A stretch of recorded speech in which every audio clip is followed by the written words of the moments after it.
But let me turn this down. Let me turn my volume down so there's no delay here. 4 of them. They're all different styles. So let me make sure it's placed correctly here. My camera. Make sure I don't get my head cut off too much. Let me plug in my Cremona 7-string first. See this?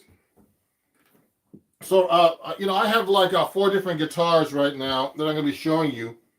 I'm going to be showing you the PRS SE Custom 7-string. Okay, the Cremona Fiesta.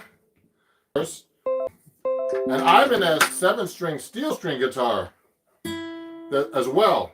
So let me I'll make adjustments here with my camera a little bit. Let me turn the amp on. So you can hear me through the amp. Now remember, everybody, how's it going, everybody? If you have any questions, please send them to me. So right now, hi, Thad. How are you? I like their last name. You know, there's a place in Switzerland that I played at years ago. And I don't know how you say your last name. You know, just so you guys know, 7-string that I endorse. And if you like this, contact me. I'm a dealer I actually can get you a great deal directly through me at Cremona Guitars. They're from Bulgaria, and they make wonderful guitars. So this is basically in tune. So this is a 7-string Cremona nylon. Now, usually you're supposed to play nylon with your fingers. Hey, Anthony. You're welcome, Anthony from Ireland. Great to see you guys. So these are really nice guitars for the price point. You know, this has full EQ. If you look carefully, I'm still trying to learn how to use the EQs. You know, volume, notch, contour, frequency, pickup, and mic. Now, if I put it toward the mic, you know, pretty powerful mic. And when you use the mic, there's a lot of issues with feedback, I noticed.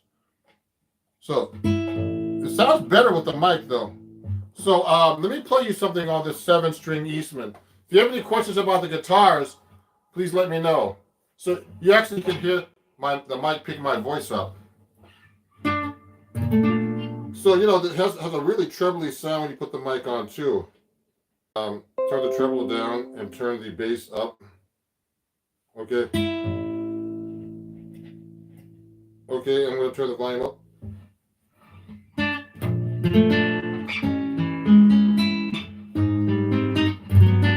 See, I don't like that sound as much as when I blend it in and actually just so you guys know, amp at all. So see, now it's with the pickup sounds better to me. It has a better sound. You hear that? I can turn it up a little bit.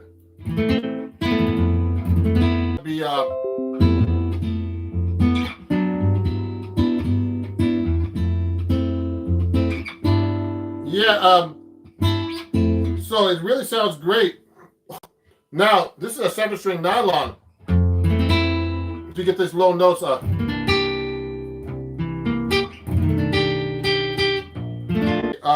I'm gonna take it off the amp in a second. So it has, I think the amp just makes it sound doesn't sound as nice. That sounds a little better.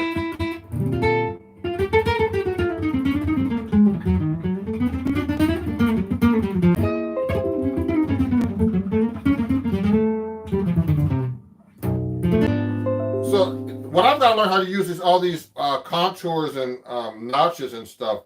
The notch, I think, at this stuff, that might sound a little better. See that? So this is my Cremona. So just in case you want to know, after this video, I'm going to actually, post the names and the brands. Look, someone's asking a question. Take a look. Look carefully. See that? It has all kinds of good effects. You got to learn how to use it. That's a great question. Someone's asking how you get rid of the flying fingers. Well, my fingers fly, but I try to keep them close. That's a technical exercise. So this is like the. So this has EQ. It has a blend, mic. It has pickup and mic blend, then treble, and then contour. Okay. So as far as flying fingers, everybody, that's a technical question. So if I'm playing like an acoustic guitar, I'll give you a good example of somewhat flying fingers. Let me look it up real quick, but I think the price is basically is pretty reasonable. Let me see a Cremona. I forgot to mention prices. So this is the Cremona 7-string. If you look it up, I think it lists for like about I'll tell you right now. The 7-string at Guitar Center lists for about, they say $1,200, $1,200 to $1,500. So this guitar lists for about $1,300 minimum, and the maximum you can buy it for is about $1,500. If you talk to me directly, I'm a dealer, so I can get you a good price. You can save you a little bit, another maybe 10% or 15%. So email me at ronjacksonmusic@gmail.com, and I can get you a deal on these guitars and all the guitars on the Cremona website, okay? Because I'm an endorser, and I've got the guitars for my students and fans before, okay? So let me go back to the chat here. Yeah, so it's about that price. That's with the amp. I'm not trying. Of course, it feeds back. I was playing in Bulgaria, where this guitar is from, about 4 years ago. I did and we had to put like a tape on the sound hole so it wouldn't feedback. It sounded great after that, To play with a full band, it's like a lot of Let's practice close to the fingerboard. Yeah, we can export outside the country, actually. I have to talk to Cremona. Cremona's in Bulgaria, and also, but this Cremona USA, just in case you guys don't know. Cremona USA, Sacramento. Just so you know how I met Cremona, I met them at the NAMM show in 2013 when I was, they were next to the acoustic guitar. Like, for example, one of my books out right now is Chords at Your Fingertips. And I'm having a sale. We'll talk about that. I'm having a sale right now through Sunday. And you can get this book out for 20% off, autographed. And it comes with videos and everything. But I write for Acoustic Guitar Magazine. And this is from Hal Leonard, too. And they actually were next to my booth. And I saw they had a 7-string guitar. And I was starting to play 7-string at that time. I started in 2012. So they don't, it's hard to find a nylon string 7-string. Nice sound, huh? Oh, you want to get this book? Go to my website. I'll show you, Yuli. Is your name Udenyet? Sorry about that. I can't say your name. RonJacksonMusic.com. Go here. You can get anything on my website at ronjacksonmusic.com. Use code Sunday. Okay, ronjacksonmusic.com. Also, that's for the printables I have on the end, but you go to ronjacksonmusic.com. Use code Sunday, and you save 20%. Okay, if you want to get that book and other stuff too, all my lessons. There's a string wrap around the tuning pegs, change the feel and tension. No, it doesn't actually. No. Now the strings I'm using on this are these strings. So on this guitar, since there's 7-string, I use the Royals strings. Okay, that's what they look like. Okay, these are Royal guitar strings. Actually, Cremona gave me these because these are the ones they use on their guitars for 7 strings on their Fiestas. So these are really great strings, everybody, and that's what I use on this guitar. So let me play it without. I haven't been playing the guitar much, so let me play you a song with it so you get an idea. Okay, let me play you something like a bossa nova or something. I'll try to use my fingers, okay?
7 string.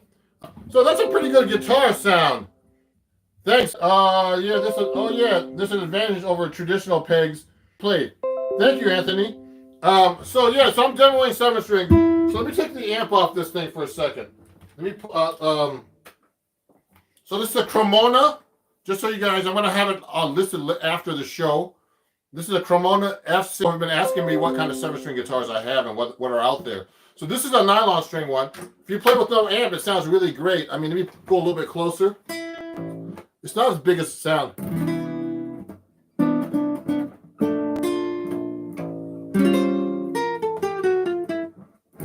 Now you can use your fingers. And I like to do regular jazz on it too.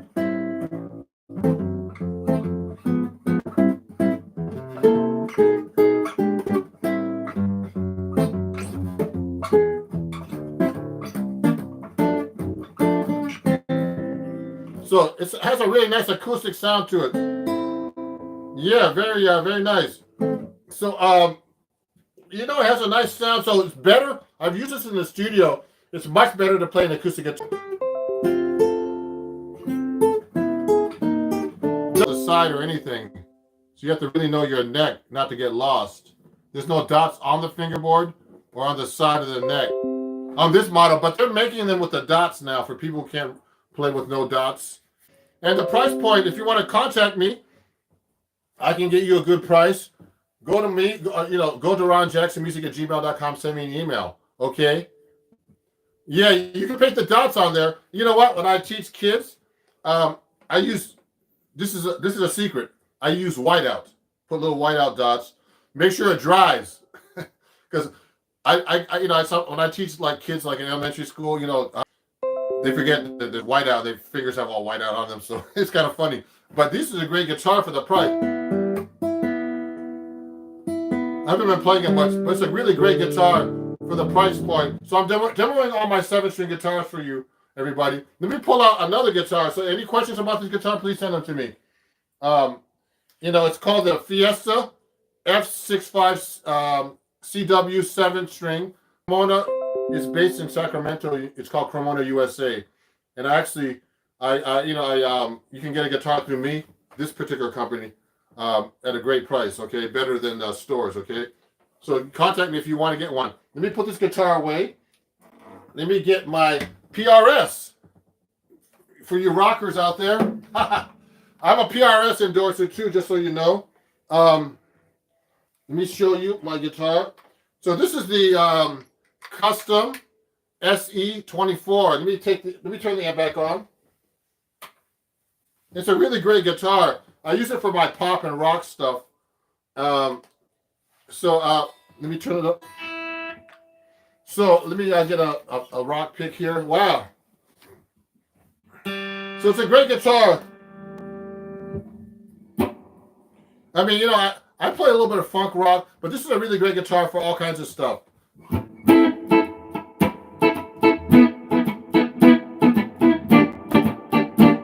I like it for funky stuff. It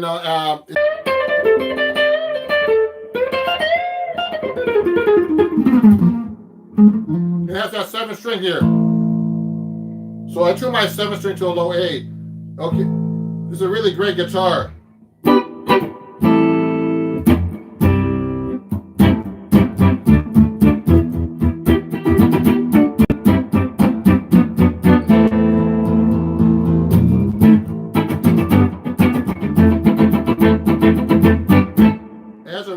Great sound. The kind of guitar that appeals to me. What point is on something like this? I think this is like this guitar goes for about $800 or $900. This is like this is actually the Korean version of the 7 string from PRS. So it's it's not expensive actually. So you got to look on PRS's website or go to Guitar Center and myself. So it's a really great guitar. So when I'm playing solos, I think the scale is a 25-inch, I think. It has 24 humbuckers, 5-way switch, 1, 5-way switch, 1, 2, three-way switch, I'm sorry about that. 1, 2, and 3. Volume and tone, really simple. It's pretty, it goes really high. Woo.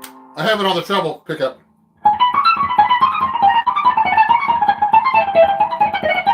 I like the 24 frets, guys. It's really cool, ladies and gentlemen. So I don't have my effects pedals plugged in. You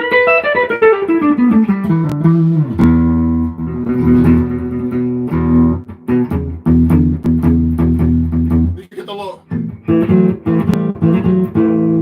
You can get that low A there too. It's really a great guitar. I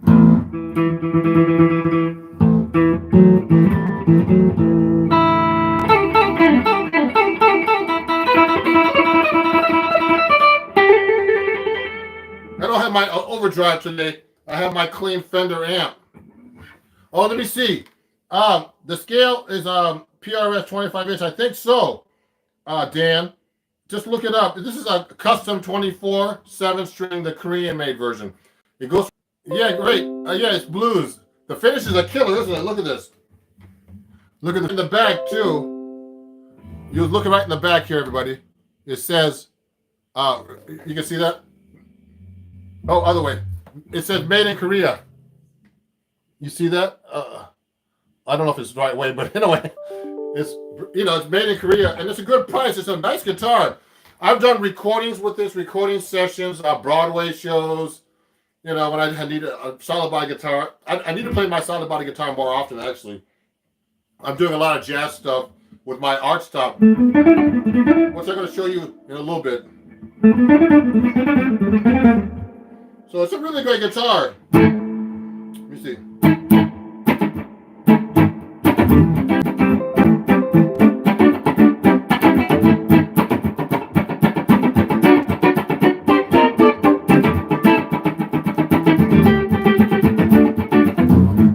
So you get that low A string, which is really great. But you know what I want to get? I want to about getting one of his Abasi's Concepts guitars, so I can learn those 8-string guitars. So I can learn all the bass lines and all the crazy stuff he does. Yeah, he's really great. So let me see some questions here. Beautiful finish. Yeah, they're only $800. It's funny.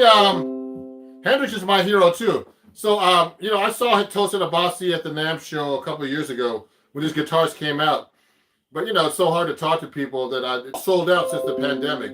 But I want to get one of those things because I just, from his company to help support him, but also because I want to get another guitar like that. So Eastman, Elroy 7-string. I didn't know that. I don't keep up with all these guitar players. There's too many of us. Too many of us here. Yeah. So let me see. Yeah. So that's. I'm gonna adjust the amp to give it a little bit more bass. To me, I don't like it too trebly. Yeah. Oh, you have the treble up a little bit too much. Let me turn the treble down. So this sounds better to me than.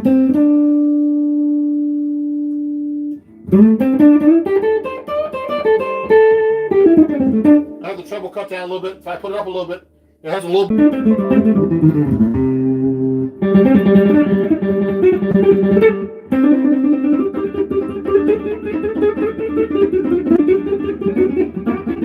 It has a pretty good sound. I need my overdrive to do that kind of stuff, though.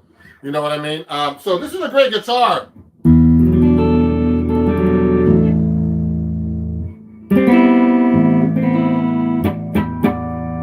Pretty good.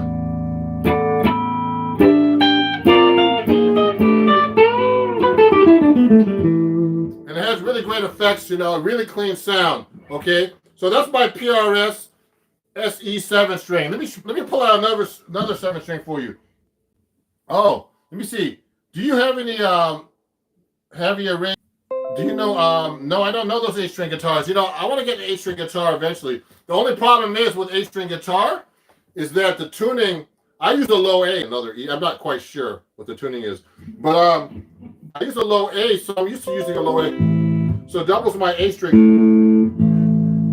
and that's cool for me. But because I use it for a jazz kind of way, like George Van Epps, it's completely different. Okay.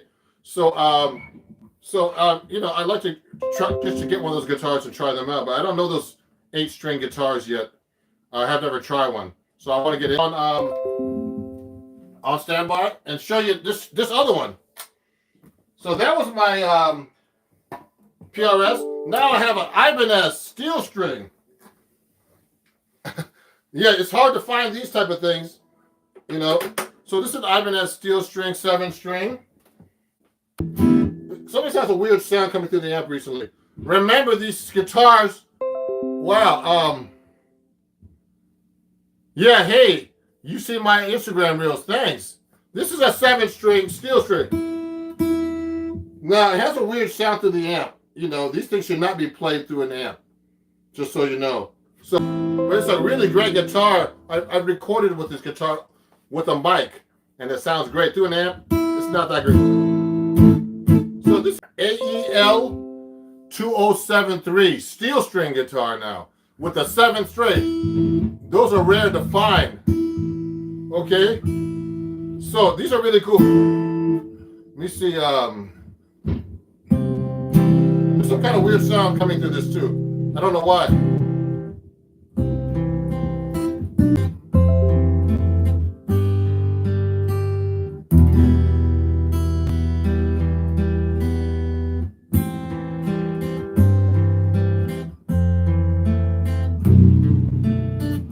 See now, it has a weird sound to the amp, but it's a really.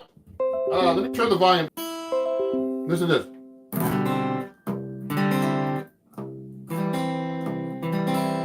Hear that? I gotta get closer to the phone.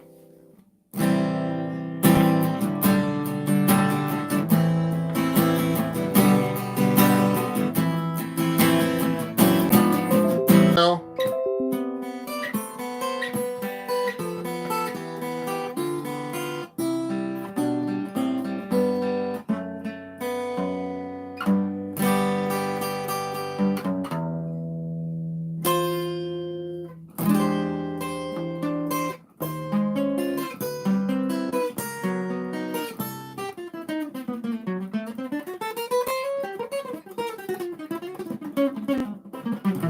Down, huh? So this is the you know, when I love the 7-string steel string guitars. They really make some cool. You can do some great like accompaniment stuff with this, like this stuff, kind of stuff.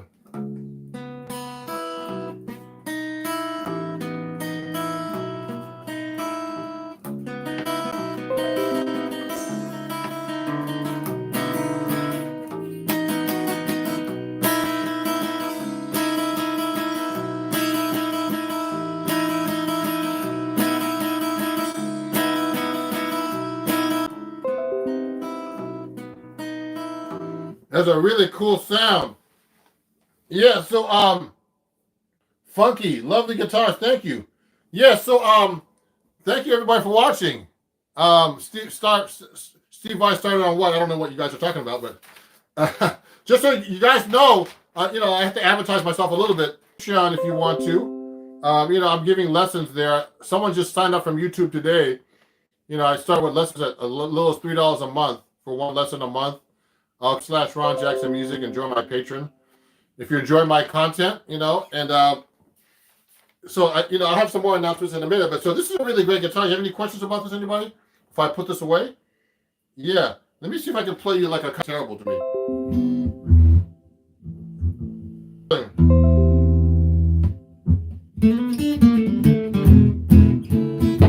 Whoa! You hear that? I can't do that. So I won't use this. So let me take that out. I'm going to take this out and use my no amp. So look at this. I'm going to play like a little blues. Yeah, so I use I mean, Steve Vai uses a low B because I use a low A because jazz guys use a low A string. B. Okay. So and in Brazil, which is kind of weird, they use a low C on the 7-string. So they're all good, you know. So when I started playing 7-string guitar, Bucky Pizzarelli, my guitar teacher at the time, who passed away actually about a year ago from COVID, he told me to switch to low A because that's how George Van Epps played. Check out George Van Epps. He was the master 7-string jazz guitarist. Oh, thank you. I'm trying my best, man. This I wrote by dedicated to Lightning.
Yeah, so that's one of my songs. That's off my album called Acoustic Invent Yours. You can find on my website. Looks like this, the record. I got too many things here. That's from my album called Ron Jackson Acoustic Invent Yours. And it's actually sponsored by a lot of people. You know, a lot of from Peter, Peterson. They help support my record. Cremona. Thank you guys who supported my record. So if that song's on there with all acoustic guitar songs that you're not used to hearing, okay? And Acoustic Guitar Mag, thank you very much. Thank you, Ben. You can find it on Spotify as well, so you can get it directly from my website. Just so you know, I'm celebrating 1 year of Sunday Evening Jazz on Instagram, everybody. And I'm having a sale on my website for all my CDs. 20% off. Use code SUNDAY, okay? And you can get 20% off anything on my website. CDs, books. This book is on sale too with it. Chords at Your Fingertips. You know, it's a great book with a bunch of acoustic guitar writers like me. Adam Levy, Sean McGowan.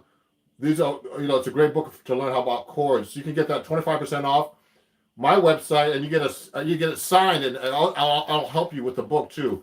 And it comes with videos too, so it's a great little book. So that's my steel string acoustic. Now let me move to my jazz guitar that I always use. Let me put this over here. So let me plug in my Eastman 7-string guitar. Take a look at this. So this is a great guitar. Let me adjust this. So it's my Eastman guitar here. So all these guitars, guys and girls, because they're so different, It takes a little finagling to be able to play through all these guitars. Let me turn the I'm going to turn the amp on. So this is the 7-string guitar. It's a really nice guitar. It has it's made out of, I forget what it is. These are for about $3,000, okay? And they're made in China, but this is actually really carved, the top. Okay, it's a really great guitar. Hey everybody, thank you, Poland. Yeah, there's a finish right here. Thank you. The finish is nice, I've had this guitar for quite a while. Maybe about 6-7 years. I use it a lot. I don't take this out much. I usually use it to ring that can handle volumes louder. It's more laminated, but this is this is a carved top, so playing loud is it's great for the studio, this guitar. So this is my Eastman 7-string. Okay, so it really is great for jazz. So if I'm playing like walking bass lines and stuff, it's really great. And so just so you know, this is called the I can never remember this name, but it's the let me tell you what the name is here. It's called the E. Okay, and they're hard to find, these guitars right now, these jazz guitars, and they're not cheap. And they don't make them much anymore, like an arch top 7 strings. I've been talking with Benedetto guitars, and they make an arch top, and they're like $10,000. And he can make me one for like, they're really expensive. So I'm trying to make a deal with them. Thank you, Ty. Thank you. You love my content. You learn a lot from my videos and book. Oh, you got my book? Yeah. So let me see. So this is a great guitar. It has like I use these Labella black strings on here. So let me show you what those look like. They're different kind of strings than your normal strings. So I put these strings on there. I forgot to use Labella blacks on this 7-string, and it's 14 to 79. Don't start screaming bleeding fingers, everybody. so yeah, these are pretty heavy strings, guys. So that thing is art. What kind of bridge does it have? So this is, I think, a wooden bridge. I forget what kind of bridge it is. You can look it up online, everybody. This is a wooden bridge. It's not really adjustable, but it moves up and down. It slides up and down. A lot of these arch tops, the bridge is not fixed. I've got one for you, a 7-string. Wow, Ty, that's cool. Yeah, so this is like, and I use those 7 strings. I forgot to show you guys on my my Paul Reed Smith. I use these Elixir strings. I endorse Elixir. So yeah, these are all difficult to play. Don't worry, guys. Oh, you got my book. Okay. Okay, great. That's nice of her. Yeah, so I use Elixir strings for my 7-string Paul Reed Smith guitar. They're nice strings. These are the light ones. I actually use 10s too, guys, just so you know. 10s to 14s. What do you want? So, oh, you got your book for my birthday. I'm glad you enjoyed it, Ty, sorry. You know, and I just to let everybody know, Ty's talking about this book right here. And I have another book actually coming out on acoustic guitar. It's called Chord Scale and Modes Mastery, but they don't have it printed yet, so I can't get any copies to sell to my students and my fans because of COVID. But hopefully they'll have the book out soon. When I get them, I'll let you guys know, and I'll have a sale. So this is on sale for 20% off my website. Just go to ronjacksonmusic.com and use code Sunday, and you save 20%. I hope your wife saved 20%. I was having a sale before, Ty. So yeah, if you use code Sunday, you save 20% on my book, everybody, on my website, ronjacksonmusic.com. Oh yeah, great, Ty. That's great. So yeah, so let me play this guitar and stop talking for a second. So just so you know, this is a Benedetto Seymour Duncan 7-string pickups. Yeah, Elixir strings are great, man. Elixir, they're a great company. So this is a 7-string Benedetto pickup, and I'm using a Moody strap, just so you know. I endorse these guys, and my Peterson tuner. They don't make these Peterson tuners anymore. They're the clip-ons. They're pretty high-end, expensive tuners, but they're the most accurate tuner you can buy. And hey, Ardix, hello from Poland. 2006 in Warsaw, actually, at the Old Town Jazz Festival. So this is a tuner, but they don't make these. I don't take this out of the house because they're kind of fragile. They have a newer model, but I use for gigs. But these are great tuners. If you want the most accurate tuner, get Peterson. You guys. So here's my Amazon store right here. You can go to my Amazon store and check it out right there, which is Ron Jackson Music. You know, Amazon.com shop Ron Jackson Music. Okay. And so let me play you something, guys.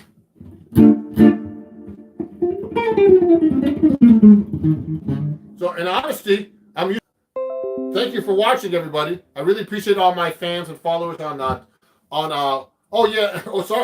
YouTube. I want to make an announcement. Thank you for the 20,000 subscribers. I just got to 20,000 yesterday.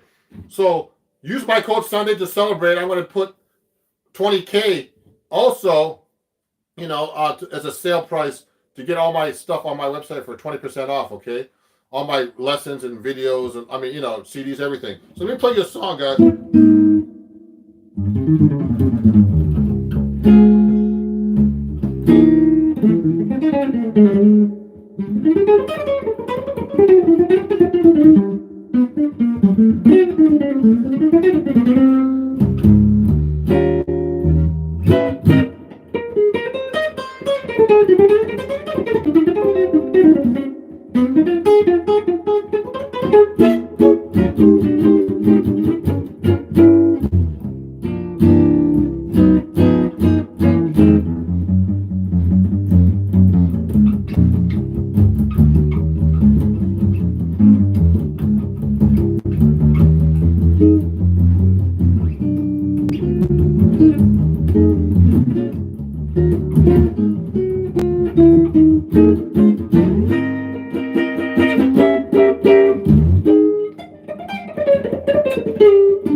Oh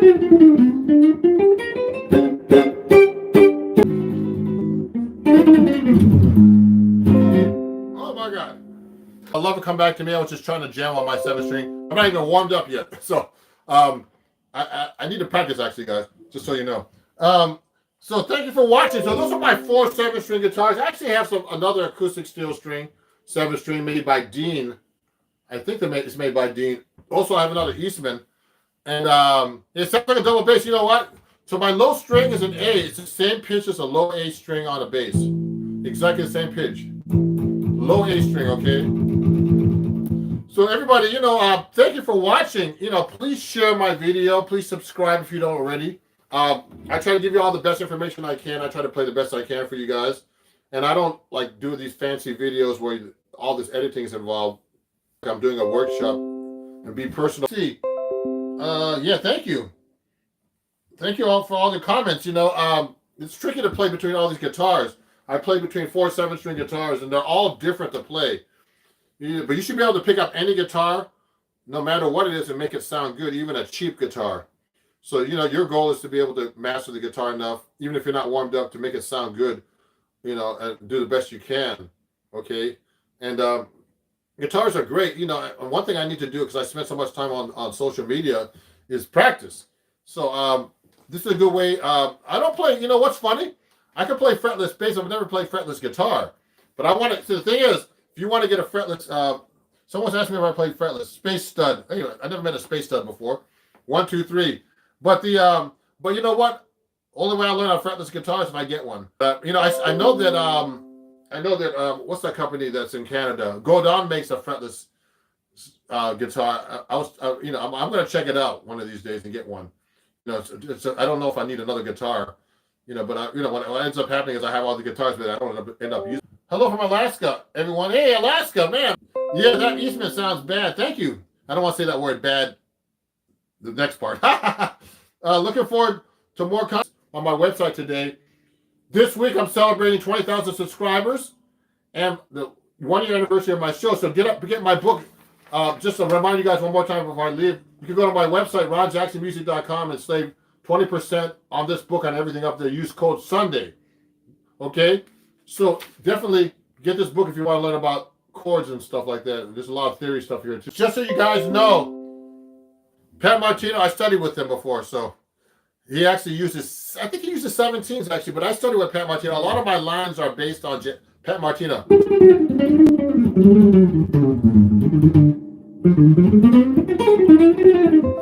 I learned a lot of lines from him.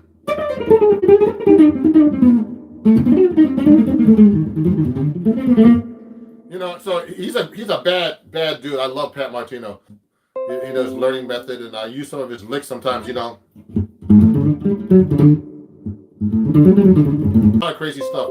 But I love Pat Martino. Just in case you guys know, the fast walking part you played on bass was awesome. How do you voice and leverage the 7-string when you're playing an actual bass accompaniment, low end? Or do you play just 6? No, I actually play on 7 strings. So you have to know how to walk on 6-string first, Anthony. So there's another channel which he plays Benedel 7-string, but your Eastman sound is the person that's playing it. Remember, everybody, it's not about the guitar. It's always the person playing it and how you adjust your sound. Actually, my sound used to be more trebly, but then I started cutting the tone off. And when I started with Bucky, he turns the tone off. Bucky Pizzarelli, he turns the tone off all his amps. He turns the tone down to everything. Which is kind of weird, but he said, oh, you have to play bass lines first on a 6-string guitar, just so you know. Oh, I love Guthrie Govans, just in case you guys know. So yeah, I learned how to play 6-string on wall. I have some lessons on my website if you want to learn about walking bass lines. Okay, everybody, so just go there to my website. There's 20% off all my printables about walking bass line skills. Okay, or go to my Patreon and join my Patreon. And they're all free there because you're a patron, okay? And so if you're gonna do walking bass lines, first learn how to play walking bass lines on this with a 6-string guitar. And most of the time I'm playing a walking bass line, I'm using just a 3rd and 7th of a 7th chord. So if I'm playing a blues, I'm using just 3 notes. So this note on my YouTube channel. So watch it. See,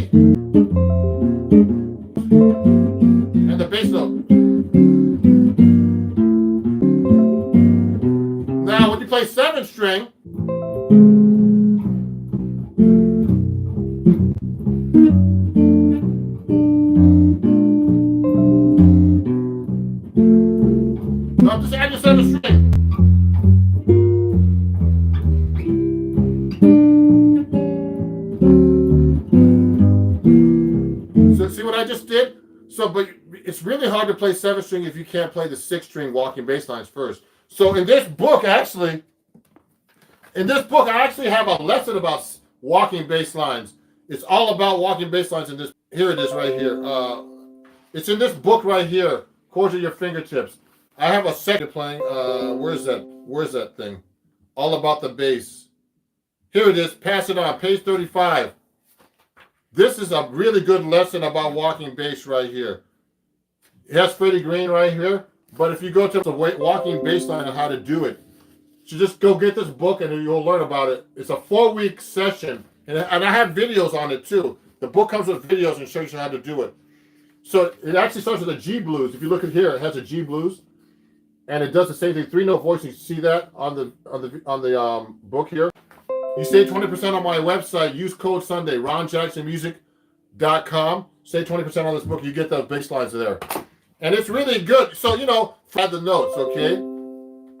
Oh yeah. So guys, someone's asking about an amp. What's a good amp to use when you bring out the low bass? I'm using my Fender Twin Reverb because I'm sick of carrying all those heavy amps and having to fix them. Also, I use these are really great amps too for the size. I use these Henriksen amps here. Okay, everybody? Just so you know, I'm another endorser for these guys. And these are Ron Jackson at HenriksenAmps.com. Okay? And the Henriksen Bud 6 is 120 watts and has a big sound for this speaker. 120 watts, weighs 13 pounds.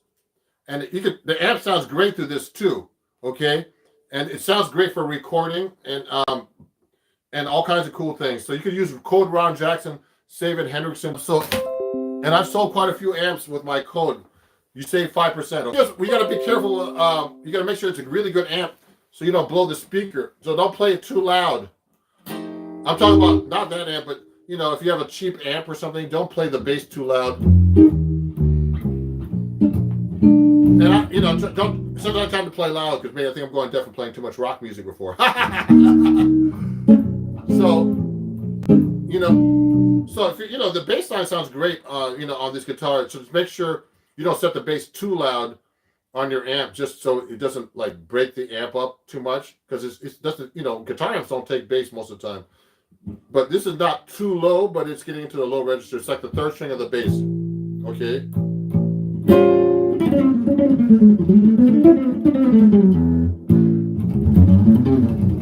Okay.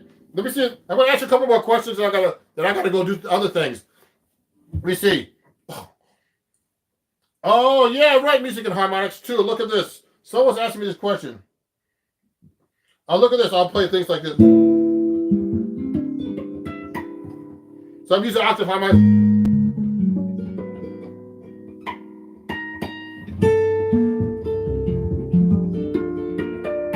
I like to do things like this too.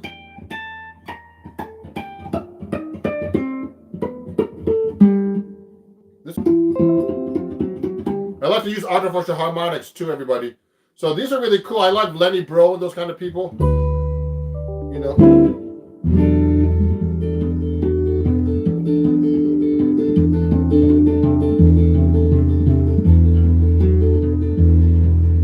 So I like doing things like that with the artificial harmonics and stuff like that. And natural harmonics, I like it.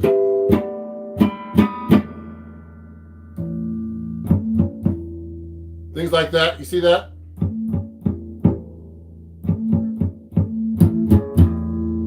You see that? Okay. So, yes, I like to use harmonics. Let me ask you a couple more questions. How do you do walking bass lines with the 7th string? You struggle with that. I use hybrid pickings, just so you guys know, when I'm walking, too. Someone's asking about that question right now. Estulios. I don't know how you say your name. Estash. So watch this. When I'm walking, it's hard to walk a bass line on the guitar, especially 7th string, just with your pick. I can do it. Let me try something else. A different song for once.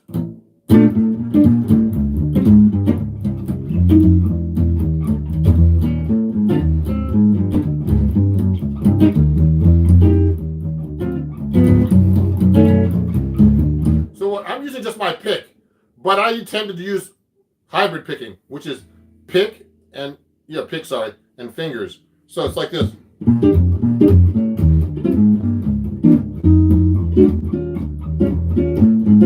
It's a little easier because I can do the comping. So what I'm doing is I'm walking the bass and I'm doing a comp like this. Using 2 notes, like I told you, 3rd and 7th. That book tells you how to do it. So,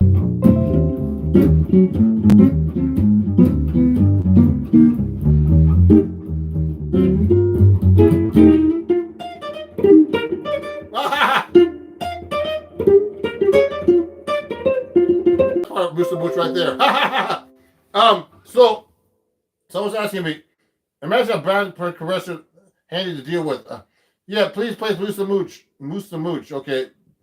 Yeah, sounds like jazz. So yes, when you play artificial harmonics, what's that question here? When you play artificial harmonics, are you picking it or are you using your thumb to pluck the pointer finger to hit the harmonics? Oh yeah, watch this, everybody. So when I'm playing, if I'm holding my pick and I'm doing artificial harmonics, I put the pick under my hand and my first finger to hit the harmonic. And I'm strumming with this. I'm doing a little combination of everything.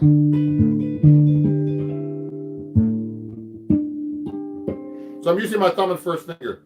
Thumb to strum, first finger to hit. I mean to hit the note on just above the fret, 12 frets away. See?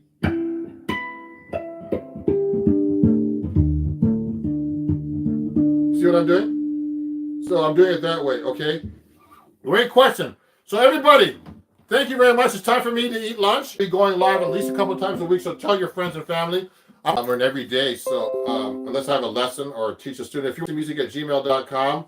And if you enjoyed this, also I take also donations.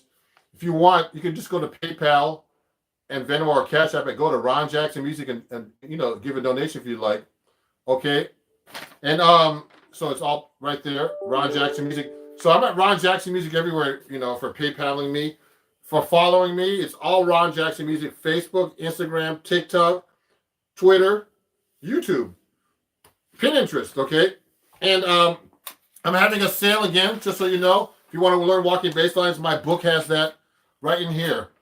Okay? It's just one lesson all about bass lines. You save 20% on my website about that. Okay? So use code Sunday.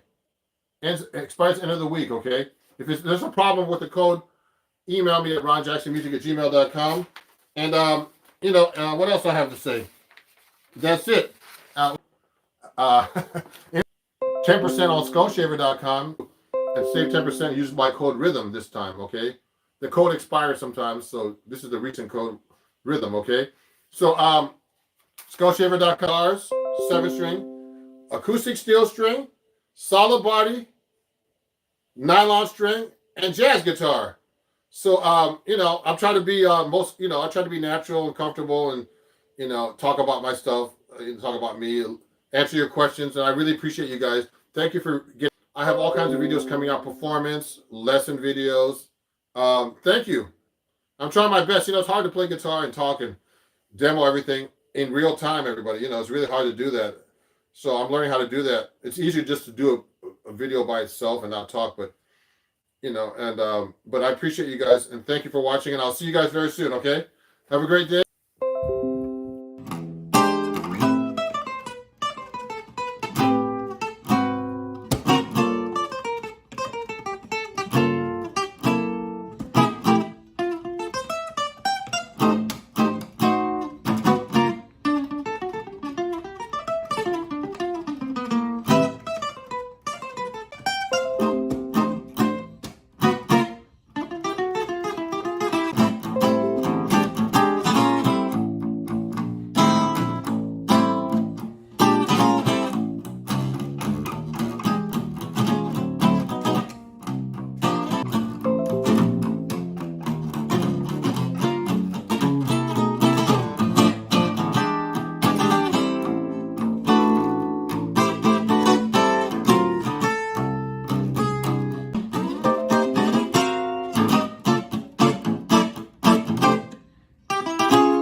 Hey everybody, I'm Ron Jackson, and that was my tune Walk Fast from my brand new album, Standards in My Songs. And you can pick up your copy at ronjacksonmusic.com of vinyl and CD formats.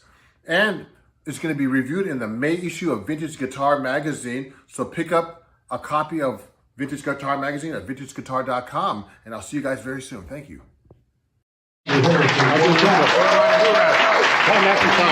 I'll do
Beautiful, beautiful.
Thank you.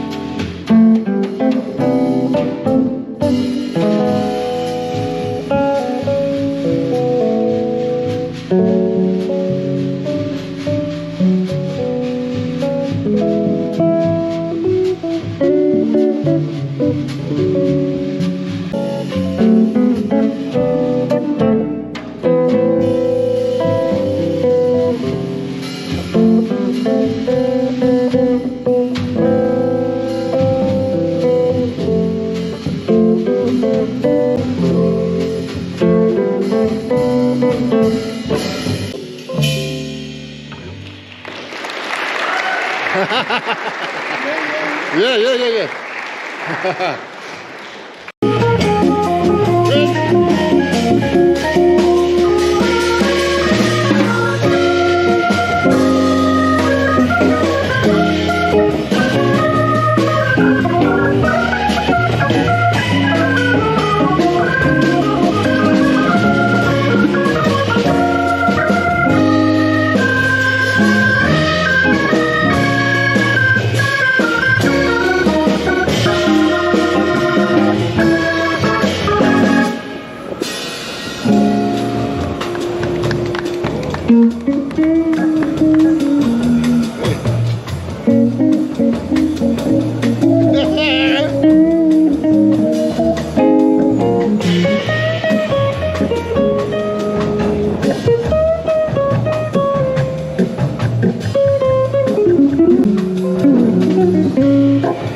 Woo! Use the moose next year. You guys are like one of the most popular and most used speaker companies in the world. Yeah, so we've been making loudspeakers for, we're going to have a big party, 100-year party, so you'll be invited. Be at the ranch. Do you know where the ranch is? Where's the ranch? It's in Anaheim. It's like a venue that does like two-step dancing. And Oh, you're going to have live bands and stuff? Yeah. Okay, have some jazz. Yeah, absolutely. So he was telling, Ken was telling me that they make 1,000 of these a day. So these are compression drivers, so they're high frequency units together. So you look around all the boxes around here, you know, the little two-way boxes. Chances are it's got one of these in, or something very similar. Made by Celestion. Made by Celestion, yeah. And most speakers out of all the amp companies. So yeah, for the guitar stuff or bass guitar stuff, yes, maybe 70% of them use our speakers. That's a big monopoly. That's amazing. I love to hear that. We've been doing it for a long time. We're good at it now. I know you guys. I mean, you guys have this impeccable reputation. I mean, Celestion. When I walked up to John, no, Yeah. I was like, I'd like to endorse you guys. Well, send me your card.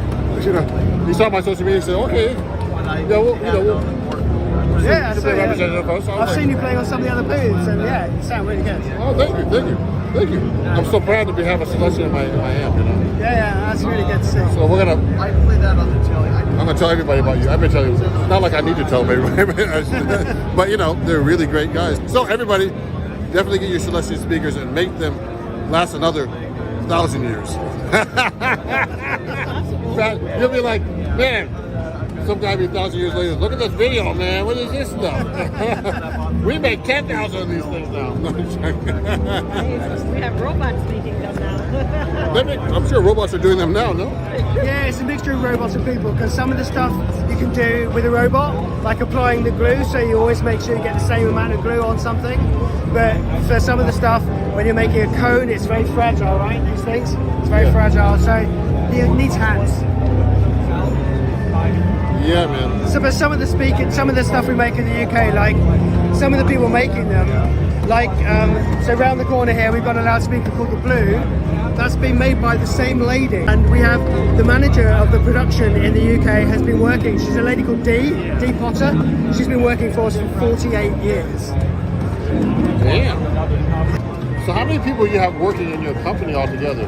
Like, you know, builders? Well, there's like 40 in the UK, but obviously we have a big factory in China now as well. So, and yeah, they about 40 people. Yeah.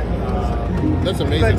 But we've had to double the output recently. Over the last 2 years, we've doubled the output of the speakers we make in the UK. So the pandemic has been good for you guys.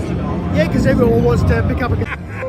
No, it's true. I mean, the pandemic, you know, my social media and everything really got much bigger during the pandemic. I mean, you know, I did it on the side, but now I had nothing else better to do. And I said, hey, John, I need a speaker, man. I've been sitting at home by myself. Well, a headband, I got to get one of those.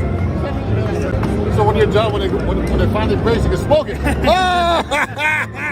You can't say that. I know. I know.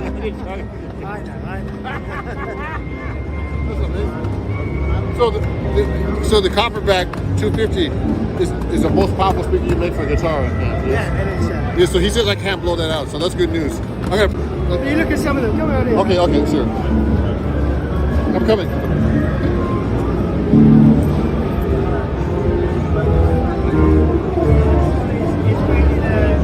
So, if you listen to the Beatles, if you see the very early black and white films of the Beatles, they're playing one of those. Oh wow! How many watts is that one? So this is very low wattage. I can't remember. It's very low. It's like 20 watts or something. Okay. Yeah, here we go. 15. There we go. Close.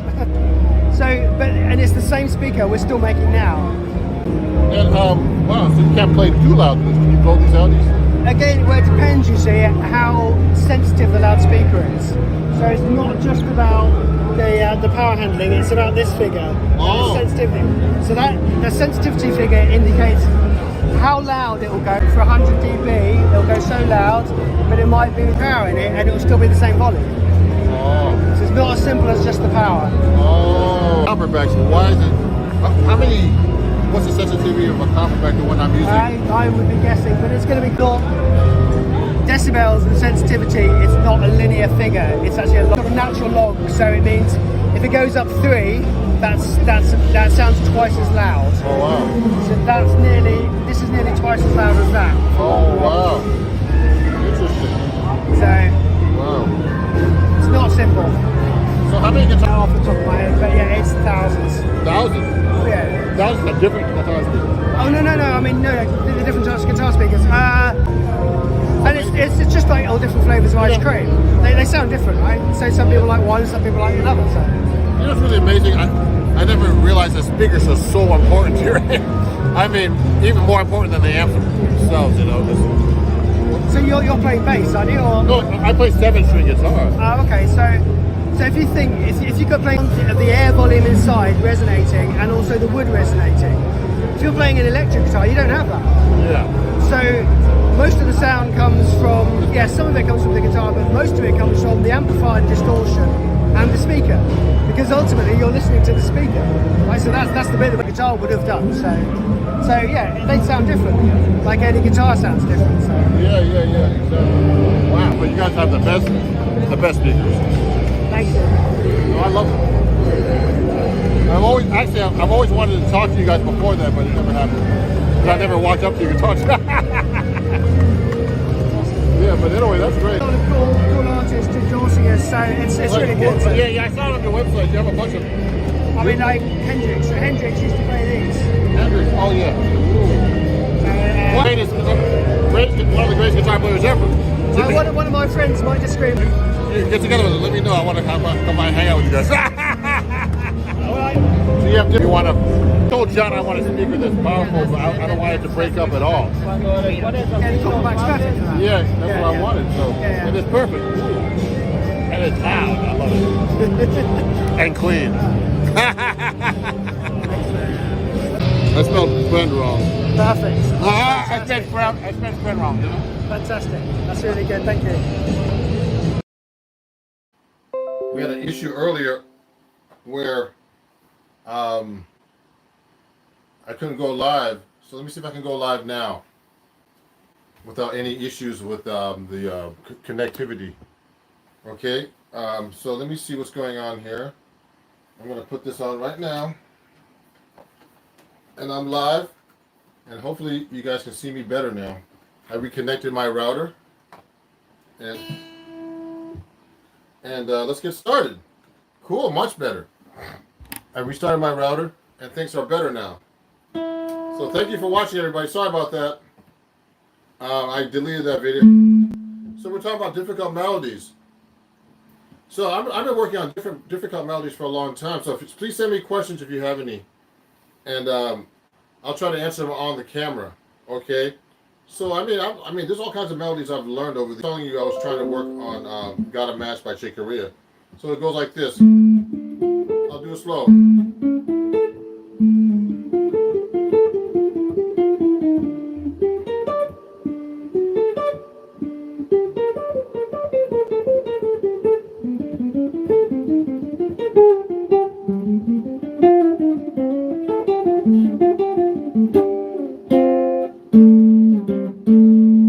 So yeah, so you know what? When I'm playing that melody, I've been practicing that thing for like a year, you know. And the thing is, it's not playing it that's like this.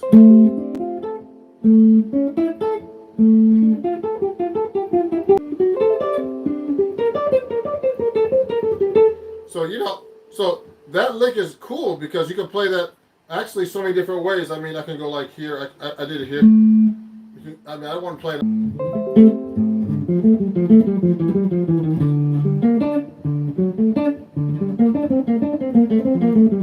So I can play it that way as well. And there's so many ways you can play that melody fingering. The hardest one was not that particular melody. So basically, this, you know, when I try to find when it's a difficult melody, I try to be able to find like how the melody works against the. So this is a D minor arpeggio with the fifth in the bass, which is the A in the bass. And then it goes to an A chord. So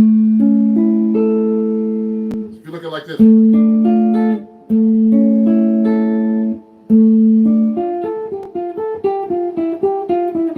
It does the same thing.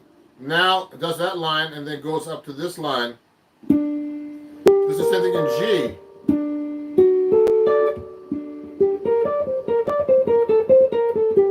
Okay, and you know, and it goes with the chord progression, which it goes like this.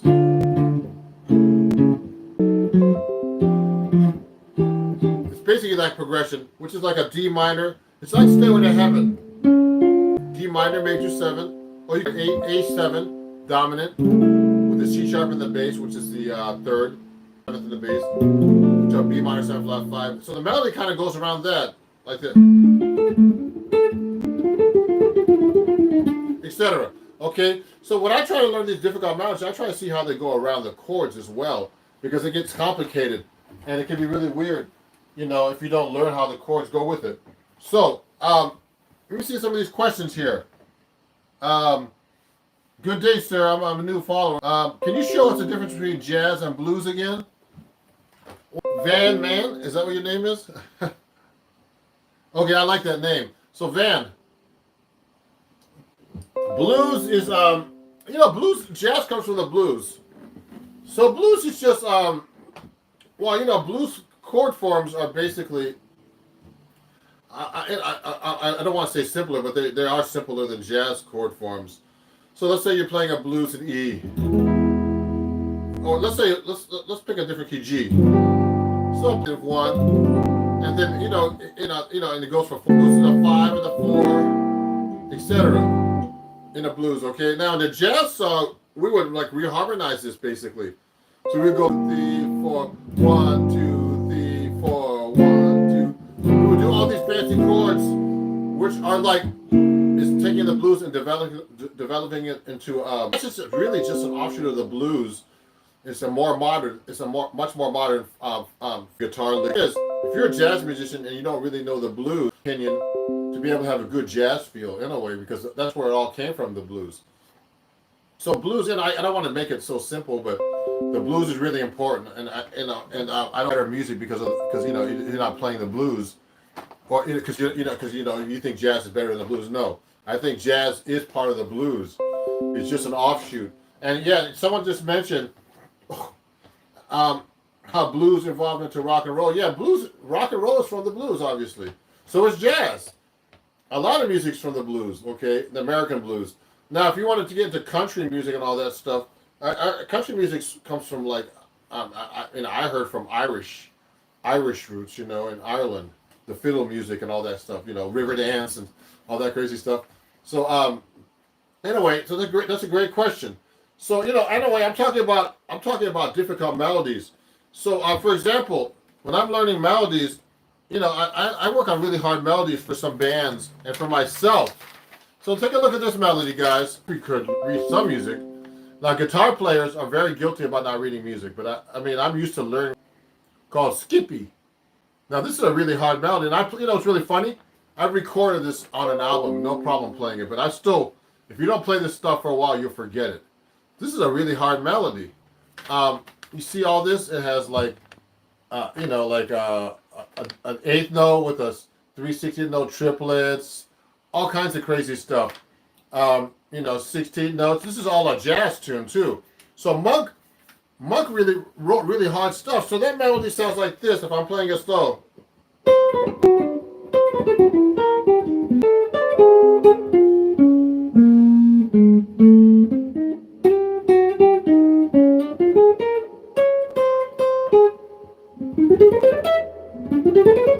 So that's a lot of stuff, man. And that melody, if I'm just doing it off like this, it's really hard to play. And, and there's some weird fingerings that I have to practice. Now, I used to play this perfect, but during the pandemic, I've been practicing other stuff and going live a lot. So you start forgetting these melodies. So what you have to do is you have to try to find the right fingering. And now this is a really hard melody and a lot of difficult chords. The chords go like this.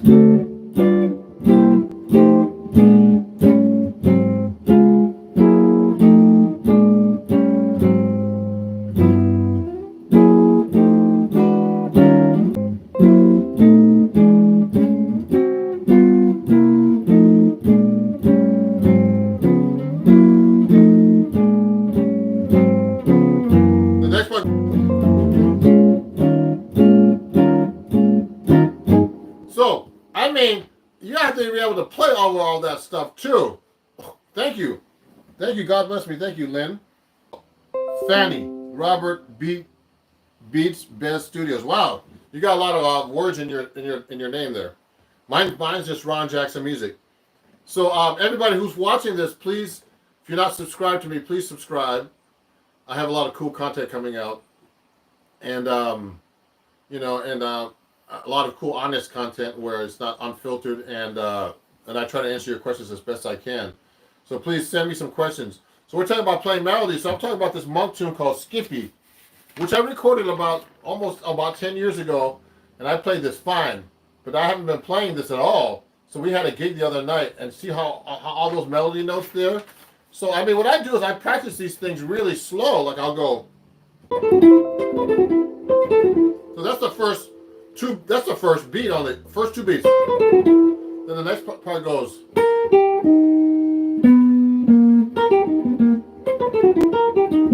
So that's the next part of the line, and I'll go like this. So that's a lot of notes.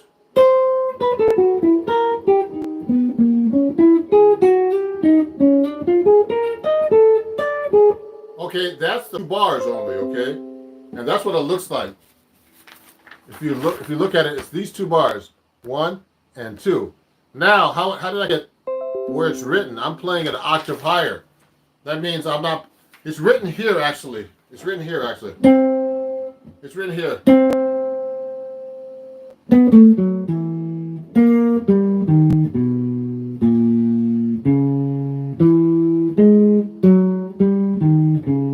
Reading it down there now, but it doesn't sound that good that low on the guitar. So that's another thing you have to consider when you're playing difficult melodies or any kind of melody.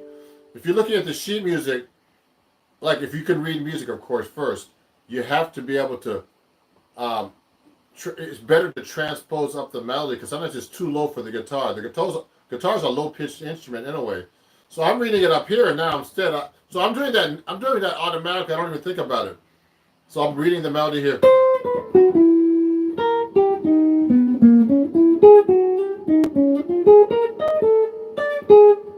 Okay, so that's a really hard part of the song.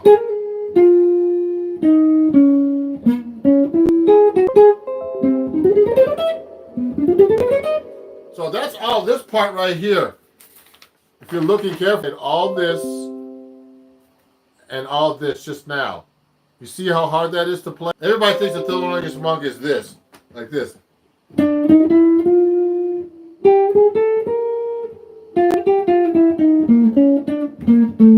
That's a blues.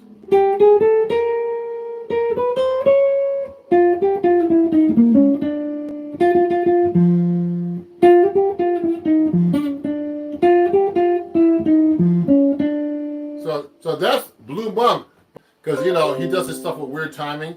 So you know he's one of the bebop masters. When you're learning his tune, a tune like that, it's like really, really, really hard to play that stuff correctly and learn it correctly. Like and actually the melody goes like this.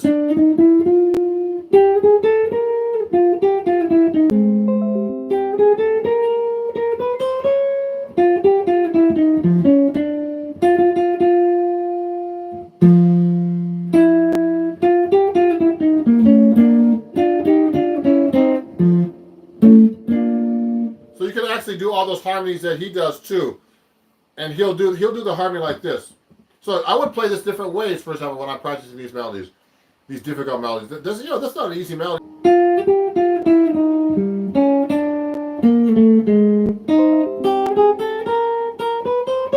So I try to find different fingerings for the same melody. We can do it here.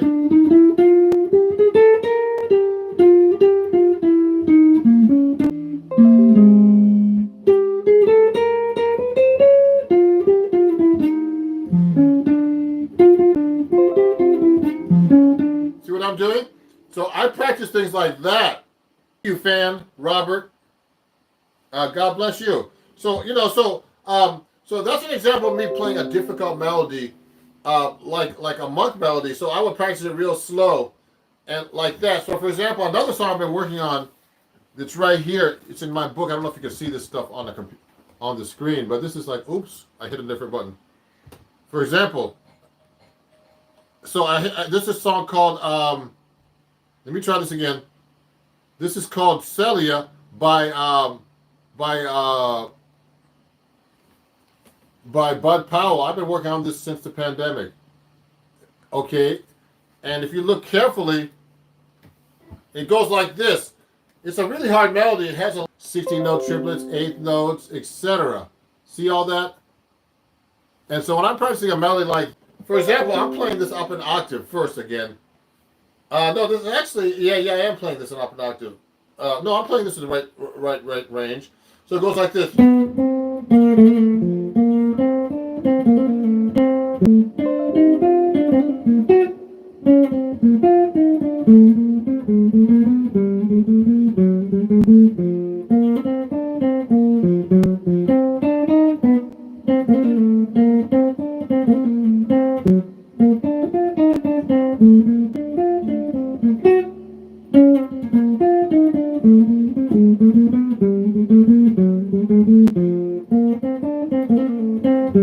See, so see all those rhythms I'm playing there? So what I did was, The melody is hard to play and hard to remember. So, but it kind of follows C minor 7 flat 5, and then D minor 7, and then E minor 7, E flat minor 7 to A flat 7. Then it goes D minor 7, D flat 7, C minor 7, B 7, 7, B flat major 7, then C minor 7 flat 5, then F7 flat 5. There's a lot of complicated chords here too.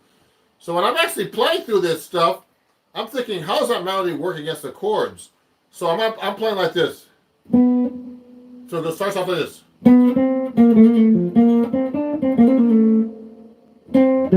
So when that melody is being played over that, it's this. So that's, I can see that that note goes on that C.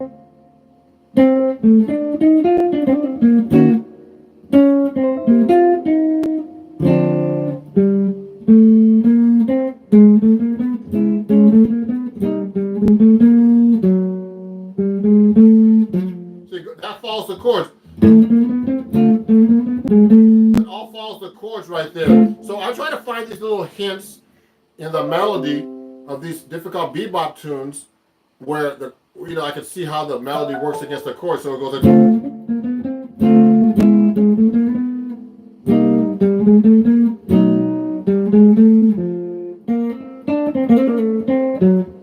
see what I just did? So and I'm sure by Bud Powell. And that's a really difficult melody. You can look that up yourself and try to find it. Oh hey, I was wondering how you learn music fast. I've been playing for 7 months, and every time it takes me to learn a whole song is 1 week and a half. How can I shorten this time? Hey, so I'm Gum Corrupt too. I like your name. So that's a good question. You know what? I mean, it depends on how the difficulty of the song. I mean, I learn songs pretty fast, but learning songs fast and remembering them is a whole different story, everybody. So, I mean, I can learn a song fast by ear, for example, but to retain the song, that's really hard to do. So what you got to do is you got to practice every day the same song, even if it's 10 minutes or 5 minutes. Your brain works like this. Your brain retains all that information if you repeat it over and over and over. So I learned that from teaching my students and from experience myself learning. Like if I had to learn a Broadway show or something really difficult, a lot of difficult music where there's a lot of guitar parts and all kinds of chords. Even really practice it every day, and also listen to the song if you're learning a new song, and say if it's a rock song or whatever in your ears as well. And you remember what it is. To me, also the hard part of learning a song is learning the form of a song. Where the verse is, and then where the chorus comes in, and where the bridge comes in, where the guitar solo. If you're doing a rock song or a pop song, those are called. This is really hard because a lot are involved. I can remember the chords much faster than I can remember them. But playing the melody and the chords is it's a whole different thing. You got to memorize all this stuff. What are ways of earning money as a starting guitar player? You mean earning money playing? I don't know. It's like you got to try to get gigs, man. Try to get your own gigs, or have people say, tell people, look, I'm a guitar player. I want to. Can you hire me to play? That's the best way to get gigs. I do things like this. Watch this. Like right now, I'm doing a live stream, so I'll go like this. If you could donate, $1 or more, just go to my PayPal, and donate $1 or more if you can afford it to Ron Jackson Music. During the pandemic, I've been using this sign, for example, to help me, make money during the pandemic. And what's happening now is, like, since I have a lot of followers on YouTube and Instagram, I'm starting to monetize. So that's what you can do too. You can get a lot of followers. So for now, I can do those. I sell books, all kinds of stuff, guys. That's what I do to make money playing this. Also, like I'm doing badges now on Instagram, and I make money for people donating. But you have to be able to show people something that they want to learn. You can't just say, I'm going to just start playing guitar and make money. You got to be able to. You got to be good enough to show people, and you got to be good enough to be able to get gigs. So I mean, I have to hear you. And one good way to know how good you are is to have a teacher like me listen to you, and hire a teacher. I have quite a bunch of students from from YouTube and Instagram everywhere that I have, that I got because they've seen my videos and they like me, and they like my, my honesty about playing, and I'm not perfect when I play either, because basically when I'm coming on YouTube and playing for you guys, I haven't even touched the guitar, I just started playing right now, so because half the time I'm trying to set up this stuff, So anyway, that's how you make money. Let me see. Ask you a question. Hello, sir. Hi, Buenos Aires. What are the ways of earning money? That's great. So that's a great Alexa Loy. Yeah, Alexa Loy. Okay, that's a great. So we're talking about learning difficult melodies. So I mean, like when I learn a song like Celia or anything like that, sometimes I retain some melodies easier. So a lot of this stuff, these melodies, these difficult melodies, you have to learn. You have to kind of memorize.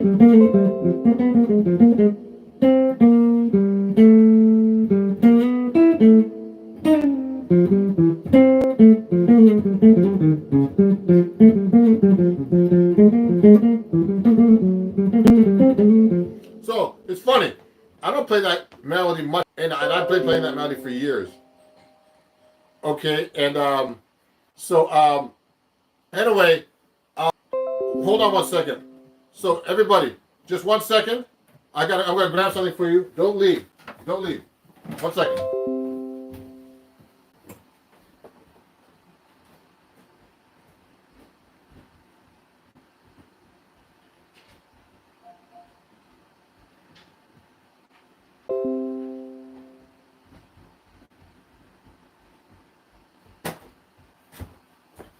So everybody, look at this.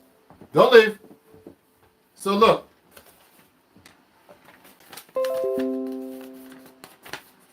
Go to my jazz improv workshop this coming July 18th at Lively. Just go to my link here in my bio, and you can find that, and you can actually join my live workshop. Then I can show you all this better playing gigs, okay? So that's a cool thing. Attracted his message. So anyway, practice every day these melodies and do things like that to help you get better at playing. So we're talking about difficult melodies today. So let's keep going now. So you have to practice these things all the time. Here's another difficult melody. Take a look at this. Oh yeah, good question. Fanny, Robert,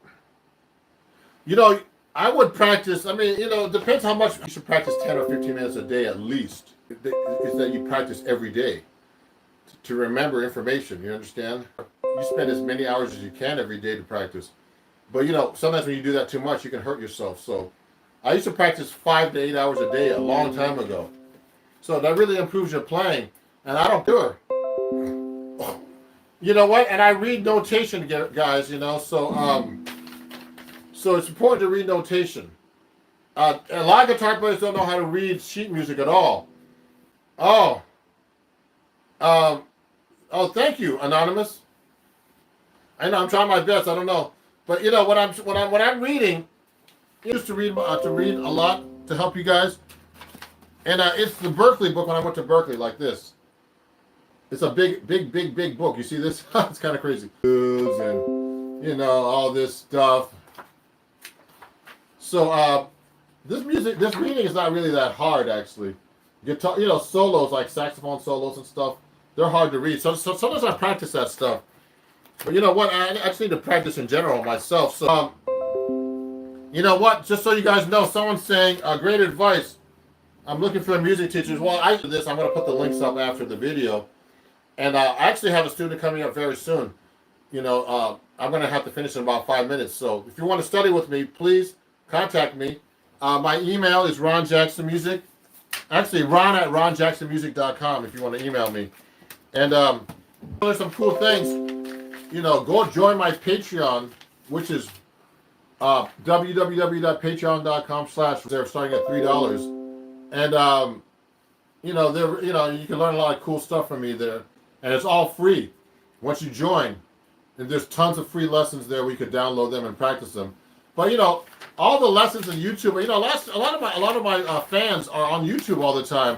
And the problem with YouTube is You can't tell how you play by watching a YouTube video.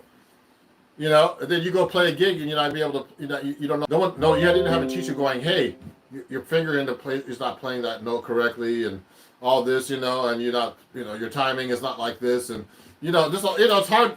You got to have the truth. I like to be, So I mean, a teacher will give you the truth, and the most important thing about learning any instrument or doing anything really well is, is the truth. And one good way to judge you is to right now. I watch my videos. I'm going, oh my God, that me?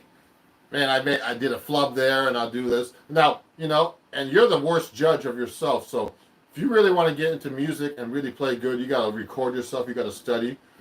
And you got to play with other people. Okay. So anyway, let me see. Let me ask you. I read solos. Oh my God, sir, you one of my favorite. Okay. How long have you been playing guitar? I've been playing guitar since I was 11. Alexis. What do I prefer, jazz or blues? I like jazz and blues, actually. I love rock, too. I started off playing rock. I love all styles of music, actually. There's only two types of music, good and bad music. Remember that. That's a good quote. Okay. Yeah, thank you. What should that be? You know what? You got to listen to the song. You got to practice the song every day and memorize it. Different ways people play these songs, like you might hear a rock song played two different ways. Always hear the original version.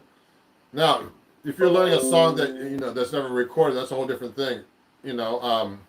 But listen to the song and play it every day. Subconsciously, your brain works over. It's like driving a car. In the beginning, I drive a 6-speed manual transmission car. If you don't practice stuff every day, you'll forget it. It's like guitar, but you can lose it with guitar. I know great musicians who stop playing, and then they lose it because they don't practice every day. So you have to keep it up with music, okay? Does everything that applies to electric guitar also apply to acoustic and vice versa? Everybody, if you play electric guitar, you should know acoustic guitar. So let me show you one right now. So this is a 6-string acoustic. Look, so I play acoustic guitar. You should learn acoustic guitar first if you play.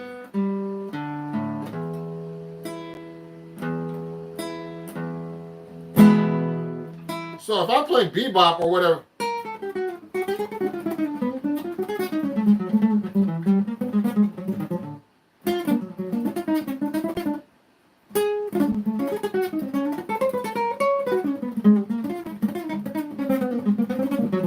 So, when I'm playing my acoustic guitar, it's very important to know how to play acoustic guitar too, everybody. You have to start off with that.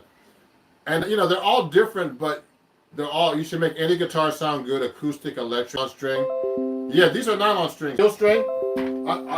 I have tons of guitars. You can't see them. Steel string. 1 second. Right here.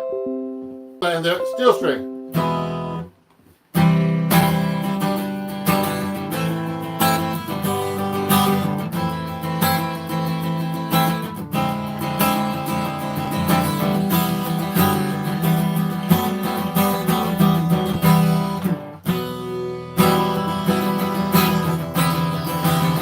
So yeah, I play steel string too. I have all the guitars actually. I have a 12-string. I have a banjo. You should be able to play all these instruments to be able to be versatile too. And if you want to, someone's not talking about making a living playing music, you got to be very versatile in these days. Like I specialize in jazz, but I can play other styles, so I get called for other things too. So you got to be able to do those type of things. It's a live stream right now, so we're talking about difficult melodies, and people started asking me all these other questions. So are there other jobs that feel similar to play? Well, when you're playing guitar, you got to be able to be very versatile. You got to be able to play different styles. If you want to make a living playing guitar, you got to be able to read notation. Not tabs. Guitar players, I notice a lot of people on YouTube, on my Patreon, my students, they don't know how to read music. So, because they never, everybody's like YouTube tabs, and what the problem with tabs is you got to know what the sound sounds like. Otherwise, you can't play the music because you don't know what the rhythm is. You don't know what it sounds like at all. But so that's a real problem. When you have notation, you can actually play the song and read it because it has it has the notes, it has the rhythms, and you can play exactly the song the way the song is on a record. So I mean, you got to be versatile. You got to have all the guitars. You know, you got to be able to read. You got to be able to record. You got to be able to have good time. There's so many things to be a good musician, and you can't. You know, and the most important thing is I love teaching you guys on YouTube, but you got to play with people. I mean, you know, I don't want to be. You know, I just want to be real with everybody. You got to be realistic about all this stuff. So I mean, because you know what? Otherwise, you know, you're going to go out there and you're going to say, hey, I can't get a gig because there's the things you don't know, and you know, and you can't just you can't. You know, you got to learn how to play with people. There's all kinds of things. It's a lot involved playing a musician. And you know, at the gig, so I feel like a little bit like rusty. That's the word. I still sound good, but I feel rusty because you know you got to be able to play with people all the time and get together with people. So that's a reality check I call it. Yeah. So Anonymous, you're playing. Yeah, you got to practice. You know what? If you don't feel like you're getting better, that's when you need a teacher. So if you need a teacher, please contact me. You know, we can discuss. I believe, and I'll tell you exactly what you need to practice. You know, and Jackson Music, no, Ron at ronjacksonmusic.com. If you want more information. If you enjoyed if you were learning from me today, please donate $1 or more to my, to my Instagram. I mean, to my PayPal, Venmo, Cash App at Ron Jackson Music. Venmo, PayPal, Cash App at Ron Jackson Music, and Chase Quick Pay at Zelle. At ronjacksonmusic@gmail.com. And everybody, I'll be busy. And please follow me everywhere. I'm going to have to teach another student right now, actually, right after this, a private student online who's been studying with me for 2 years, and he's made so much improvement in improvisation. So, let me see. I play guitar. Oh, yeah, so great. Thank you. So, everybody, follow me, and, I'll give you straight ahead advice on everything. Please rewatch this live if you miss anything. Please share with everybody, and I appreciate you guys being my fans. I got to 26,000 subscribers now here on YouTube. It's past my Instagram, and it's about to pass my TikTok on YouTube. And YouTube, 5 months ago, I only had 2,000 subscribers. So thank you everybody for watching, and let's keep in touch. It's Ron Jackson, and I'll see you guys very soon. Have a great day. Okay. I've got to go teach now. Okay, now, Dario. So you own an electric guitar. We'll talk about that more. Okay, thank you. Have a great day, everybody. So I got to go practice myself, too. I need to practice about 5 hours a day, but I'm doing too much social media, unfortunately. But thank you, guys. Please subscribe. Bye-bye. Thank you. Ron Jackson. Hey, everybody. It's Ron Jackson. And I'm actually going to do a 10-minute warm-up right now, just because I've been doing a lot of stuff today, and I want to go live and put a little time into practicing, and just 10 minutes, so just to warm up and show you how I warm up when I start off with this diminished patterns that go across the neck like this. You can go up the neck like this every 3 frets.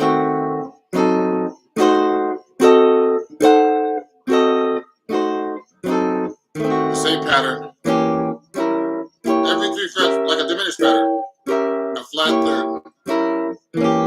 I like doing that pattern, just that diminished on the first 4 strings, then going across and doing this one. You can do this pattern now. You can start from here.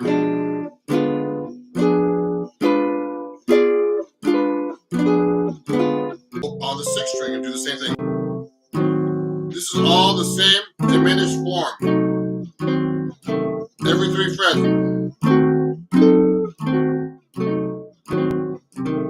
Okay, and you can actually do diminished patterns too.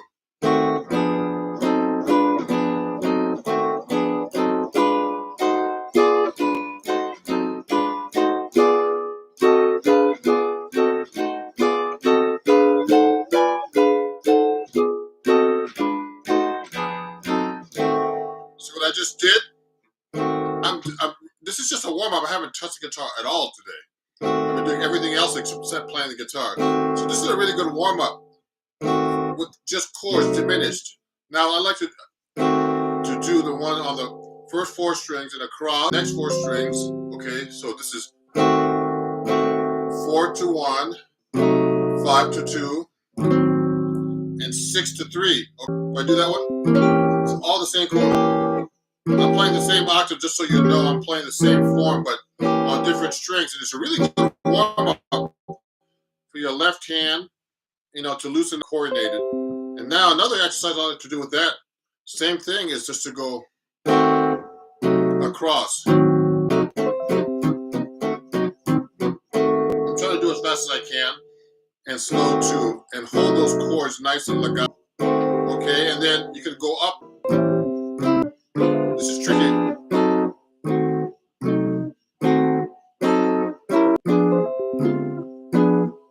Ooh, my fingers are still stiff.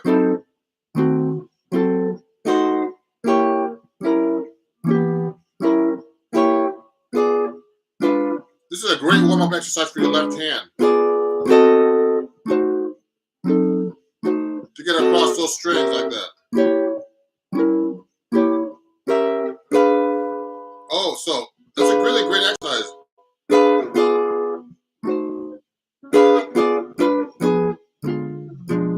I'm doing thirds now like that across.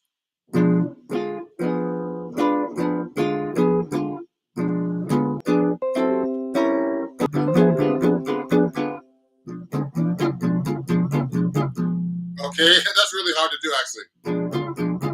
Now, if you have any questions, oh, thank you, Seth. Yeah, I'm just doing a little warm-up for you guys so you get just a short 10-minute warm-up. So that's really good. I did that for a couple of minutes, like this. I'm only gonna go for about 10 minutes. So that's a really good exercise. I've shown you this before. You're picking. Okay, I'm just going across the fingerboard like this. Across the string, excuse me. With my pick. Now I'm using the George Benson picking technique I told you guys about. I'm just doing a little warm-up. Just a tremolo exercise to loosen up your picking hand. And you can do little things like this, little exercises where you do sweeping like this. So I'm doing alternate picking.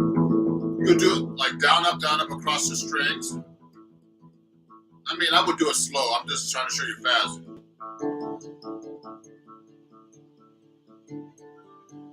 So I'm doing 2 strings at a time.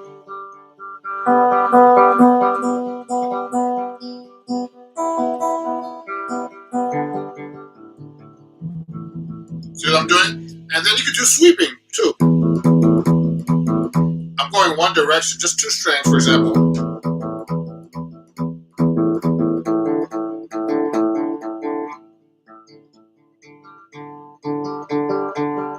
It's really hard to control the strings like this.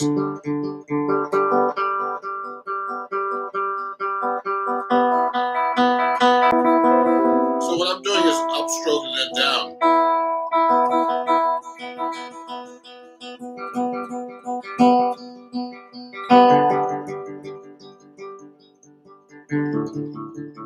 I'm just concentrating on my right hand now. My picking hand in my case. Oh, okay. Just turn it down a little bit. Now I'm back.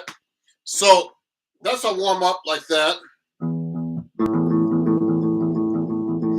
I mean, you can do all kinds of possibilities too. Whatever you can think of is good exercise. So, I mean, we did a little bit of warming up with my left hand, okay? So I did the chords with the diminished. Another warm-up exercise I like to do sometimes is like the chromatic scale in position. Let's go up the scale. So this is the real chromatic scale. They do it that way.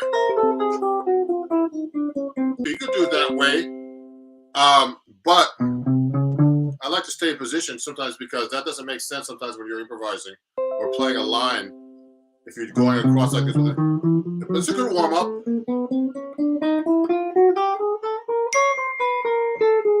You can do things like that, jump around the fingerboard. But I like to stay in position to do a warm-up. I learned this from the William Levitt Berkeley book. See what I'm doing now? I'm going.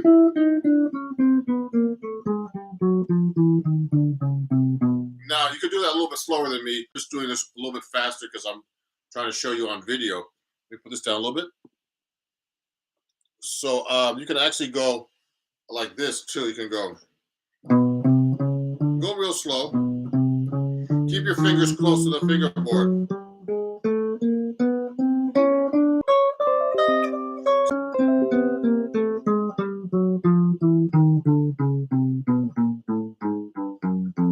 You should be able to connect these on the same string. Every possible.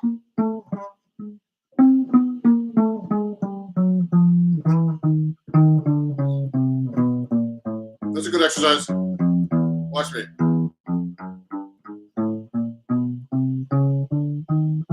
Up to the same string. That's tricky. Try to make it sound connected.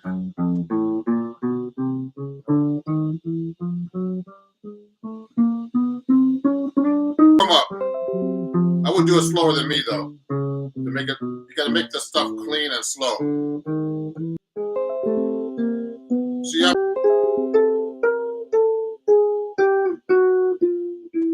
connecting the notes smoothly.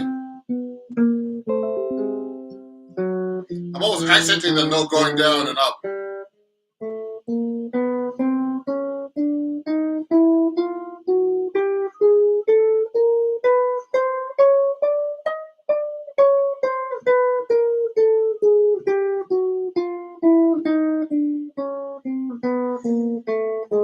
So, I mean, that was a 10-minute warm-up. I did picking, legato. I mean, I haven't done, there's all kinds of stuff you could do. But I didn't cover legato or anything like that yet. Hammer on some pull-offs.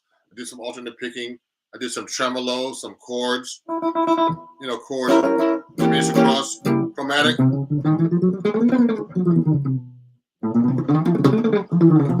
goal is to be able to play, warm up, and then do your thing.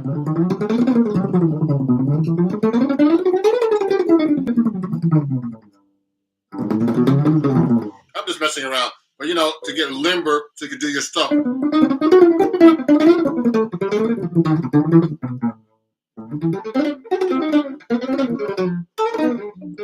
know what I mean? I'm just getting warmed up to get limber to be able to play my fast licks after and not feel like I'm, you know, completely stiff.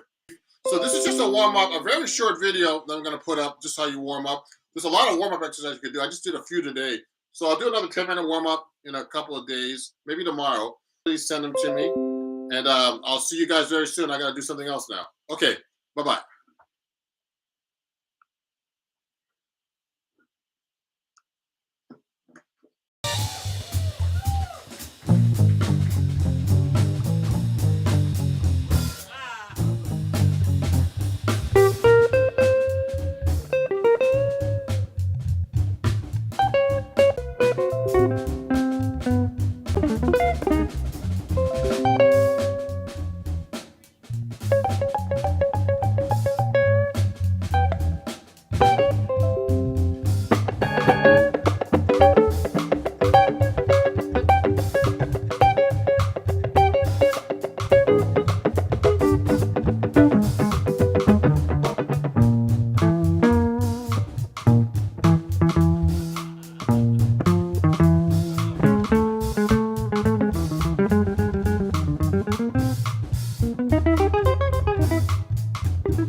just gonna go live on my phone because it's a little better, I think.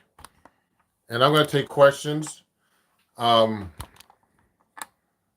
me see.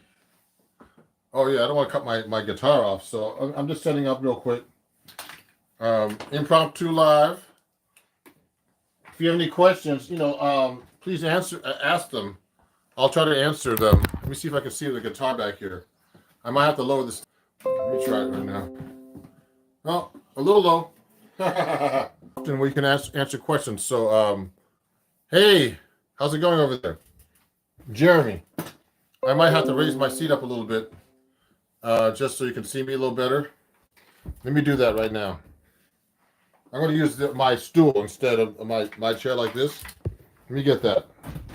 So, send me some questions right now. I'm going to be talking about this book that I have out now, Chords at Your Fingertips. A bunch of different things. I'd like to thank all my new patrons that joined this week. Let me move this chair back here a little bit. Okay. Ooh. So, something's happening. Everything's okay. I'm here. Some drama here. Trying to set up. Because you know what? When you go to YouTube, you can't really just like start streaming. It's just like you got to adjust your camera and stuff like that. At least in my case. So I have my guitar here, my 7-string guitar. So if you have any questions about this, let me know. Oh, you know what? I don't know John Mayer chord progressions by heart. Actually, let me see who that was. I think that was Jack. Let me see. Let me see what's going on here. I can't see them all at the same time. Maybe I can go on my other computer. And I'll take questions. I can see what the comments are better when I have my computer at the same time.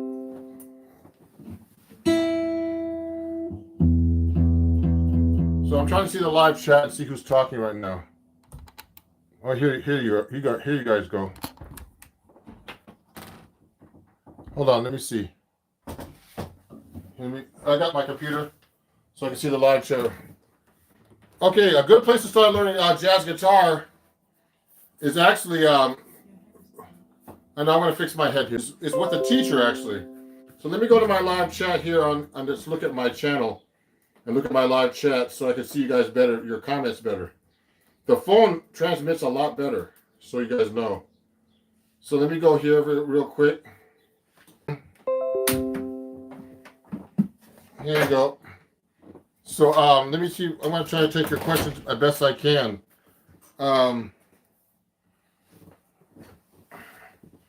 So let me see. Hold on. What's going on here? Let me go to my YouTube channel here and just make sure I can see Ron Jackson Music. And then I'm going to answer your questions easier when I see the chat here. Okay. Let me see. I see some. Let me look at this. See the questions now. Hey, Jeremy, Jerani, CD Sessions, hi. Oh yeah, how's it going?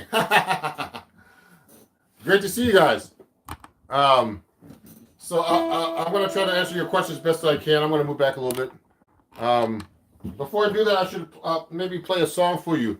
What do you think of the 1400 Euro Aria Pro? So I don't know that guitar actually really well. I don't know. I mean, I only have, I've tried Aria guitars before. Actually, I have a couple of Aria guitars, actually, nylon strings here. I have a couple of their classical guitars. I knew the guy that ran the company. I was an endorser for a while. I don't even know the guy. And I started endorsing them like about 20 years ago. And I got free guitars from him, and he's a really cool guy, so.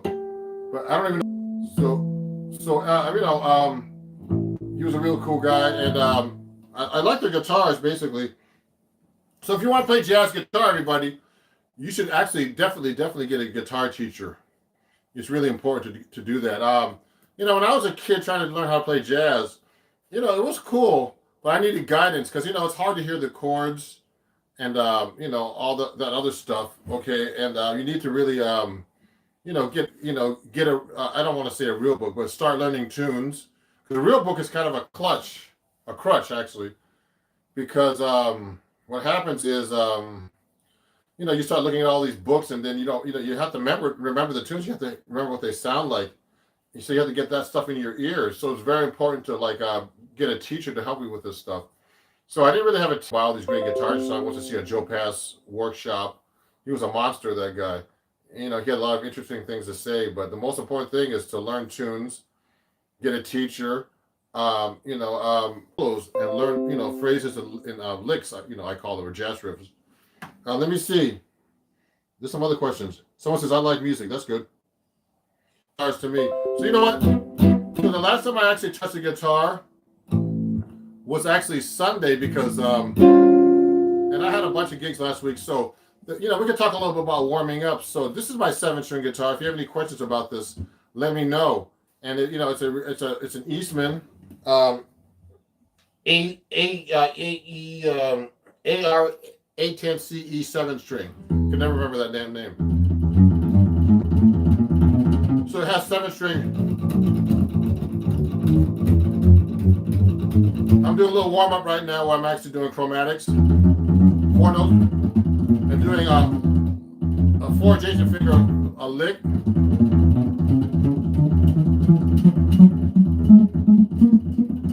So what I'm doing, and I'm doing a tremolo at the same time. What's your favorite drop 2 voicings or fancy root? Some of these drop 2 voicings I use for minor 7 flat 5. That was actually a drummer boy. You're a drummer, huh? Wow, I didn't know drummers play guitar.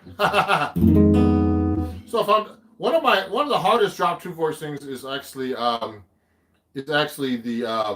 let's do a D minor 7 flat 5. Okay, what I do is this. You should know all your drop 2 voicings. Hey, how's it going? So you should be able to do this. So this is the 5th string root.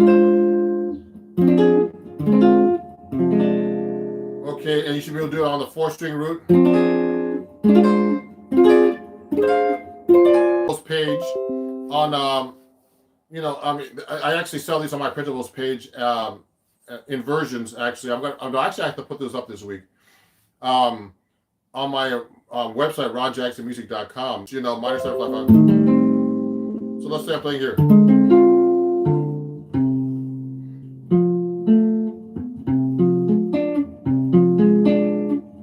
They're hard here. Okay. See that? They get the weird fingers on the 6th string. Oh yeah, look, you can use that over that minor 7 flat 5 over a minor 6 or dominant 7th. Yeah, actually, just so you guys know, okay, the minor 6 chord is actually is the same thing as a minor. They're the same inversions.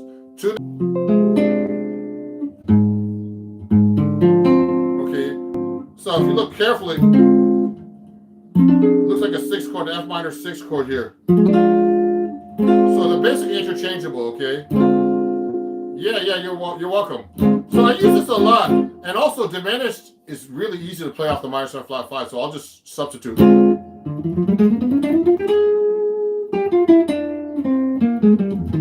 Okay, I like to do that a lot. Or diminished from the roots.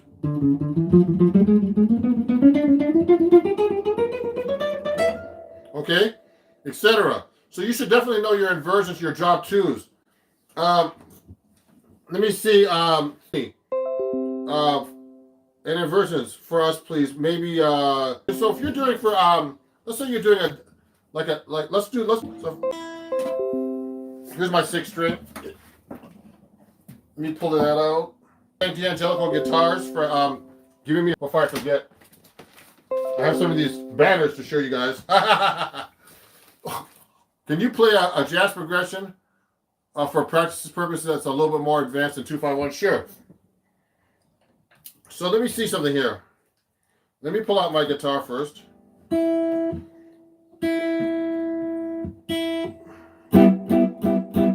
XL one that D'Angelico actually gave me as an artist sponsor. Okay, I'd like to thank Justin and everybody D'Angelico New York for this nice D'Angelico. So it's a little easier for substitutions. Let's do that. Bring a 2-5. Let's say G minor 7 to a C7. But there's a lot of ways you can substitute that. Okay, so I'm doing G minor 7, C7, to F major 7. Now, I mean, first one thing you can substitute is just like the basic notation. You don't have to play like a real straight minor 7. You can play minor 9 to a 13 to a 9. Okay.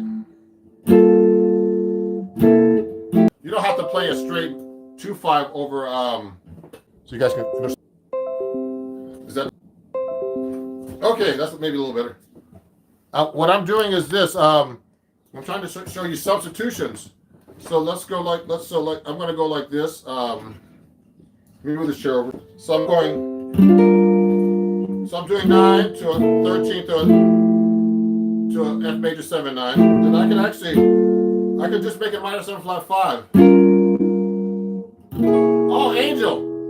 Yeah, he's something I wanted. You know, you can alter my chords a lot, so you guys know if I'm doing a 2-5, I don't have to play a straight minor, you know, a 2-5-1. I can go. I lowered the 5, kept the 9. Sharp 5 here. You know, change that to like a Lydian chord or something, you know.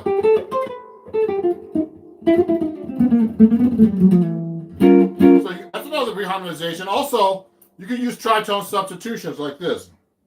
When I did, I just played like a minor 7 flat 5, or just straight minor, and then a G flat 7, which is a tritone substitution for the C. A tritone away.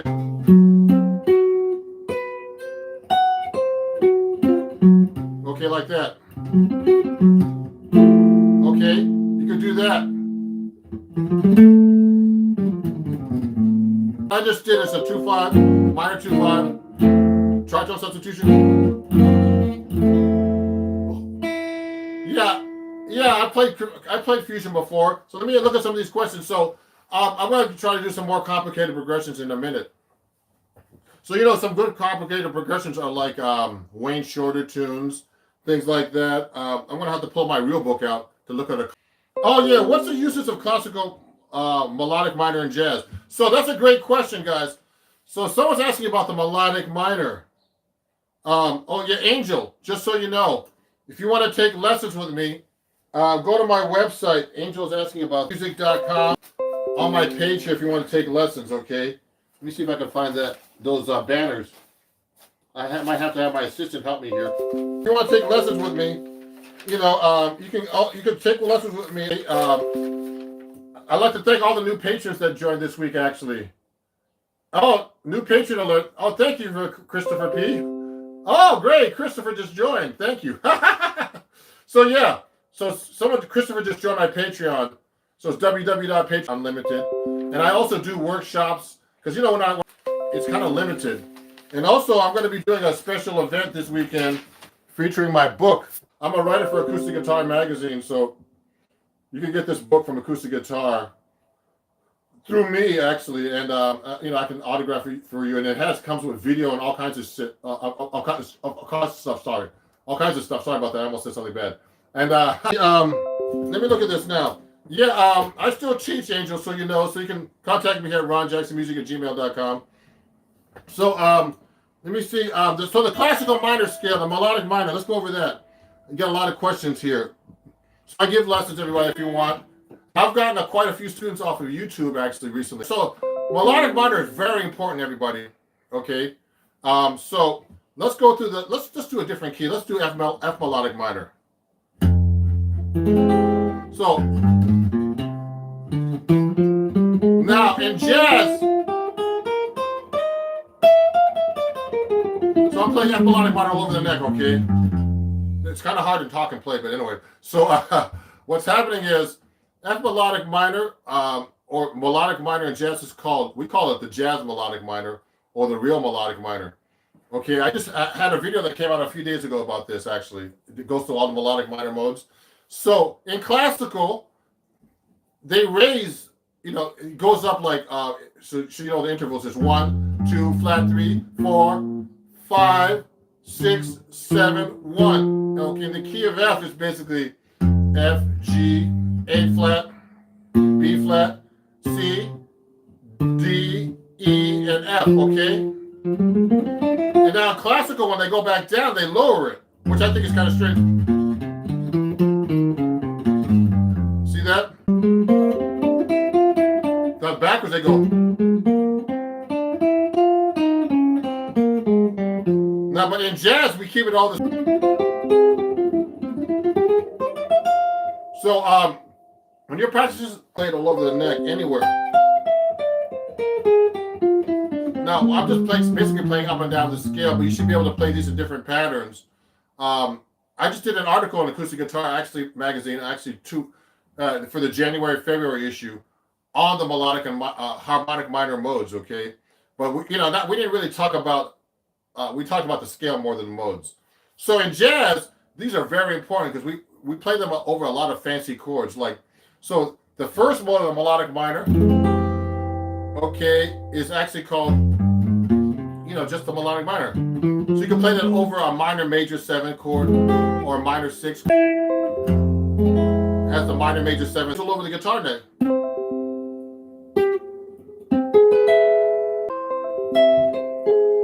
Not only from the root, but from from any kind of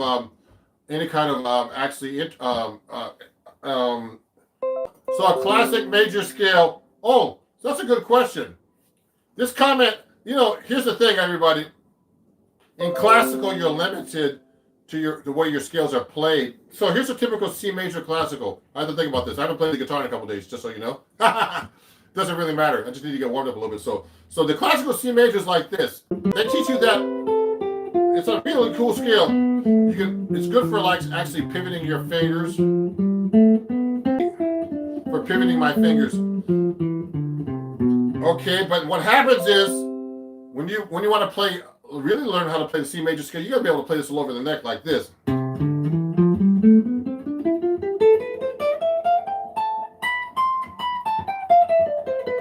See how I'm jumping around the neck? I can play it on one string.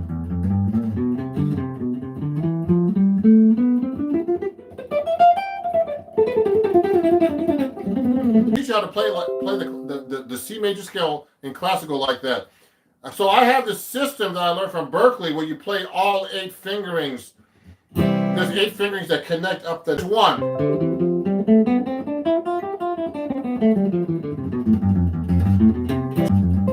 3. 4. 5.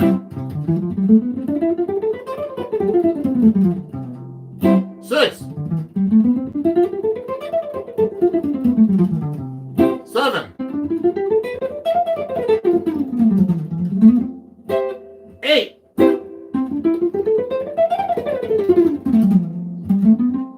And they double, okay? So that covers the whole neck. And I actually have that written out. If you go to my website at www.ronjacksonmusic.com, those are all the 8 fingerings. It's a lesson that I teach. It has the tabs and everything. You can learn all 8 fingerings. And if you go this week, you get 20% off my website until the end of the week on everything, including my books and everything. And it's use code Sunday, okay? Use code chords at your fingertips, okay? So that's very important. You have to be able to play your scales up and down the neck without getting lost, okay? So let me look at some more questions here. And that's only the key of C, just so you know. So you're going to be able to play this in any key. So in the key of F. Sorry, I'm talking too much. Key of F, key of, any key. I mean, in jazz, you play a little in different keys. So So let's get back to the melodic minds. There's a bunch of questions here. Let me see what's going on here. Question. I'm going to answer all your questions a little bit in a second. So one at a time. So if you're 15, get a teacher and start listening to records. Like I always tell people, you know, when I went to Berkeley, let me show you the real book. So the real book is really cool. You know, it's a cool book, but that doesn't teach you how to play jazz. You just learn. You're just looking at tunes. And most guitar players these days, and the reason why I use tabs is because most of my guitar students don't know how to read. So it's important to learn how to read. So I have the William Levitt book. I don't have it handy right now, but it's a great book. That's how I learned all my reading skills and chords and everything. And it's a great book. And it's important to know tabs just to show you somebody how to play something, put the finger on the right string. But, you know, the most important is to get a teacher, because when I was a kid, I was self-taught. So I thought I knew how to read. I knew all these chords, but I really didn't. When I went to Berkeley, I got my butt kicked. You know, these guys from Japan going in there,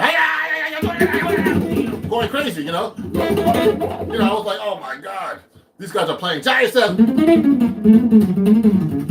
I was like, oh my God, I got to practice. So I would practice for hours and hours and hours and hours, you know, and I used to practice about 5 to 8 hours a day, and I had good teachers, you know, and I still teach with. I had some great teachers at Berkeley. I studied with Rodney Jones. I've hung out with George Benson, studied with Melvin Sparks, Bucky Pizzarelli, Pat Martino.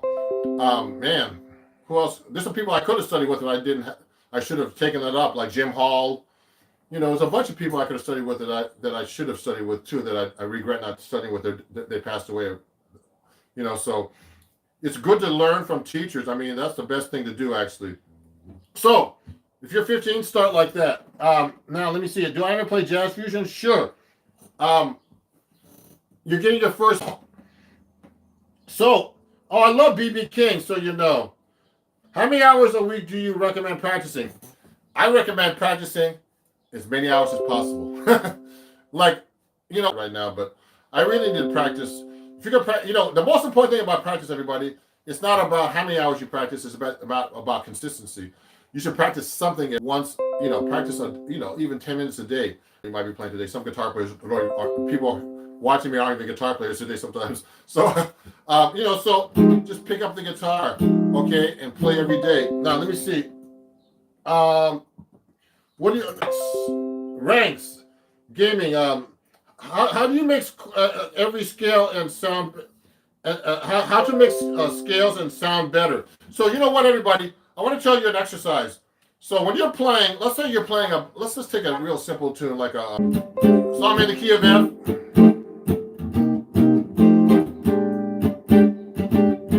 So when I'm playing through a song like that, now I have a lot of options, but what I like to do is I like to do this thing called the continuous scale exercise. So when I'm playing over the chord, I'm at the B flat, and then I just keep playing the scale all the way through until the next chord. F dominant. Now G, C7, F, C7, F dominant, B flat, F dominant, B flat dominant, C7.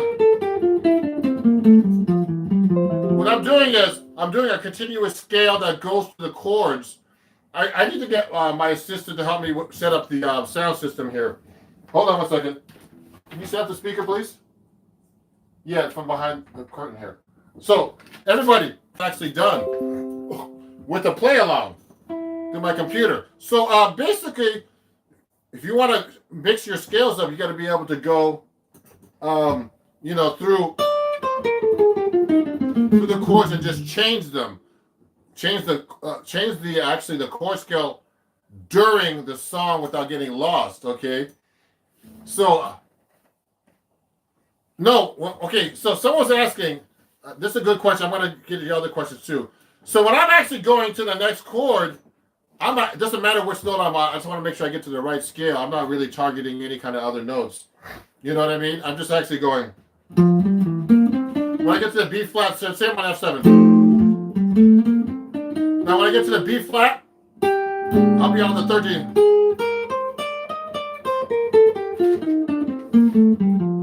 Target the notes and make sure that I actually, land on some kind of chord tone or note in the scale. What's going to happen is it'll sound good because it's going to be going by so fast it won't sound like a mistake, okay? So you're going to actually hear how this is actually done. So that's a great question. So that's how you play through scales. Let me see some of these other questions. There's a lot of people watching. Thank you for watching, everybody. And do me a favor. Please follow me and share this stream with your friends and fans. Remember, I'm giving you information and get a live teacher, okay? A real teacher to help you. And I teach as well, and I have students from all over the world, all over the country now. So I appreciate you guys. You guys are great. I'm trying to give you the best information and to help you play as best you can. Okay? So cool. Yeah, that's great. Yeah, so I'm going to show you how this is done. Let me answer a few more questions while I set up the sound system here. So, let me see. What do you think? Do you think it matters to use the cage system or 3 notes per chord or any other position system? So that's a great question. Kyan Hallows, thank you for answering that question. It's very important to know the cage system, everybody. Just so you know. With me, even recent students actually, they're like, they don't know their open string chords. I'm like, you don't know open string chords? Like, you don't know 1-800 for kids. No, I'm just joking. I'm just kidding. So anyway, you don't know the open string chords. So what I'm doing is all your bar chords come from open string chords, and they call that the cage system. So if I'm playing a C chord, you should be able to play that as a bar chord. What do? Take your 3 fingers and you play the C chord, switch them around, okay, to second, third, or fourth finger, and then move up 1 fret at a time. Okay, so that's the cage system, they call it. I don't know. So there's different names for this. Okay, so you should know all your open string chords. D chord, make it a bar chord, make it a bar chord. E minor, etc., etc., etc., etc. So, thank you. Someone's laughing about what 1-800 College for Kids. Thank you. That's a hit song. So, thank you all the 35 people watching. So, you have to know how that works. So, let me test out my sound system real quick. I might need my charger too. So, it's in there somewhere, but we'll get that in a minute. So, let me charge this, guys. I'm going to go watch this. Yeah. Computer charger. Yeah, so we're trying the sound system to make sure it's working. Oh, I see. That's the problem. No, you have YouTube in there? Yeah. So mute it on. Oh, yeah. Let me mute YouTube right now, everybody. So we don't hear me. How do I mute on YouTube? Yeah. I'm muting me on. Pick up blues right now and show you how you play the continuous scale exercise. So let me get a C jam blues right now. So let me play that. Okay, play. Is it on? It's off. I'll give it a try. Hold on. It has to go green. Yeah. Maybe you can reach it. Okay, hold on. Let me try this. Okay, so here, everybody. Here's a C blues. Here's a continuous scale.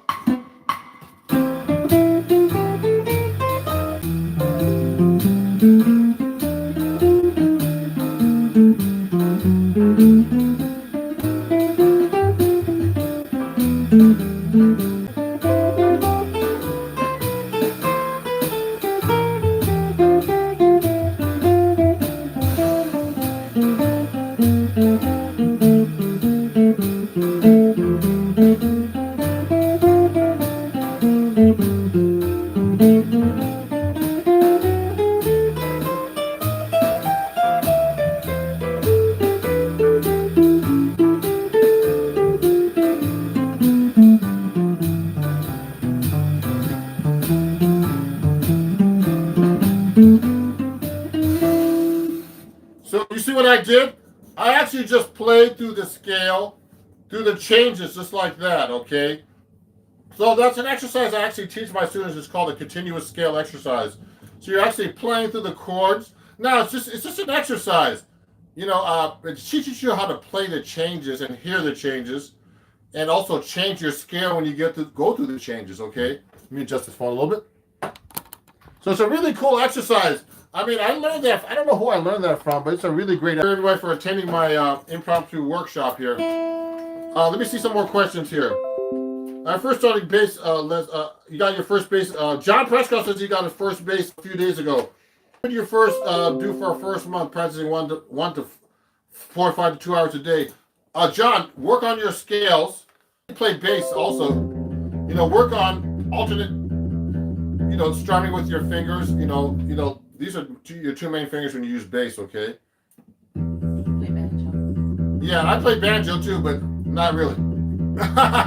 So yeah, and also work on your scales on the bass. I have a bass over here, but it's kind of hard to take out with all this going live right now. So that's a great question, John. Paul Smith. Well, this is a surprise treat. Thank you, Paul. Now let me see. That was John Prescott. What scales? Okay, hold on 1 second. Let me see this is question. What scales work for every chord? Is there a go-to scale for every chord? Okay. Now let me pick a more complicated song. Okay. Someone's asking me about more complicated progressions. So let's pick a song like a Wayne Shorter song. Okay. Let's pick Fee Fi Fo Fum. If you have your real book out, go get it out. That's like a kind of a complicated jazz song that a lot of New Yorkers play. Here it is. So Fee Fi Fo Fum is has a lot of chords in it. So if I'm playing first, depending how fast the chord is going by, this is very important, everybody. A chord that goes every 2 beats is really hard to play over because it's going by so fast. So when I usually play a chord that goes by 2 beats, I have to usually arpeggiate or something over the much time to do anything, unless you play double time. Okay, and then so I like to do double time. So what I'm going to do is I'm going to play Fee Fi Fo Fum. It's a really cool song. I'm going to get the real book out. Let me show you what it looks like. There's a lot of chords here, and so look at this song. It has a lot of chords in it. I'm going to play for you. And what happens when I improvise over a chord progression that's this complicated? What I actually do is I actually do a lot of arpeggios and stuff. So I'm not going to do any exercises right now. I'm going to play over this. But what happens is I'm going to play the melody first. Then I'm going to actually improvise over this to let you know how I approach this. I might just do different kinds of phrasing.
So, when I was doing through that, I started trying to do different kinds of ideas through the changes, okay? First, I started doing arpeggios, because there's a lot of chord changes, and they don't make sense, actually, sometimes. It's kind of like a giant steps kind of song. So the song I'm going over right now is Fee, Fi, Fo, Fum, okay? And there's a lot of chord changes there. And some of it's kind of like a giant steps progression like this. Yeah, so, it's a kind of a really cool song. Let me look at some of the questions. And what I'm doing is I'm using different techniques. Since there was so many chords, I started using double time phrases. Instead, so you can use like eighth notes, quarter notes, half notes. I'm actually doing double time phrases through that to make it more interesting. But, if you listen to Wayne Shorter, when this song came out, it wasn't an easy song to play back then. And I play more melodic through these kind of changes. But if you want, a lot of guys now just burn through the changes like this. Let me see something here. Let me see some of the questions that are coming up here. So everybody, I'd like to thank my new Patreon today, Mr. Chris P. He just joined my Patreon. So, you can learn on patreon.com, which is www.patreon. My Patreon, I'm starting to get a lot of fans and followers on there. And if you want to learn guitar and jazz guitar and help with everything like that, let me know. I teach as well. Also, if you like this guitar, this D'Angelico, so I have this on my Amazon store. I sell D'Angelico guitars on my Amazon store. Go to my Amazon store at www.amazon.com/shop/Ron. Thank you. Someone's saying I have really good. My shorts are really good. I want to answer all your questions right now, everybody. So this is like an impromptu day. So let me do that's based on the chord change through those chord changes. So let me turn that back on for a second. There's a lot of chord changes there. So what you do to play over difficult changes, you have to be able to make sure you change your scale. So how long have I been playing guitar? I've been playing guitar since I was 11, a long time. Look me up on Wikipedia.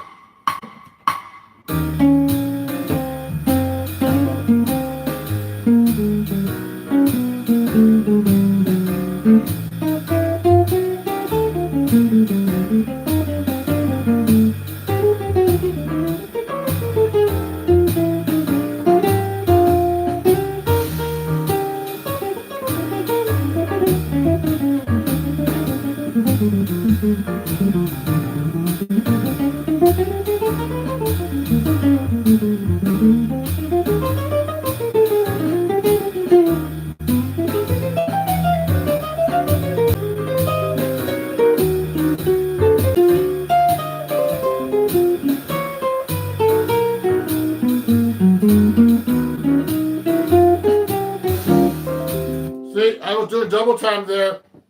Then I started doing arpeggios. So for example, there's a lot of chord changes. So another thing, a technique you could use on Fee, Fi, Fo, Fum is actually using arpeggios. Let me try this next chorus like this. I'm going to try to do mostly arpeggios. So you get an idea how to practice this. Well, here we go.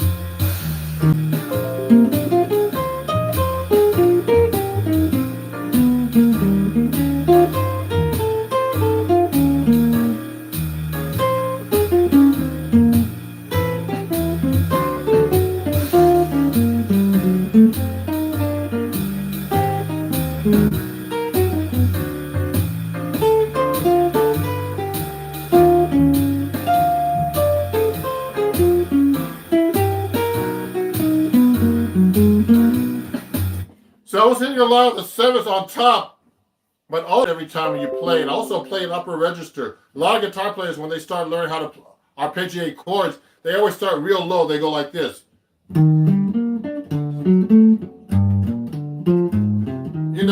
So it's good to do that if you're a beginner, but you have to be able to play the higher register on the guitar to be able to learn the guitar neck. And also, you start playing all over the neck, etc. Okay. Now, let me look at some more questions. So I have a ton of questions here I need to answer.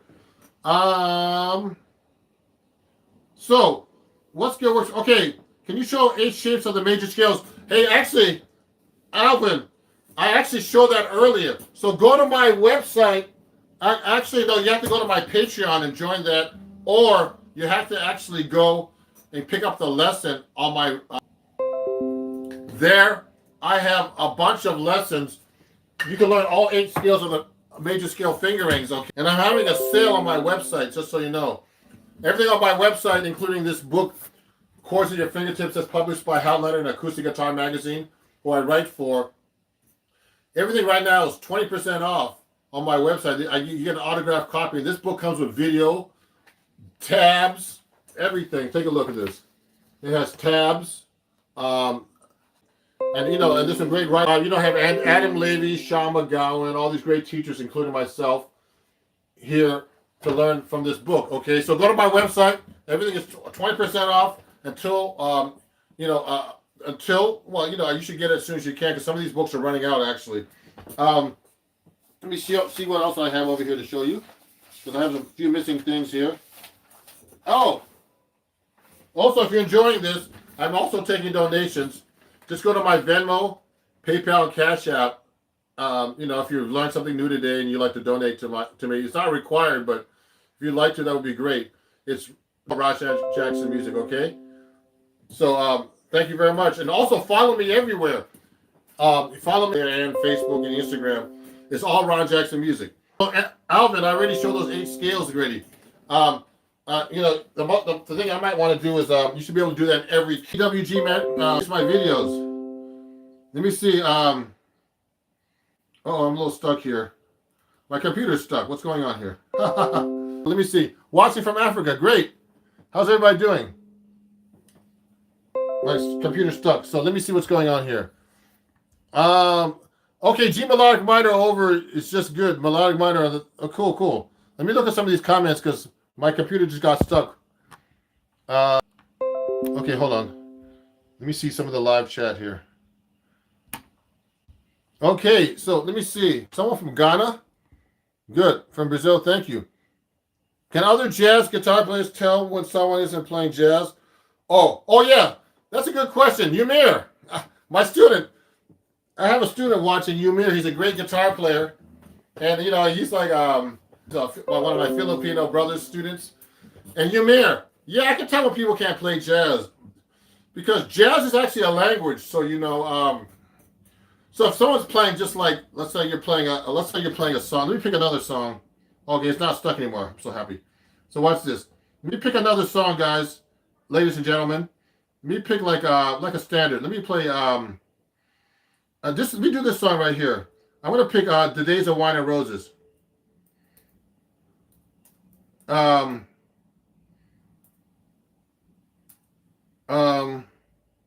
hope they have it here.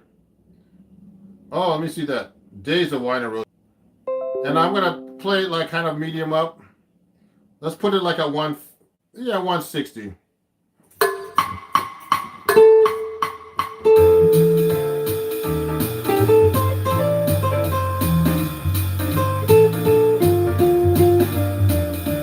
Is this? I want to play like someone who doesn't know how to play jazz. So let me start from the beginning. I want to make it a little bit faster. Here we go. So here's how I can tell you can't play jazz.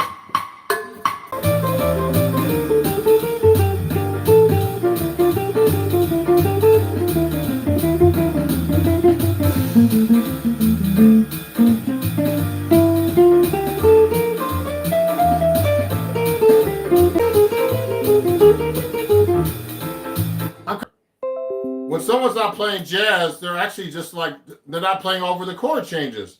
All Roses has a lot of chords. Let me see if I have it in this book. Days of Wine and Roses. The Day. Here's how it should. Let me turn this up a little bit.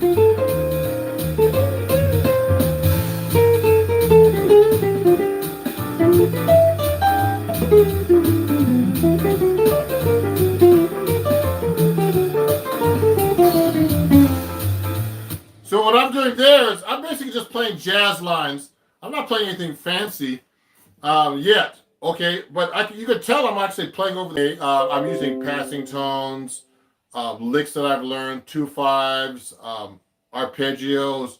I mean, I'm using all kinds of stuff. All kinds of stuff I've learned over the years to play when I'm playing jazz guitar. So someone who knows how to play jazz, they really know the language and they know. I'm using all kinds. Also, the rhythms are very important. It's not, I'm playing a lot of eighth notes. I'll do triplets, all kinds of different things. I could do double time phrases. At this speed, it's going to be really fast to do double time, actually. I'm going like at 170, but it's possible. Let me show you how different techniques I can use. And, I'll say them out loud when I do that. Ready? Here we go. So eighth notes. Triplet. Eighth notes. Triplet.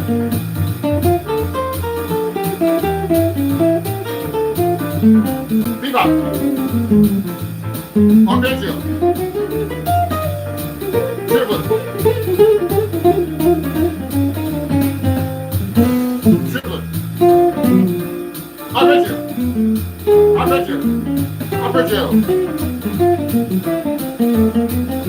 All those techniques I just used, I was doing arpeggios, triplets. But I know what I'm doing, and I know when I'm not playing stuff correctly. I know, if I play a wrong note, I know it the most. People might not even notice it. And some people might. But to me, I'm my worst critic too, and you should be too. So let me get back to the questions before I finish up here, because I got to eat lunch soon. But this has been a great live session, everybody. Now, if you enjoyed this, definitely please follow me and subscribe. Join my Patreon. We had a new patron today. I appreciate you, Chris P. And also go to my website. And this week you get 20% Sunday, celebrating 1 year of Sunday evening jazz. That's on my Instagram channel. And thank you for all my 25,000 subscribers and followers on Instagram. Let me see this. I have a class in 3 minutes. Oh, sorry, John. There's a lot of questions here. Oh my God. Hello, jazz is the toughest of all of them. Do you recommend beginner play to start with jazz? Yes, if you're a beginner, start with jazz. I would start with jazz because, there's nothing wrong with starting with jazz.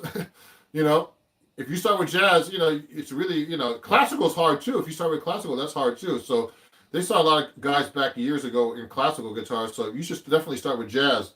Okay, let me see this. That's cool. Can you play any sing-alongs like Wagon Wheel? Yeah, I played G major pentatonic over that just now. Okay. Cheers from Chile. Let me see these other questions. Oh, yeah. So someone's asking me about the George Benson picking technique. So you know what? Let me see. That's Shiva Savananda. So yeah, I basically use the George Benson picking technique, but it's weird. Recently, I've been straightening out a little bit sometimes. I don't know why. Like this. I hit the string like this. If you watch carefully, my pick is more at this angle.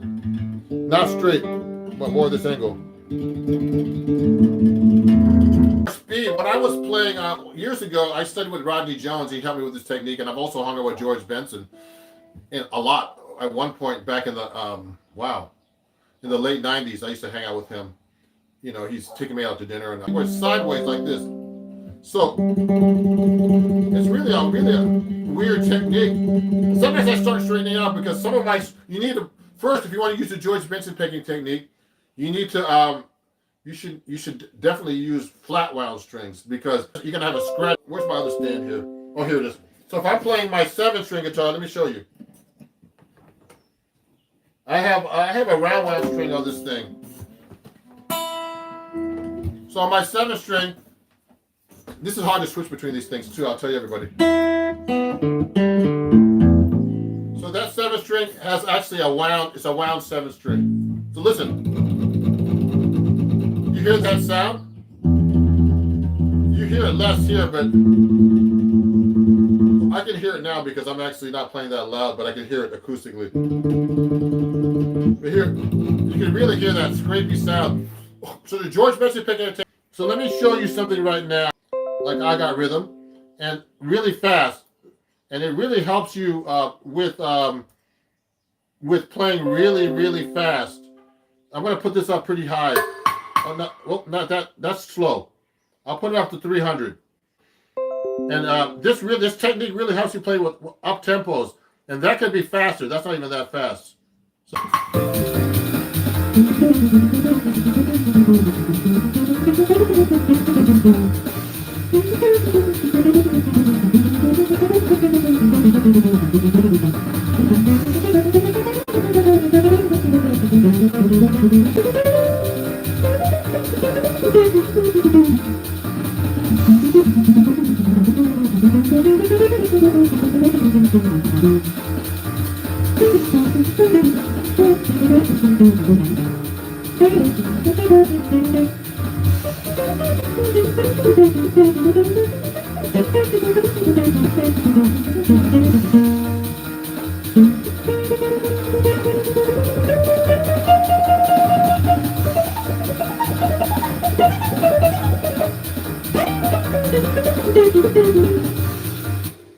So you get the idea.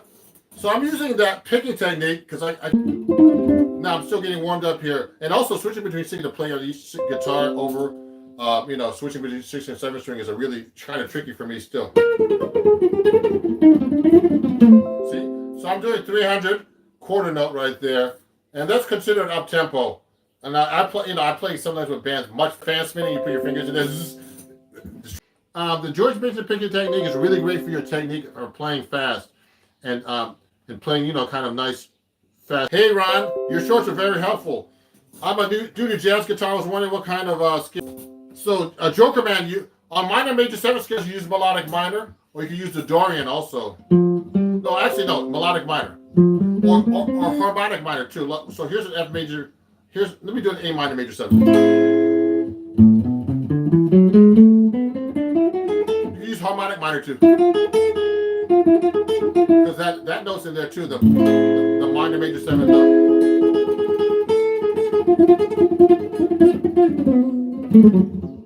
Okay. John Smith. Sounds great, teacher. Thank you. Hello from Brazil. Watching from Africa. Greetings, everybody. Now, let me see. Do you begin to incorporate chromatic system in my solo? How do you? So chromatic system. That's an interesting question. Chromatic notes can be just random notes as well. But in jazz, we like to use chromatic passing tones, chromatic approach notes, all kinds of things like that. So I like to do that a lot. So you can start doing that over like chord tones, between whole steps in your scales, etc. Okay. I'm starting to get real tired now. So everybody. Informative and inspiring. You're welcome, Jonathan, and thank you, Santiago. Can he slap? I can slap on this thing actually, but I don't do it much. So anybody. So there's so many questions here. I could start jazz right away. So thank you everybody for watching. Again, I'm gonna finish up now. I gotta eat lunch. I'm getting tired. But if you enjoyed this, please join my Patreon here. Let me show you this. I have so many banners. I can't keep up with this stuff. Here we go. Oh, also, if you enjoyed this, I'm taking donations of $1 or more. It's not required, but it'll be great, to help support me during this time of no gigs, and mostly teaching at home. But so if you want to donate $1 or more to Ron Jackson Music, please do so. PayPal, Venmo, and Cash App.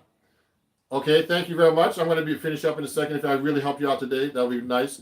And also, what was I going to say? On my website, 20% off everything. Use code Sunday. Hurry up before the code expires, okay? So you get CDs. You get this book here. Quotes at your fingertips for 20% off. It's signed and autographed. Also, if you want to join my Patreon, you just go to patreon.com. And it's called, it's Ron Jackson Music, and enjoy my Patreon, okay? So thank you very much for watching, everybody. It was really great having you. I'm going to be doing these live sessions at least once a week, or twice, or two or three times a week, just answering questions, okay? But there's nothing like a real workshop when I present a workshop where you can actually play, or taking a lesson with a guitar teacher like mine. Please share this channel with all your friends and family too. TikTok, Instagram, Facebook, wherever. Twitter. Have a great day, everybody, and thank you for watching. Okay, bye-bye. Here, dude. Here you go. Here you go. When musicians play rock or metal music, they usually play one scale over the whole chord progression. That's called modal playing. But in jazz, we play over each chord, which is called playing changes. So in a song like Stairway to Heaven,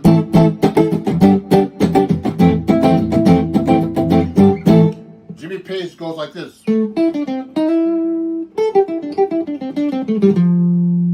But in jazz, I'll play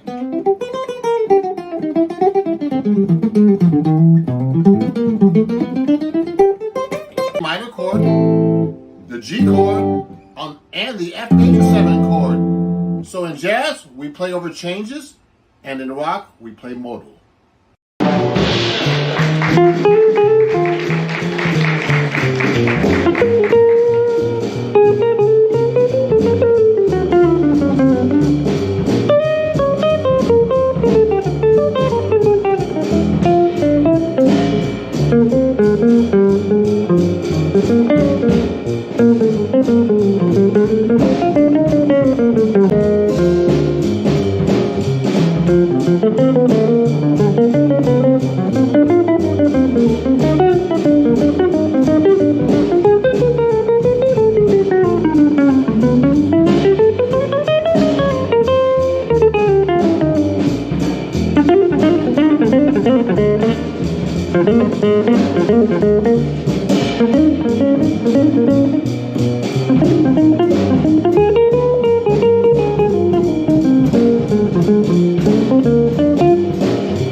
Once a year I play that.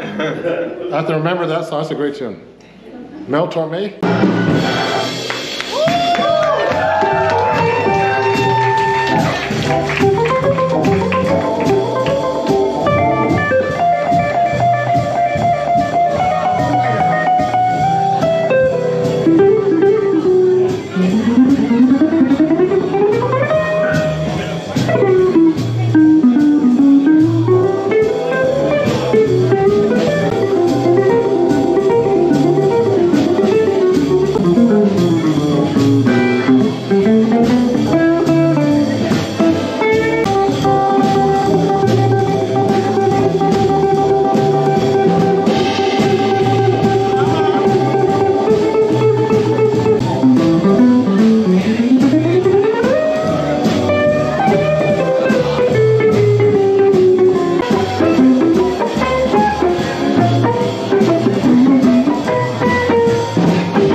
Thank you very much, y'all.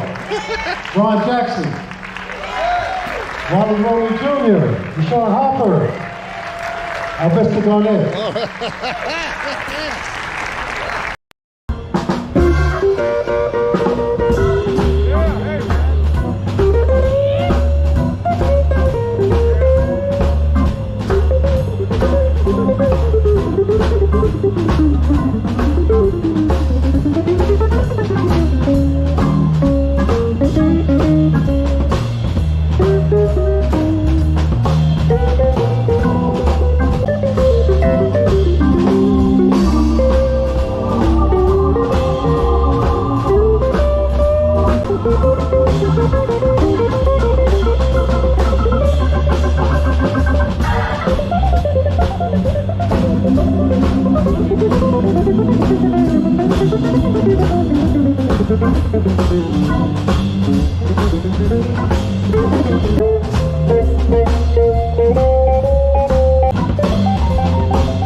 For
example, there's so many ways to do chord melody, the most important. So the song I just played for you was called Love Walked In, and the melody.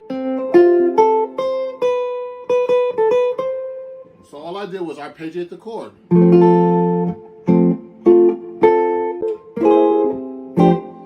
So that's one technique of chord melody in jazz, arpeggios.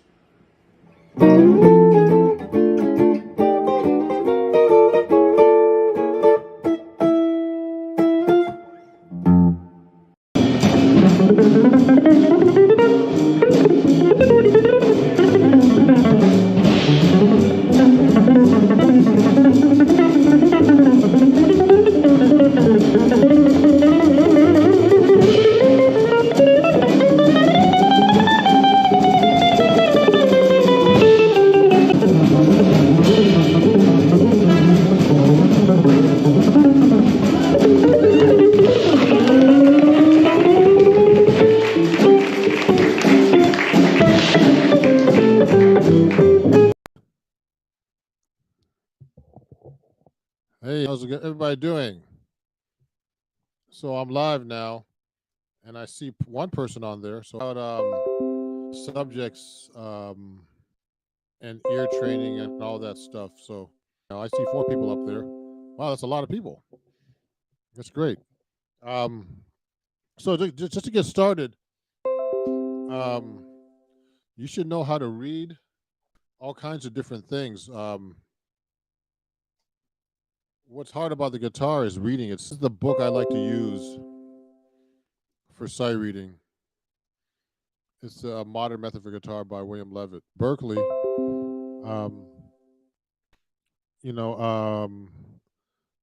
this is the book that they use for, how to read notation, which is very, very important for, playing. But it doesn't teach you with tabs, like, which you,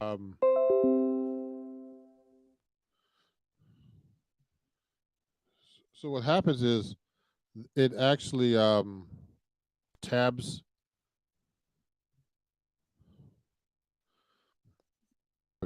the tabs make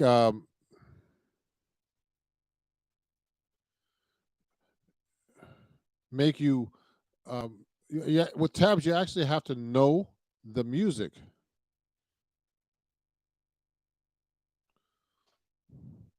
So something.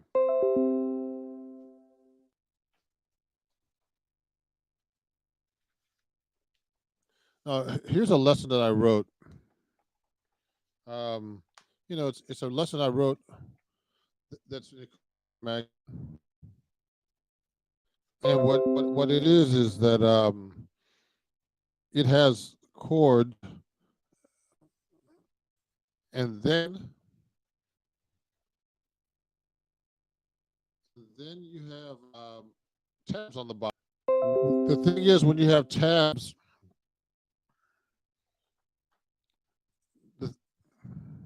you need to, it tells you where to put your fingers, which is fine because on the guitar,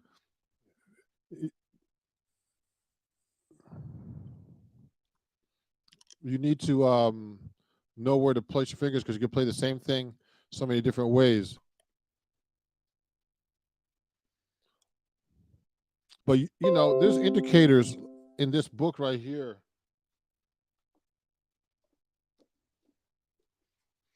Where to put your fingers. It tells you what strings, etc., and what position.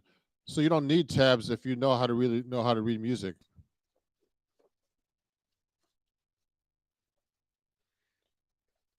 So this is a great book for learning how to read because it teaches you how to play positions and everything. The William Levitt book. It's called also, you should be able to read in lead sheet form. See? Everything's mirror image here, but so you should be able to read chord symbols and just single line notes. And that's really hard to do at R, like a G major 7. When I started learning how to read, it was really hard to do that.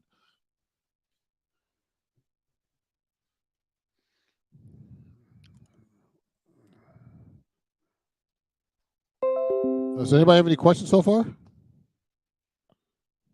Okay. So, guitar music starts to be hard for me. This is a Brazilian book Latin book and even rhythms. So, the hardest part. So, let me show you one more thing that is hard to read on guitar. Hold on.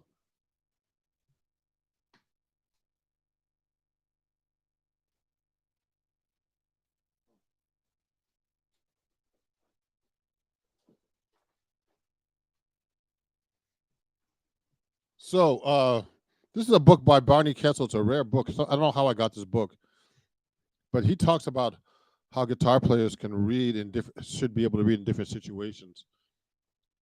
This book's called The Guitars. It's a rare book. I looked it up. It's like a very valuable book. So he told me the most important thing. He said reading music.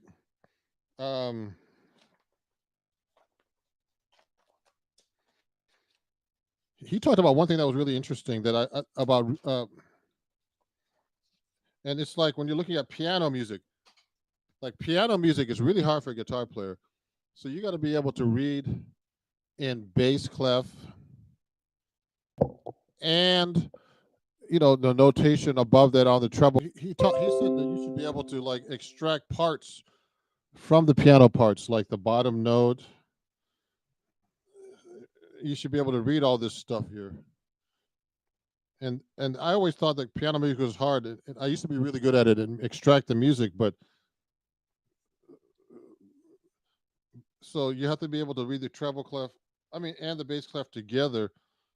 So C, E, G, A, C.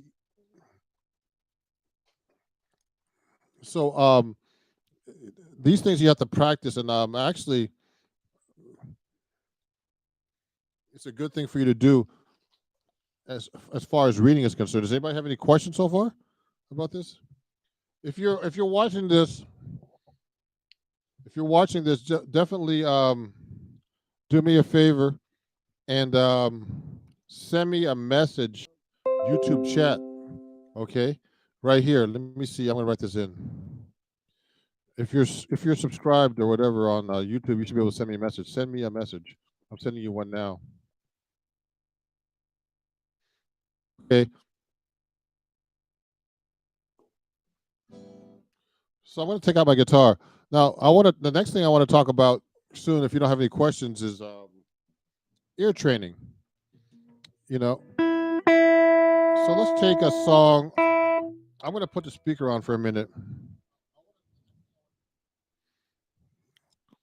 I'm going to try to play you you should be able to hear cadences and things like that when you're actually learning about ear training. And also, you should know basic solfege. So if you should be able to sing your major scales and sing the do re mi fa sol. Oh, hey Reggie, hi. Reggie, respond please.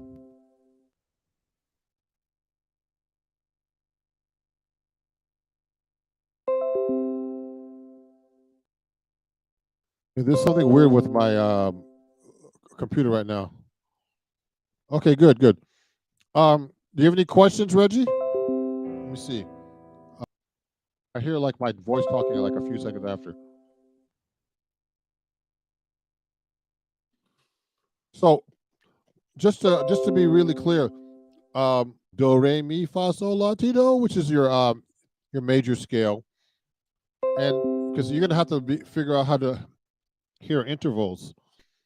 Like you should know your intervals, all your major intervals, like the major second and the major third, the perfect fourth, perfect fifth.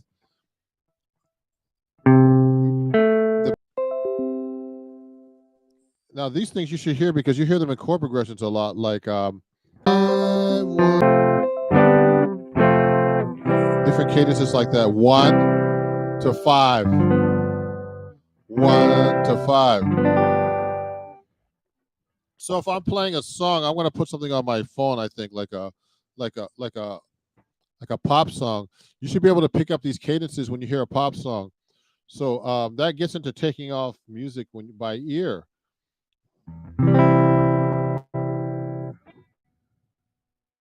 Let me see something.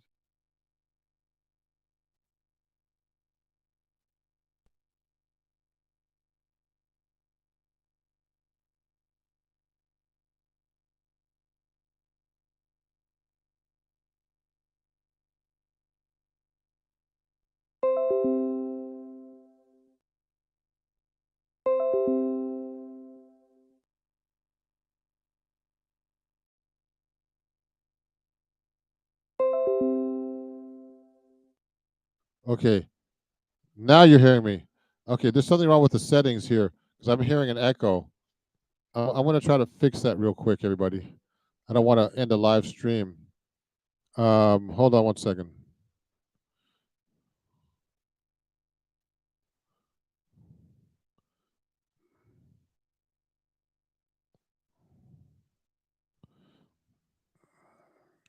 It's picking up the Oh, let me do this. I know what to do. Hold on one second. I'm gonna input is should be the. Let me try this again.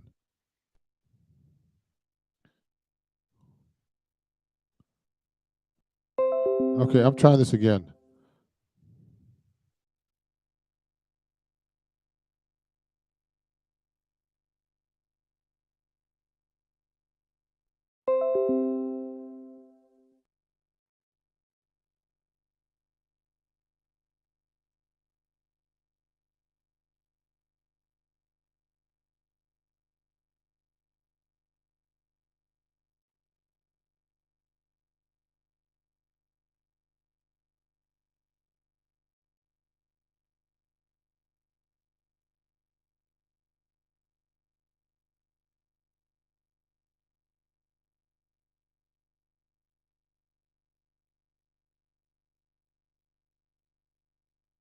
Put the is this. Okay. Sorry, I'm gonna have to use my I hear an echo, but it's okay.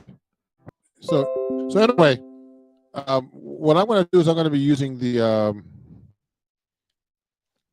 I'm gonna use the speaker. Now so so you should be able to hear cadences. So let's take a song like a pop song. I'm gonna put something on my phone. I'm gonna pick a random pop song. And the first thing you do when you want to take off songs is, ear training is part of ear training is actually taking off songs off of. Let me take like a pop song. Let me go to YouTube. I'm going to put it through my speaker on my phone. and then so it could show you just a random example. Top 10 pop songs. Billboard Top 100. Let me play something.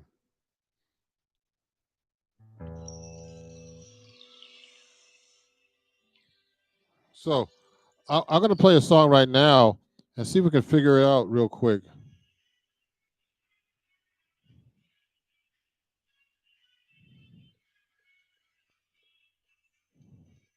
So this is a random song.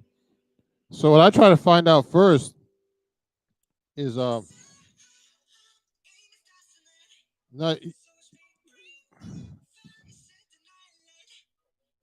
okay. So I just stopped. I said, oh, the first. So Anton, it's in the key of E. This I can tell already. So, and if I'm in,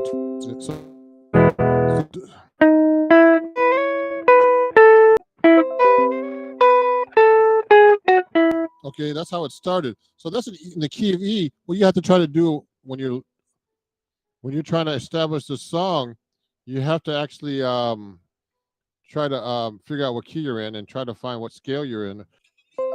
So when I step forward a little bit. So if you have a hard time, you could actually slow down the song too.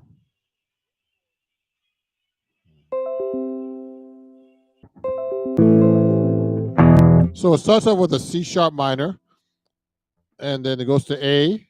C sharp minor is the sixth chord, goes to A, and this song is actually called what is it? Dynamite Official, BTS. It's BTS, the famous Korean pop band.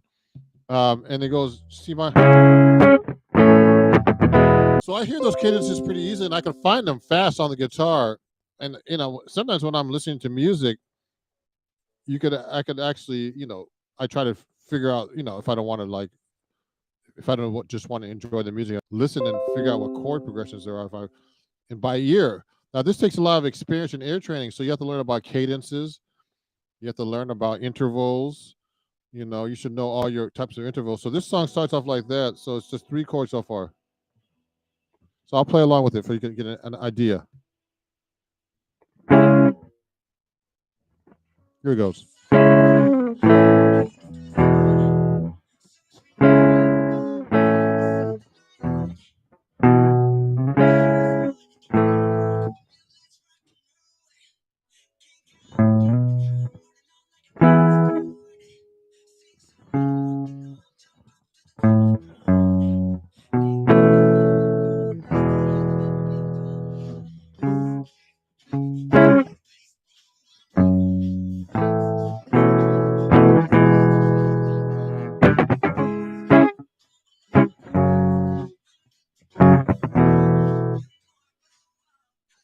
So it's basically C sharp, F sharp, C sharp minor, F sharp. Songs I always find is not learning the song, is the form.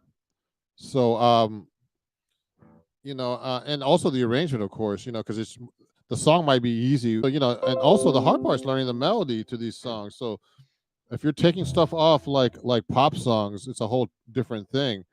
But another thing that's a different level is learning how to take these songs off and writing down each melody, or writing down each rhythm. That's a whole different different ball game. So it's important to be able to do both. And what I usually do is this takes a lot of ear training. So ear training is very important, and so you have to learn. And that's really that's a whole different skill. And then sit down at a desk, and they play it for you, and you have to know your intervals between notes. Be able to write that in the melody solo. That was really hard, man.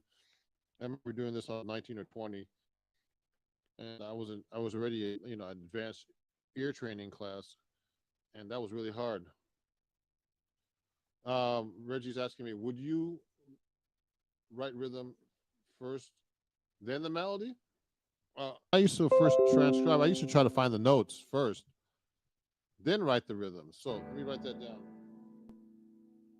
Write notes first, and then rhythm. Then rhythm. You can put the rhythms to the notes after. So if I'm using, I don't have my I'm actually talking to my computer. So you Sibelius, I don't have it on my other computer. But when I transcribe, um, I'll take a note. Let's say I'll write a note down first, like this. I'll put the note here, and then I'll figure out later that's a dotted quarter note. Okay, but you have to be able to count rhythms and feel rhythms too. Now that's a whole different skill. Um, Transcribe, you actually have to know how to hear how long a rhythm is. So let's try to do an example. Let's look at a jazz solo.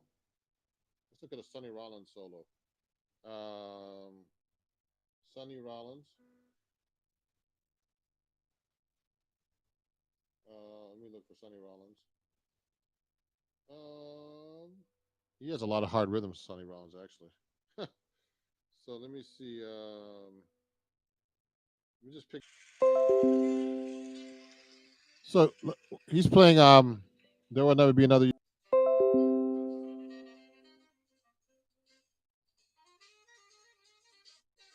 Most of the stuff he's playing is eighth note, rhythm, but Sonny Rollins will probably start playing off the time in a minute.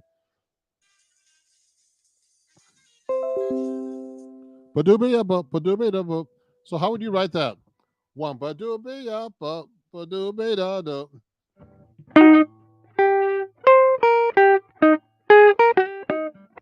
So I just figured that what he played that he was playing on E flat major, the E flat major scale. I mean, his line was based on that. That's the first chord of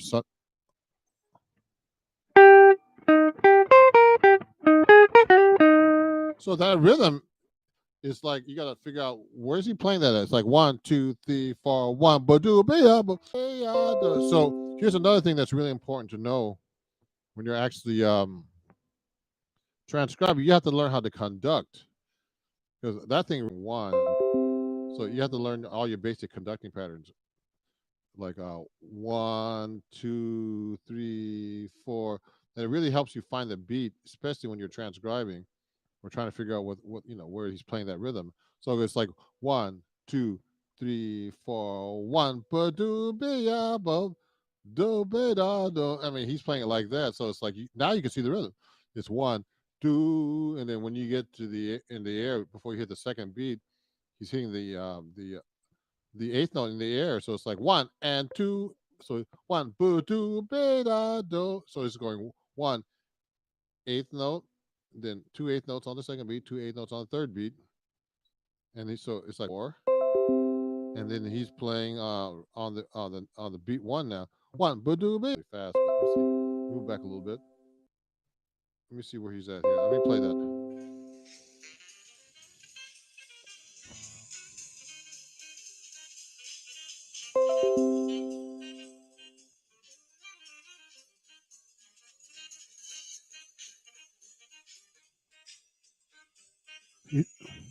He's doing a lot of rhythms there. You see that?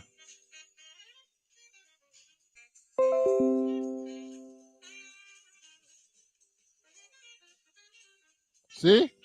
That's the thing he just played.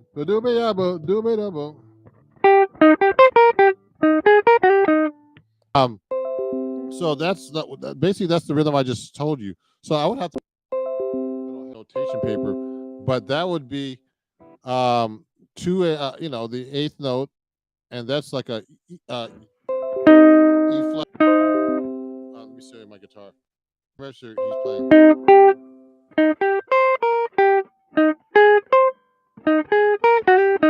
So you should actually know if you're transcribing what notes you're actually playing over the chord. So he's on the E flat. You should know the chord you're playing over if you're doing ear training or transcribing solos.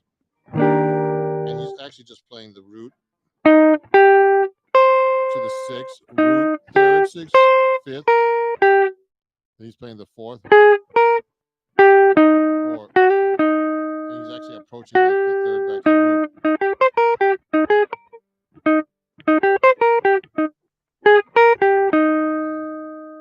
That's him, And so when you're actually transcribing solos like this, you have to figure out each detail. Now, there's a difference between transcribing and actually taking off melodies. So what I usually do is I transcribe, and I could either transcribe if I want to, write it out for like, to have it etched in stone, which takes hours actually to get it right, especially like a solo like Sonny Rollins or John Coltrane, anything that's really complicated. It could be even like some rock solos, or you could just do everything by ear, which right now I tend to do that. I did that when I was much younger, but to be able to transcribe, write these things down, it helps your reading, and also do it by ear.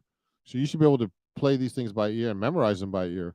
Because at the end, you're not going to be looking at music when you're taking a solo. You're going to be, or you're playing in a band, in a rock band. You don't want to have music in front of you.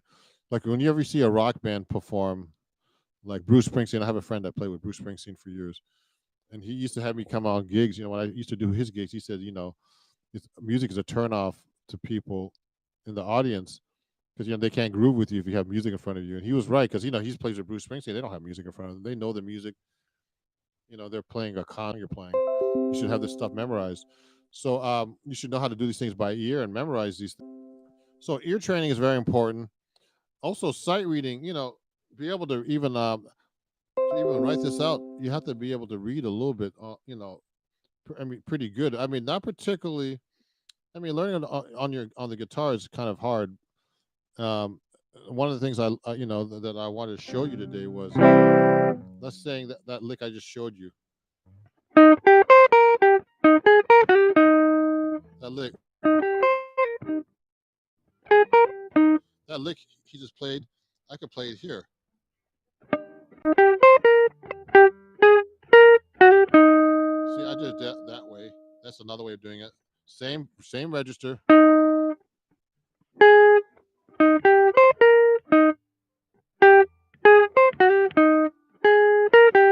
That's hard. I just played it that way. I just did it this way. There's 3 ways. I can do it here. That lick is like an E flat chord to F minor for a second. Outline the F minor, and then you can do it here. And then that's just in the same register. If I did an octave lower.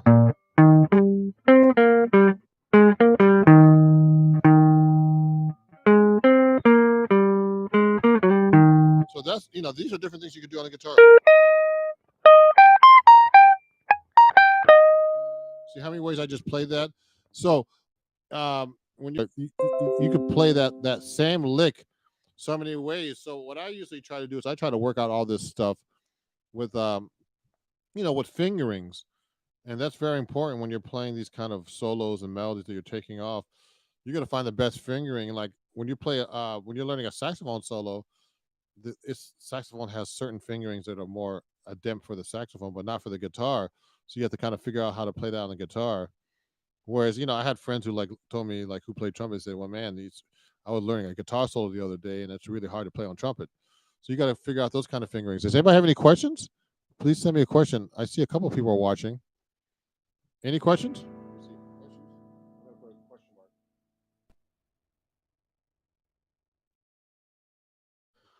I'd like to hear from you guys. And there's only a couple of people watching today, but I know some people are out of town, and you could watch this later, on the link if you want to watch my my live stream. So I'm going to probably do another class about taking things off. Let's review a little bit. Oh, the guitar players can play fast. Reggie's saying that horn players seem to always play faster than guitar players. I'm sure about that. Guitar players can play pretty fast too. Breath and pick or attack each note somehow. Like you have to be able to attack each note. But you have to be able to play. I think speed is something that you can develop on any instrument. You just have to figure out you just have to practice and get the technique together. But horns can actually blow through and piano too. Piano plays fast too. I think every instrument you can play fast. You just got to get your chops together. And I mean, George Benson could play just like a piano player, but you have to build up speed and get the right technique. Like I couldn't get any speed.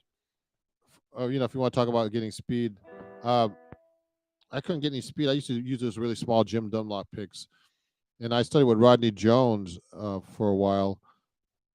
Well, actually, it just took 1 or 2 lessons, and he showed me this George Benson picking technique. Play my pick sideways, so I got more speed. Like this, see? So now I was able to get speed, but the right hand. So I use a lot of legato. I mean, I kind of approach it more like a saxophone player. I don't actually pick every note like Pat Martino does. He actually goes every note.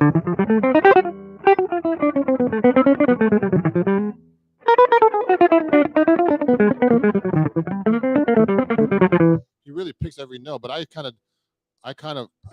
of actually use legato, which is like I mix up legato, which is like hammer-ons. So I'm mixing them up. I'm actually using hammer-ons, that kind of, or pull-offs. Those different types of phrasing with my left hand. So I'm not only picking every note. Also, I do. I'm actually writing a new article for Acoustic Guitar Magazine that's coming out. It's going to be about sweep picking. So you could do things with your pick too that make you play faster, like sweeping. So because if you skip across a string, you can play real fast.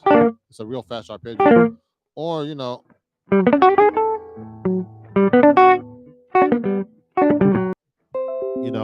So I mean, you could actually play with horn players. You can learn their solos. You can play them on guitar. I see people do it all the time. It's just a different technique. You have to be able to figure out how to. I mean, when I learn these really hard melodies, sometimes um, that like I was working on this song called "Got a Match" by Chick Corea, and that was a really hard song to play fast on the guitar because they play it so fast.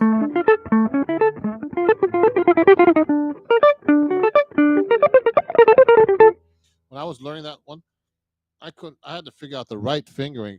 So sometimes knowing the right fingering or figuring out the right fingering helps you play these melodies and solos much faster. Okay. And in that song, I was lazy. Um, Usually I'll learn a song by ear if I have time.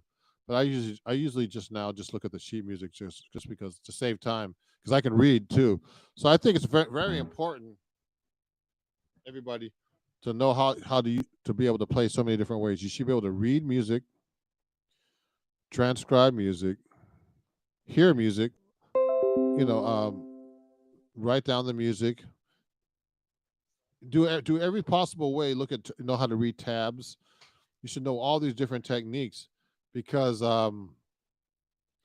all useful tools. Especially like I have a lot of friends. When I used to do Broadway a lot, they were telling me that they know how to read music, but they don't know any songs. They can't improvise. But that's what they do. They play parts, and that's good too. And they play the crap out of those parts. But they're like, it's play the same part and be able to do sounds like that. But it's not to me. I mean, but they're not. They admit they're not creative. That they don't know how to. They don't know any songs. They don't know how to take a solo. It's another skill that that brings you to. I mean, I don't know if it's a different level, but um, so I mean, I like the control of what's the word of reading music and playing a part. It's actually a skill and a discipline. I like the discipline. That's the word I want to say. It's a discipline to a show, a Broadway show, and learning a part. When I was subbing a lot, that's what I was doing mostly, and sometimes I get my own off Broadway show or whatever. Um, I mean, it was hard to like. You have to basically play like the dude that's playing the show and play all these parts, and you have to read, and you have to be able to follow a conductor, and play with the band, and be able to play all these different instruments. Like I wouldn't be playing like just like a guitar. I'd be playing like banjos and whatever, electric guitar, acoustic, classical, switch, pedals. So it's like a real job when you do those shows. They pay a lot of money, you know. I mean, a guitar chair on a Broadway show, it's like a real job, and it's only a couple hours a day, so you have all day to do things. But it's a really stressful environment. But but I like the control of the show, and and play it right every night, because I guess they would use canned music if they could. That means like pre-recorded music, but it's not the same thing as having a live band. And actually, producers on Broadway have been trying to eliminate musicians to save money, because it costs a lot of money to have a musician on stage. Because they're not only paying your salary, they're paying your pension, your health benefits, and your vacation and all that stuff. It's like a real job. So anyway, it's a good skill to read. It's a good skill to transcribe and hear things and take things off record. We talked about, which is my big thing on Patreon, is learning how to improvise. That in another live lesson, I'm going to put that as a subject, but playing changes is like that's the holy grail of jazz itself, and that people really need to learn and get together. And so, is there any other questions before I finish up here? Um, so you should be able to just to review. You should be able to also know different rhythms. And it took me a long time actually, because I was used to playing eighth notes and quarter notes and 16th note. I mean, in those kind of notes, but it was hard for me to start working different kind of time signatures you need to work on.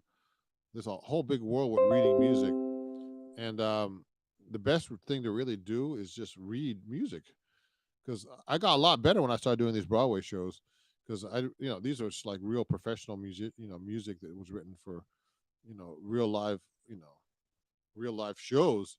I learned a lot just by doing that, and got my helped my reading a lot, you know. And so the best way to learn how to read music and do this stuff is just to do it, you know, and get into situations where you have to read music, while like you're get together and go to play a show.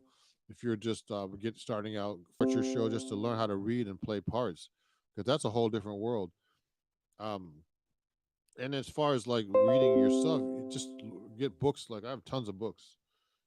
I just started looking at this Barney Kessel book I was telling you about, and just advice that I've never seen. And I was actually working through this book a little bit recently. And different kinds of technique things. And it's good to see different people's opinions and learn different styles. So, if there's any questions, let me know. Send me a message on Ron Jackson Music at gmail.com. That's Ron Jackson Music at gmail.com. Let me write this down for you guys.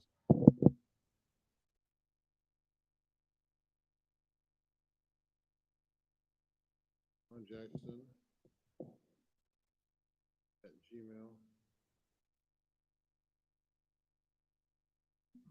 If you have any questions about the workshop today,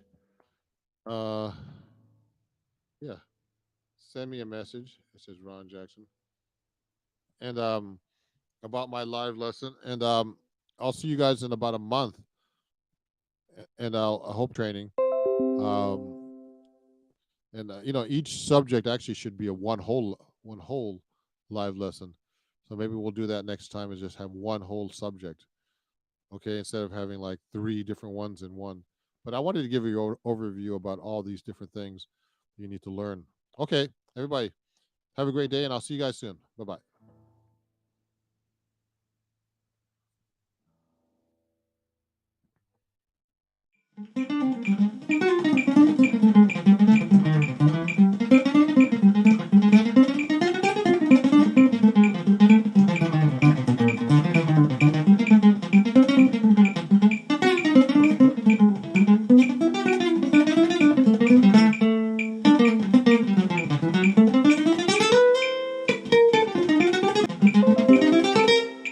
Hey everybody, it's Ron Jackson, and welcome to my Patreon only video on Barry Harris rhythm changes. Now, Barry Harris makes everything really simple when he's actually playing over rhythm changes at a really fast tempo. So I'm going to be showing you how he actually does on the song called I Got Rhythm. And a lot of songs have been written over that tune, like Moose the Mooch by Charlie Parker and Anthropology by Charlie Parker, Oleo. So many songs, okay? That song was originally written by George Gershwin. There's a lot of chords in this song. And the most important thing to know is we're in the key of B flat, is that the A sections, which are, the form is actually AABA.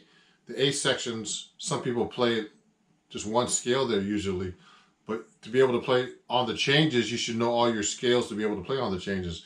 So what Barry actually does, he actually simplifies the changes. So in my exercise in the music here, I'm going to be playing you first the chord progression version that Barry Harris uses, okay? Which is eliminated. Now, usually in rhythm changes, the first 2 bars are B flat major 7, okay?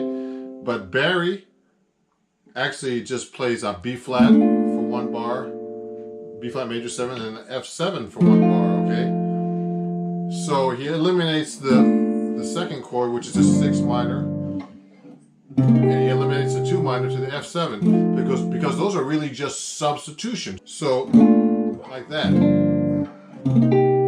he'll just do this: 2, 3, 4, 1, 2, 3, 4. Okay, so that's what he actually does. So you're gonna actually learn how to take a solo just on the simplified changes, which is much easier than playing an arpeggio or whatever notes you can get through the A section with chords in every 2 beats of the measure. Let me show you how rhythm changes goes all the way through the whole song just with the regular changes. I'm gonna put the metronome on.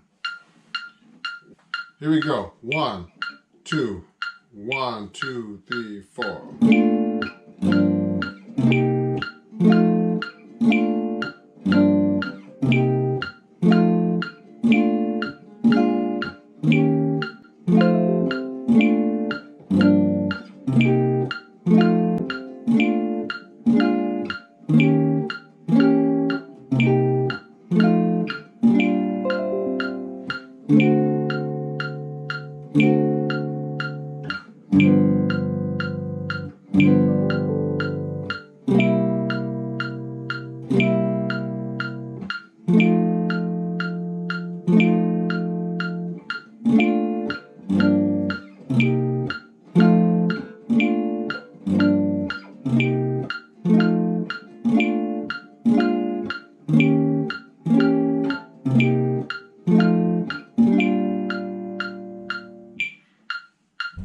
So that's regular rhythm changes, basically. There's slight variations, but that's regular B-flat rhythm changes, AABA form. I did the tempo of 140 for you.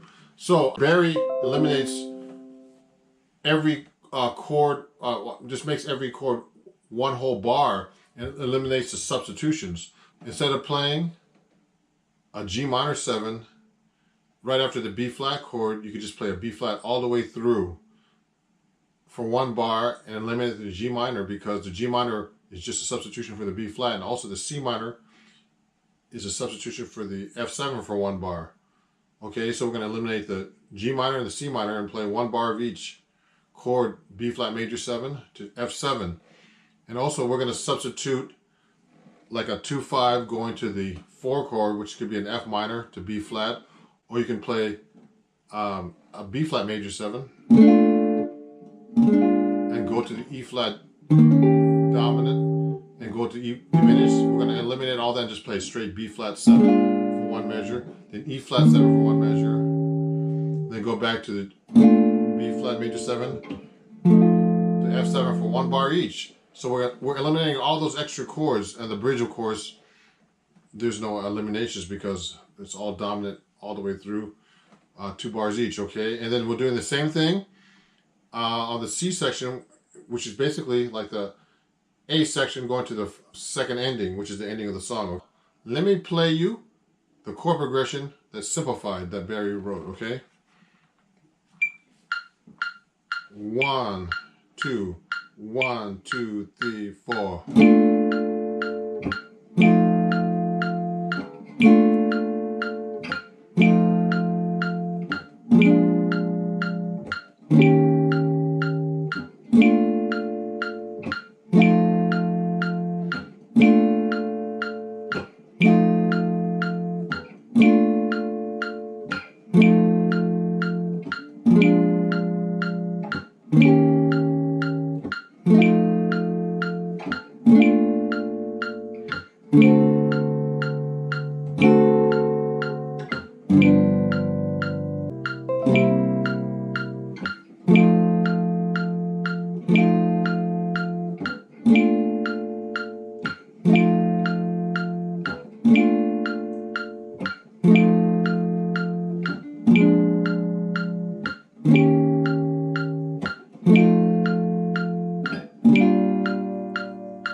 So that's how Barry simplifies the chords of rhythm change, playing this really fast instead of playing over each chord, playing a lick every time.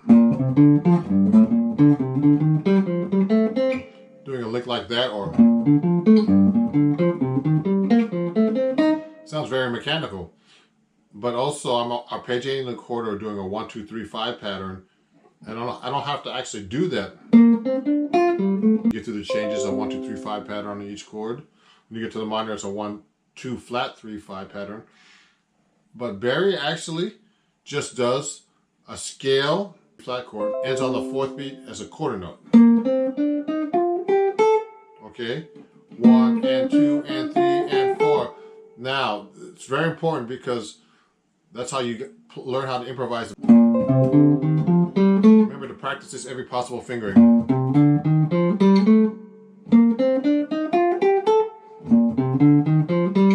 Like that, okay?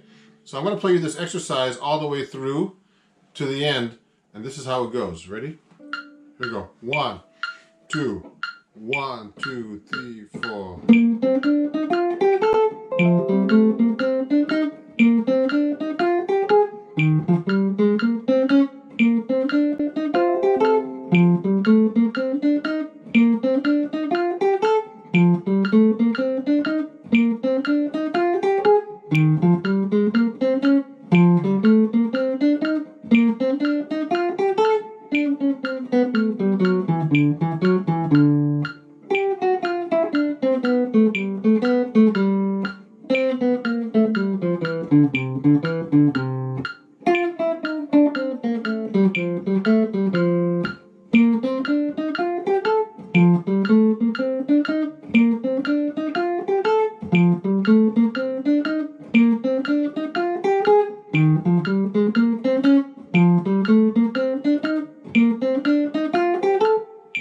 So that's actually how you play the Barry Harris rhythm changes right on each chord on a rhythm change song that's simplified. So what he's doing is actually replacing all the notes that you would play in between and just simplifying it to play the scale. That's when you start using this, because then you don't have to think about all those other chords. This will work. That's how I did my intro. I was thinking just playing 1, 5 in my solo, and made it much easier for me to play over each change. So that's the Barry Harris. This is Ron Jackson Music, and thanks a lot for listening. Have a great day. Jackson, and oh, I see people watching already. Just so you know, I got a new guitar. Send me a chat if you have any. Oh, hey, Michelle. How you watching?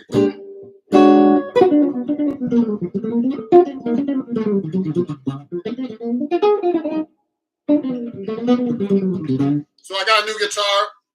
I'd like to thank D'Angelico. Let me fix this one. I look like a seamless background. I got to work on this actually, everybody. But I put a background behind me, but it doesn't look seamless. So let me move this over a little bit. Let's get started. D'Angelico. It's called the XL1 model. With the cutaway throwback. It's a great guitar. Just I need to get it set up. It's the first time I'm actually playing it on anything. So if you have any questions so far, everybody on Patreon or my friends who are watching, please let me know. Also, I have an announcement to make. So next improvisation workshop for Lively. I'm going to put it on a bunch of my students are attending already, and if you'd like to join me, that would be great. The metronome. So I'm going to so everybody should have their metronome out and get ready if you're watching this. It's really a great app. And let me show you this. So look at this app. It's called Tempo. I got it on iPhone. You have to pay for it on iPhone. I think on Android you can still get it for free. And it's a really great app. You should practice with a metronome. Rhythm is the most important thing. Okay, that's the thing I need to work on the most all the time. When I first started studying, they talked about rhythm, but I didn't take it for years. I started really taking it even more seriously recently. You have to learn how to count. You have to know where your beats are. You have to look at notation and be able to read the note. So you have to be able to subdivide every note into different. Well, There's different ways to subdivide notes. You could divide them into, when you hit a beat like this. Let me put a beat on. So, for example, I'm playing 4/4 and 90. 1, 2, 3, 4, 1. So when I'm counting that tempo, I'm actually, I can think of it so many different ways. So I can think of it just quarter notes and just trying to make sure I play along with those quarter notes. So I can go, and I can just go like this.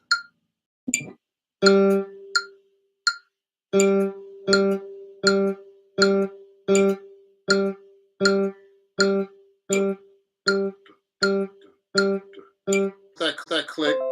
Now note, trying to hit it and trying to guess where the note is. One of the things I learned, I was studying with a drummer recently. I need to take some more lessons with him. I actually need to practice with his material. When you're just playing quarter notes alone, there are so many ways to think about how to approach just hitting a quarter note. Okay.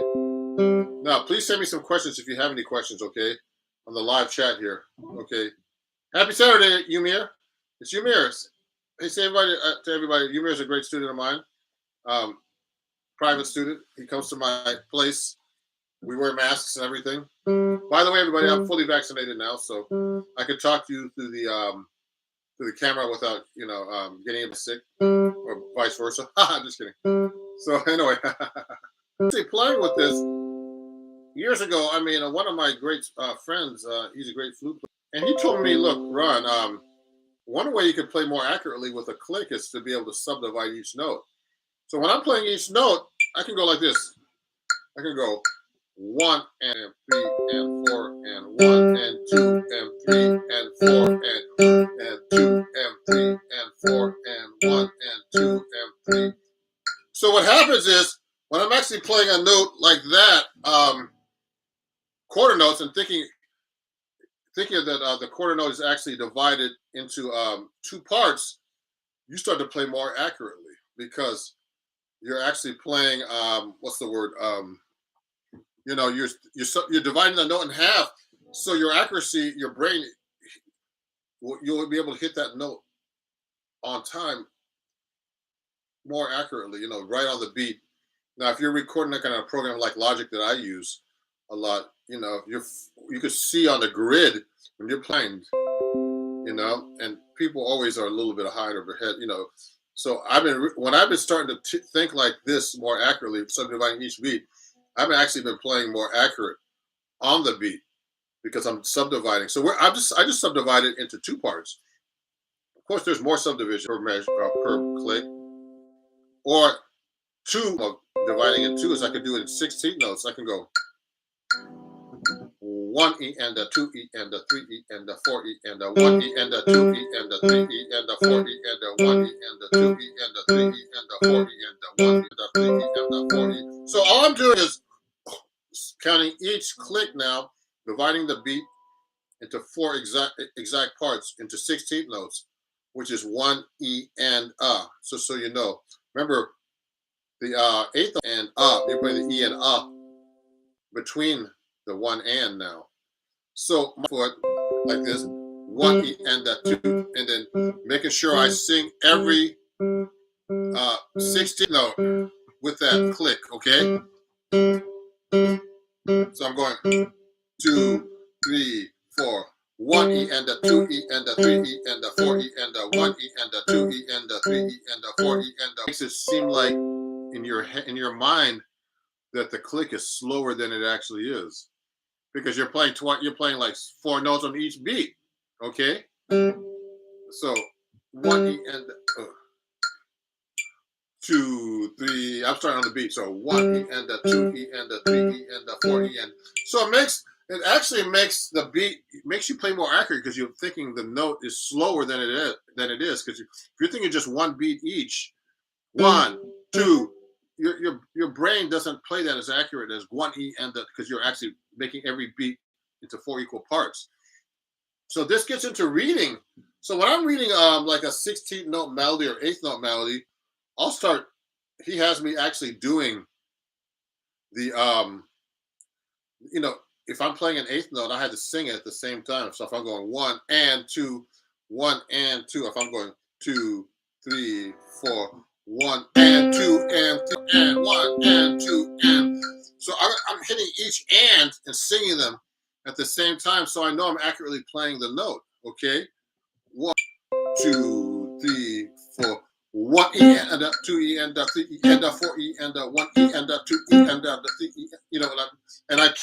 I'm making sure I'm saying the right timing. So if it's in 4/4, I'm going 1 E and 2 E and I'm making sure I'm doing the count 1 E and 2 E and 4 E and 1 E and 2 E and 3 E, etc. Okay. Anybody have any questions so far? Please send me a text. A live chat. That's what you're here for, to ask me during the live lesson. And thank you everybody who's a patron. I appreciate you guys. I'm trying at least a couple lessons a week. I used to just do one, but people were saying that wasn't not enough. So I'm trying to keep you, at least 8 10 lessons a month. Put more videos up. JacksonMusic@gmail.com. Okay, about anything that you want to learn. I have so much material that I have put for you guys, including this kind of stuff I'm teaching you about timing, etc. Okay. So I'm trying my new guitar today that I got from D'Angelico. They gave me this guitar because of all the followers I have now. I appreciate them. So I'll be putting that up soon. And we just divided into, like one count per to 2, like 1 and 2 and then I divide into 4, 1 E and 2 E and now you can divide in 3. Okay, so you can go like this: 2, 3, 4, 1 and 2 and 3 and 4 and 1 and 2 and 3 and 4 and 1 and 2 and 3 and 4 and etc. So if I'm playing, I'll go like this: 1 and 2 and 3 and 4 and 1 and 2. Oh, sorry, I'm off now. 2, 3, 1 and 2 and 3 and 4 and 1 and 2 and so when you're playing the guitar, particularly because everybody's watching on guitar, you could use in any exercise you can use your pick as a metronome too. So let me slow it down because it's kind of fast. It's at 80. Look at this. Oh yeah. So someone has a comment on the Patreon page. So let me go to Patreon too. I hope they can still see me. Yes, I can. Yeah. So let me. Okay, sorry about that, guys. I'm trying to make a comment. Oh, Sean, my student. I just had her to enunciate the word. The only thing is, when you're doing triplet, you're not saying the numbers. Okay, so you can go 1 per lit. Actually, my drum teacher taught me this. You can go 1 per lit, 2 per lit, 3 per lit, 4 per lit, 1 per lit, 2 per lit. Make sure you have the beats in there, okay? So you know what beat you're on. Because it's very important to know where your beat is so you don't get lost. Like, you should always know where 1 is. Okay, 1 bit. So I go 1 and that. So that, there's a couple of ways to do this. So the way Sean is saying is you can go triple lit, and 2 and 3 and 4 and you could do that too when you're counting these rhythms, okay? Now remember, people who just got here, rhythm is the most important thing. I want to see what someone said on Patreon while I'm doing this, because I have to look. I might have to look on my phone. Let me get my other phone here. Hold on, everybody. I don't want to look at my Patreon while I'm on the computer at the same time. So someone had a question on Patreon. Let me get my other phone and go to my Patreon right now. So yeah, Sean, that's a great great comment. Let me go to my Patreon and see what this person said, whoever that was. Okay. Hold on. So let me go to my home here. Ooh, somebody's on my phone here. It's acting weird. So anyway, I'll skip that for now. So if you have any questions, just please send them to me on. Oh yeah, Reggie. Yes. So Reggie. So if I'm practicing my scales, he asked me actually doing these exercises like this. I'll particularly practice my melodies like that, but you can practice your scales like that. So if I'm playing, let's play this out here. I can go 1 and 2 and 3 and 4 and 1 and 2 and 3 and 4 and 1 and 2 and I can do it that way. 1 and 3 and oh, sorry. 1 and 2 and 4 and 1 and 2. Now it's hard to do all this. I'm trying to count, play the notes, tap my foot. But you know what? The reason why I'm learning this, and it's making me more accurate in general with my timing, and it makes me think when you start counting the notes and saying the notes, it's very important because what happens is you start really internalizing like a drummer does. Count 1, 2, 3, 1 and 2. He has no rhythm or harmony. I mean, he has no harmony. Excuse me. He has no harmony or melodic instrument to play. So it's all about time. They're counting all kinds of stuff. They're counting with one hand, and another hand's counting something else. You know, the offbeats and stuff. So even a better musician to be able to count 1 and 2 and if I'm playing 16 notes, 1 and then 2 E and 3 and oh sorry, it's hard to do 1 E and 2 E and 3 and 4 and E and 2. Plus I'm running out of breath when I do that. So when I'm practicing my rhythms, I'm actually trying to think of every note. Especially when I'm reading now. I know a lot of guitar players are not great readers, but you should work on your reading and notation because that's how you really know about reading. Like any kind of real book thing here, like this. I'm actually doing the same thing when I'm reading now. And a hard song like with some 16th notes in it, like then I'm really thinking much more. I'm trying to think of some cool songs that might have 16 notes in here. That you know are kind of complicated. So let's take this song has a few 16 notes in it. Conception. Yeah, it has some 16 note triplets, some jazz stuff. You know, jazz musicians. Just so you know, another pro tip is that jazz musicians are really good at. I mean, particularly. I mean, I'm thinking about myself more as a jazz musician than like a horn player, but like a horn player would probably play more like what's the word? Are much more accurate with the reading because that's how they start. Yeah. Oh yeah. And Ymir said Erigen. Erigen. So Erigen is just it's a jazz tune, but it doesn't have that many rhythmically. It doesn't have that many notes in it, rhythmic wise. Let me see. Let me pull that out for him. Erigen. Do I have it in this book? I know the song. I don't know if I have it in this book. Oh, here it is. 1 triple. So I would go 1 triplet, or you do it 1 triplet, or 1 and 4 and 1 and 2 and 1 and 2 and 3 and If I'm playing with the metronome, I want to learn this and make sure I have the clicks on 1, 2, 3, 4. I will go like this. 1, 2, 3, 4, 1. So I would go 1 and 2 and 1 and 2 and 3 and 4 and 1 and 2 and 1 and 2 and 3 and 4 and 2. It's so hard to plan. 3 and 4 and 1 and 2 and 3 and 4 and 1 and 2 and 3 and 4 and 1 and 2 and 3, 4 and 1 and 2 and 3 and 4 and 1 and 2. So what I'm doing is it's hard to keep the count and sing and do everything at the same time because I'm doing it pretty fast to do that. But what I'm doing is when you start really counting every note, I think the point I'm trying to make is you're actually internalizing the rhythm better, and deep down inside subconsciously your mind plays with better rhythm. That's the whole point of this class, counting and make sure you know your subdivisions of the beats. So I can actually read pretty good. So I wouldn't be, when I'm actually playing like a regular fast tempo, like let's say I'm playing faster. Let's put this up to like 90. I'm not playing that fast. I'm going to put it at 100. 2, 3, 4, 1.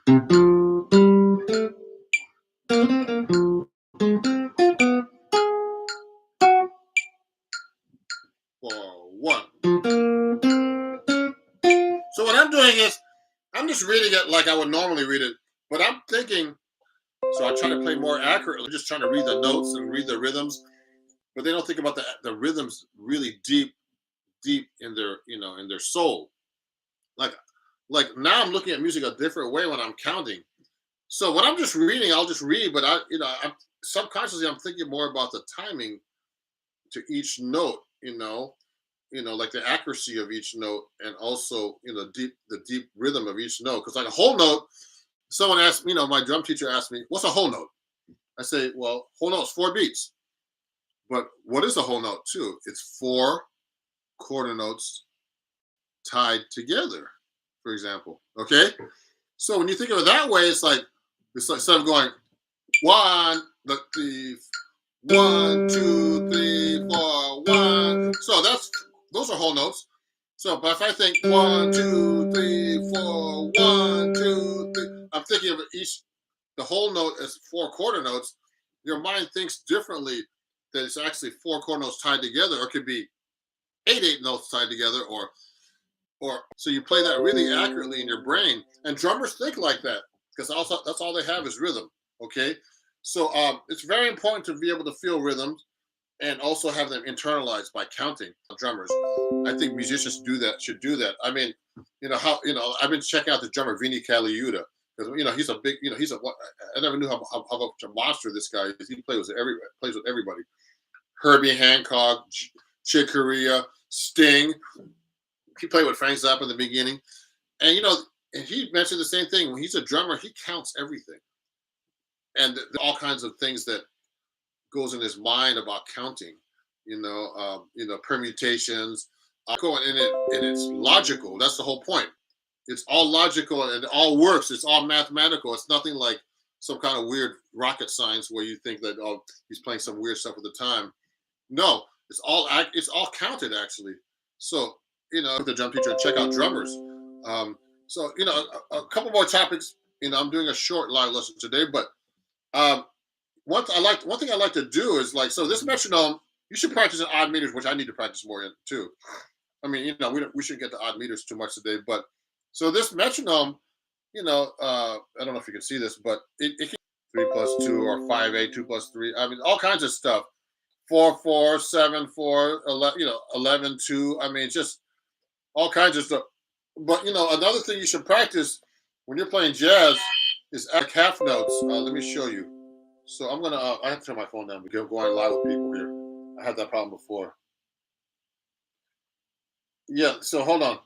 Let me turn this down. So if I'm playing, I like to change my metronome to 1/4. So it's just one click. This is the first thing I like to do is just practice with my metronome. Just click, click. No metronome on 2 and 4 when I'm doing jazz particularly.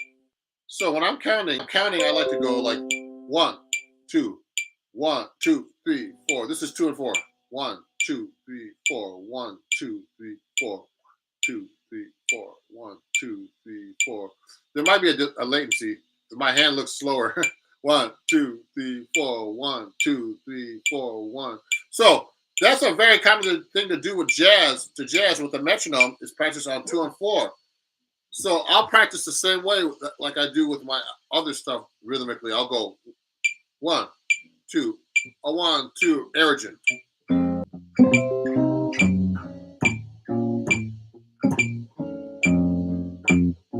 See, I'm playing it. Now you notice I'm playing like a bass line. Send them to me. Let me just see. So look at this. So if I'm playing, when you're playing in a jazz band, the 2 and 4 is really important because the hi-hat does this and the drummer does it. The hi-hat, the drummer plays a hi-hat like 1, 2, 3, 4, 1, 2, 3, 1, 2, 3, 4. So they hit the 2 and 4 just like that, okay?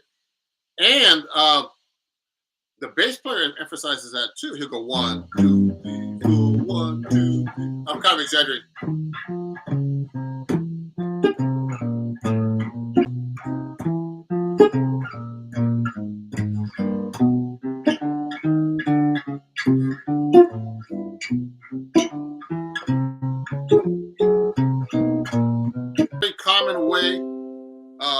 practice with your metronome is to emphasize 2 and 4.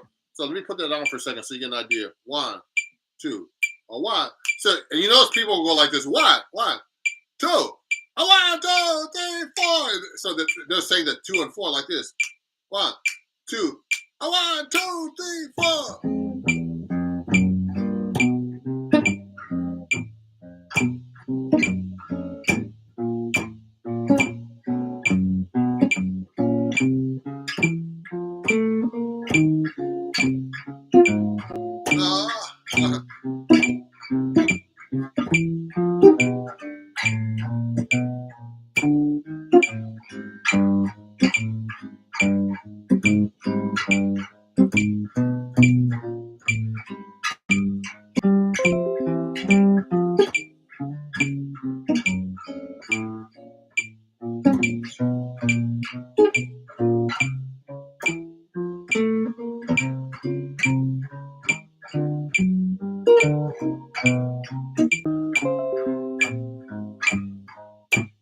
So you know what I'm doing too? I'm trying to think in my head when I'm doing the bass. I'm going 1 and 2 and 3 and 4 and 1 and 2, so I can lock in better with the metronome. So if you start thinking like that, but you also there's a lot of things to think about. So I'm trying to think of the notes and the bass line. So I'm going 1 and 2 and 3 and 4 and 1 and 2 and 3.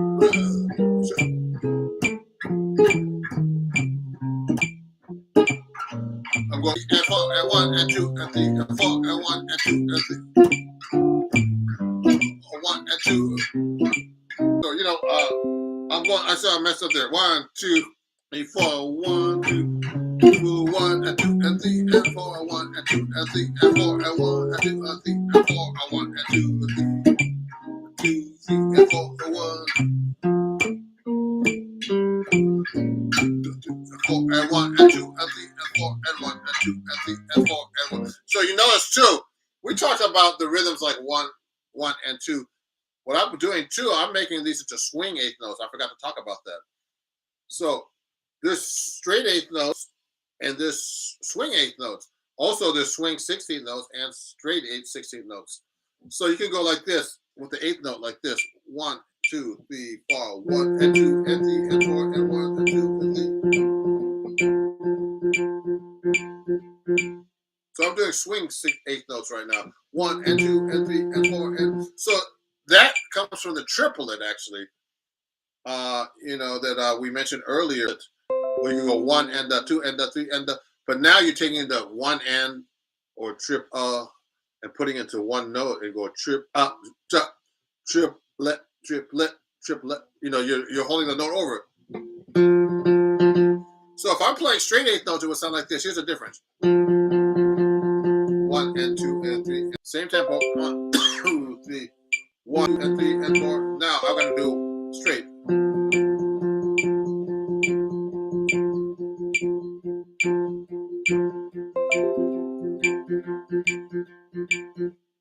Okay, someone has a question. For newer musicians, what do you advise for someone just starting with other instruments playing right next to you?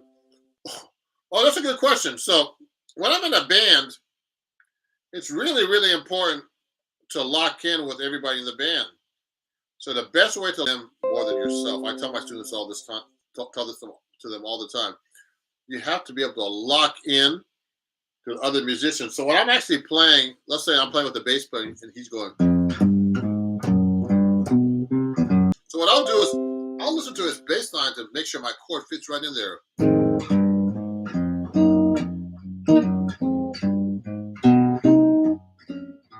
So kind of like me copying myself and playing the bass line. Okay, also, I listen to the drummer. I gotta learn that song, Ymir.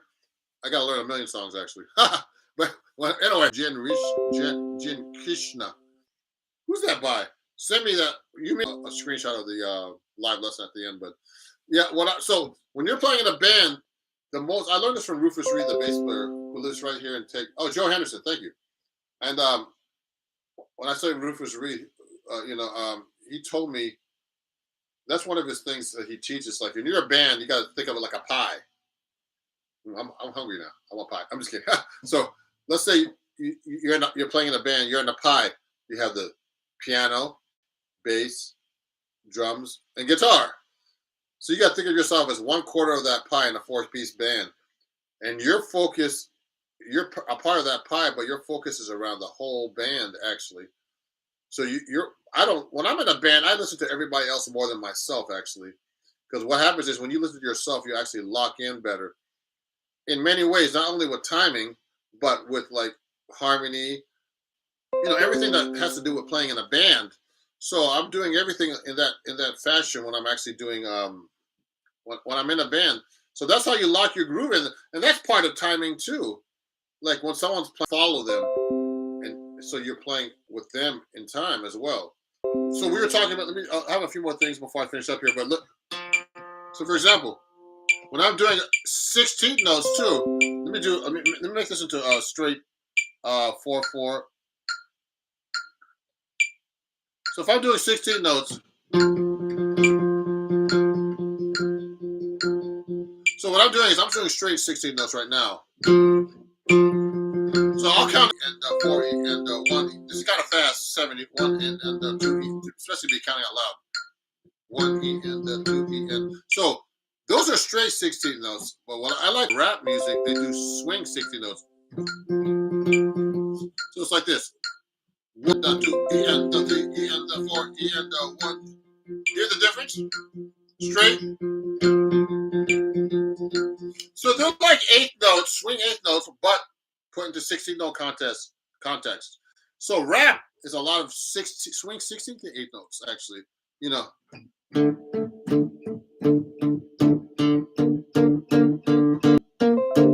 me put that slow. 8 Mile, like this.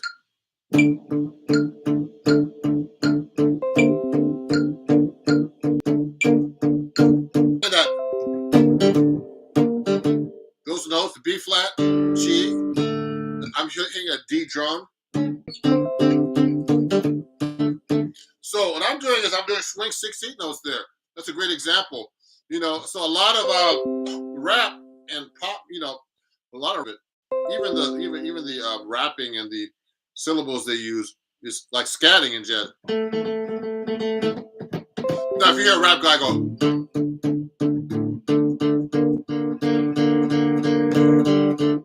it sounds terrible. Hey, so so there's the one interesting thing that I'm learning about. I need to work more myself on polyrhythms, like 3/4. But we're gonna get into that in a different lesson. But so I just gave you guys a few different ways to practice with the metronome. About rhythm and timing, etc., like that. So please watch the video. Yeah, thank you, Michelle. Great point. Rap derived from bebop. It is. I've heard that for years, and it is derived from bebop. Rap is derived from bebop. The rap swing, the 6 swing 16 notes, is from jazz. Actually, everything's from jazz and blues in America. So even rock. So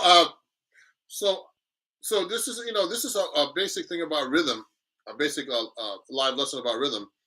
So come back and watch this. Also, I want to let you know, whoever is watching, I'm doing a live workshop on Lively next Sunday, 2 p.m.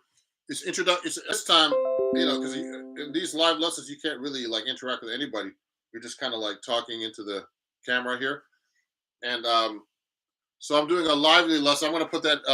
It's called lively.com. What I'll do is I'm going to give you the link right now to watch. I'll put it on my Patreon too. But if you want to attend my Lively workshop, I'm going to put the link right here. That's next week, next Sunday at 2 p.m. Okay? I have a bunch of people signed up already. Another person just signed up today.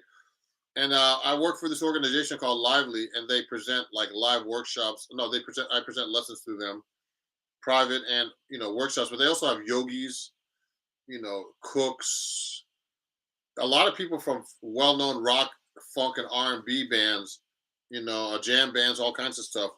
And tomorrow night, my Sunday evening jazz show, I'm gonna have Mark Brownstein from. This band tours around. They do like They do a lot of theaters and stuff, all over the country. They're pretty known, talking about it. And so he has me on this, he's has guys in the website called Lively. So if you could join my workshop, that would be great. You, my friend, you can watch the link after this and watch it. And then I'm going to make this public in a few weeks, okay? Rhythm on the guitar and the rhythm in general that you should be practicing on any instrument, okay? And I'll see you guys very soon. It's Ron Jackson on page, and I'll see you guys very soon, okay? If you have any questions, just send me a message on Patreon, or at ronjacksonmusic@gmail.com.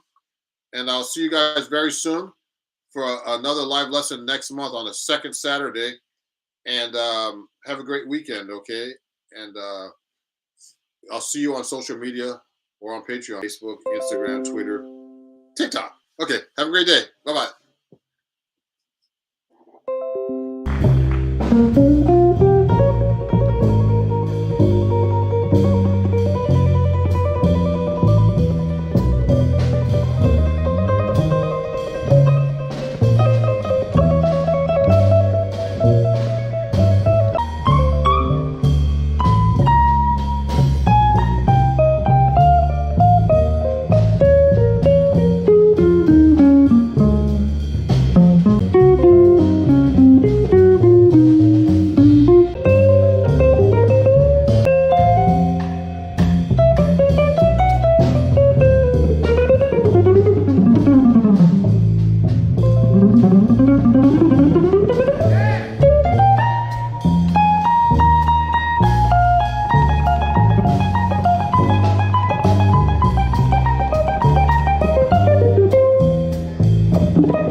Hey everybody, it's Ron Jackson. I'm live to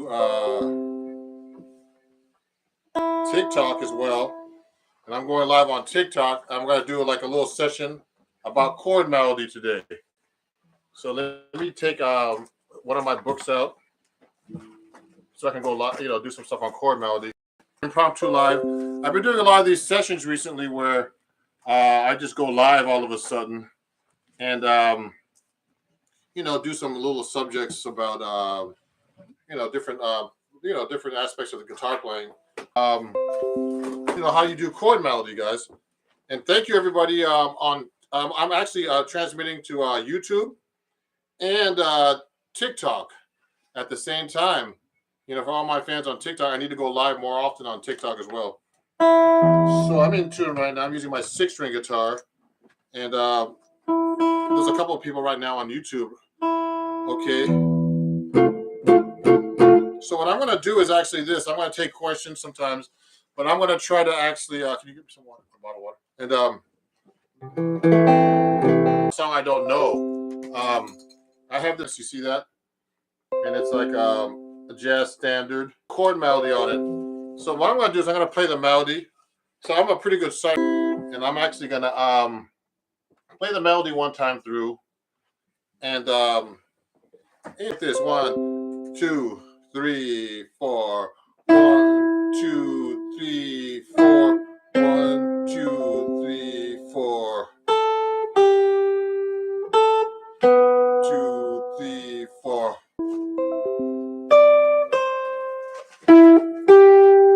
So that's the melody so far. That's the first 8 bars.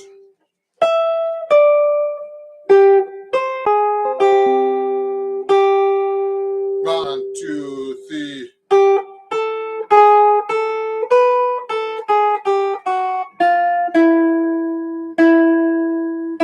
So that's the melody, basically. That's called A Fine Romance. I don't really know this song. I probably heard it. I was just playing that melody. What I did was I actually transposed this up an octave, okay? Low to play chord melody. So I'm just sight reading this, okay? So what I did was I just played the melody, and if I 1, 2, 3, 4, 1, 2, 3, 4, 1, 2, 3, 4, 1, 2, 3, 4.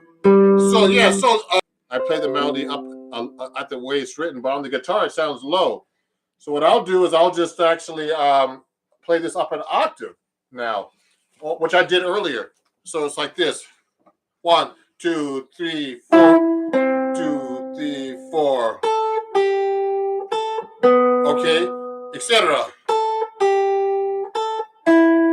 So that's basically the melody, but now it is actually a C6. Okay, if you can see that you see that there's a C6 chord. It's backwards for you guys, unfortunately. So what I'm going to do is I'm going to actually try to play this up an octave and play chord melody with it. So to play chord melody, you have to know what the note is in relationship to the chords. So the first note is actually E, and it's a C6 chord. So I'm gonna have to play this chord, and then it goes to C sharp diminished. So this is this chord. Then the B, I put a B on top of the D minor 6 chord. So it goes C6, then C sharp diminished 7, then D minor 6, sorry, and then D sharp diminished 7. So I'm sight reading this, and then it's E minor 7, then A minor 7, and then D minor 7, then G7. So I'm just playing through this song like this, and what I'm going to do is I'm going to do a chord melody with it now.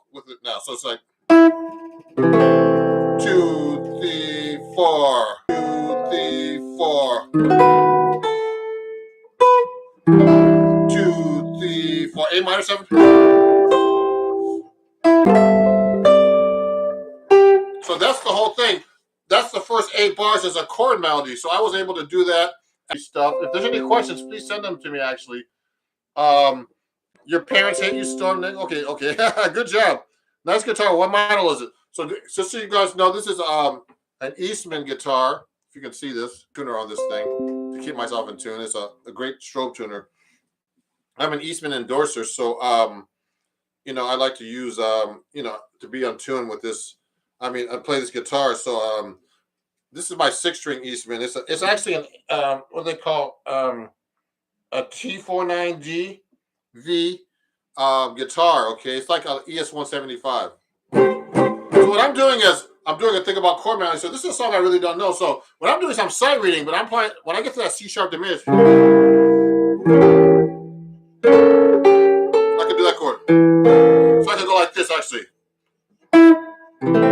Instead of playing that C sharp diminished with that weird chord like this, I can do it here. That's easier to do than here. So the melody goes. If I did here, then it goes to the C sharp diminished. That's easier to play. I can do it here. 7. I can play it that way. Then I could go. Then the next part goes like this.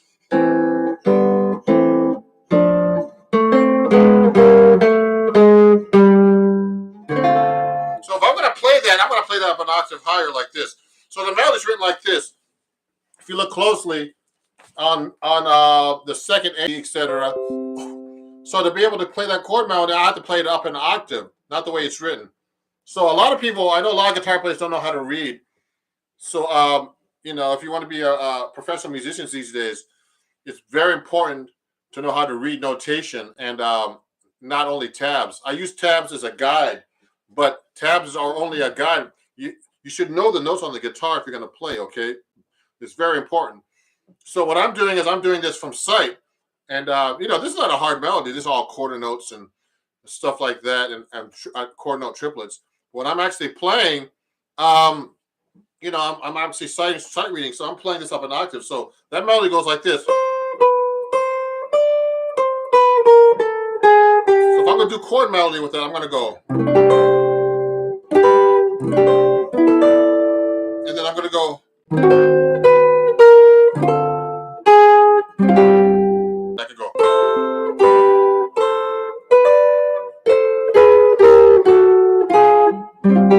I could do it like the way to the G7. So that's the melody. The next part goes like this.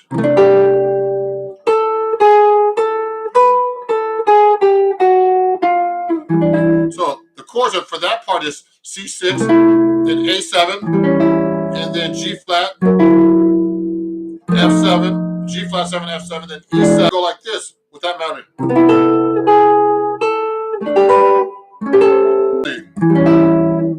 Melody for this. Okay, if you look closely on YouTube, I'm playing all that as chord melody now, a song I don't know. You should be able to do this on your own. Hey, someone says, hi, Ron. Hi, how's it going? So I'm actually doing a chord melody on teaching how to do chord melody. So what I'm doing, when I do chord, if the C note is like the root, so that's against the C6, so that's just the C on top. Then on the C diminished, that's like that's actually like the sixth degree going up the scale.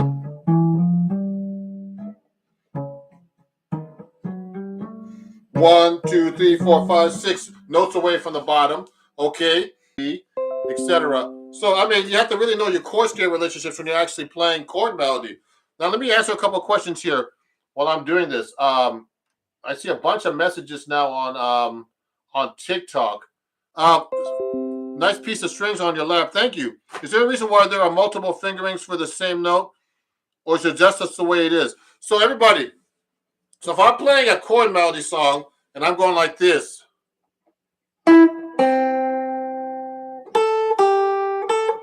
Okay, now, you know how many ways I can play that?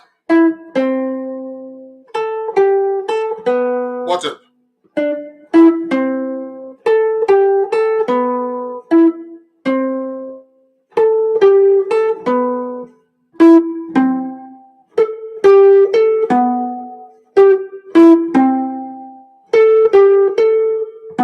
See how many ways I just played that? That's the thing that's a pain in the butt with the guitar. So I really know the neck pretty well. I mean, just practice and really learn the neck and be able to find all the notes. They all repeat a million times on the guitar because the strings kind of are the same. You have to know how to play E. There's another E. All the same notes. Be able to find the notes. You can't reach this one here. And etc. See all the notes I hit? I mean, you have to really know the notes on the guitar neck. Those are really easy notes I actually hit. So they actually repeat. So, I mean, we talk about Cage. Someone meant Cage, Victor Ribeiro. Yeah, that's kind of the same concept. So if I'm playing a C chord, but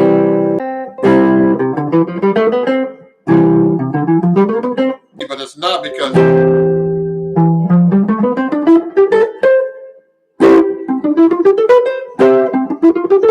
mean, this is a really basic concept, but you have to be able to do this not only in the key of C, you have to do it. So Victor was asking about the K system. That's how it works. So the base of the K system is actually like open string chords, moved up the neck like a C chord, and move it up.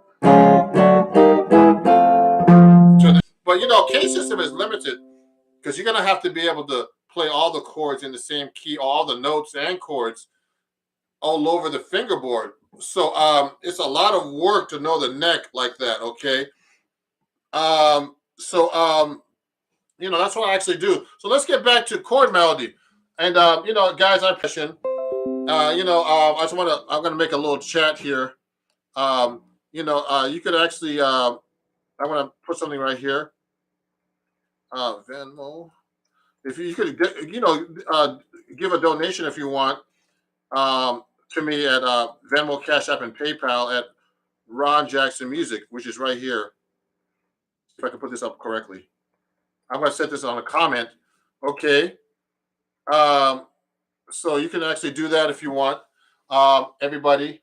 I don't know how you make a comment on TikTok when I'm actually doing something. But anyway, let me see what's going on. Let me see. Oh, I can't share this right now. But anyway, on TikTok, if you want to give it a donation or more, you can do this on my. You can give me a donation so you can go to Venmo or Cash App, PayPal, all that stuff, and also on YouTube if you like. Okay, thank you. So let me see. That's all Ron Jackson Music, so you know, on YouTube too, helping me out during the pandemic and stuff. So anyway, so let's continue. So I'm working on this song right now due to the chord melody called "A Fine Romance." So there's so many ways to play the chords like this, okay, and the melody. So I'm going to harmonize this melody now as a chord melody. I've never done this before in the song, so I'm kind of doing it by sight. So it goes like this: 1, 2, 3.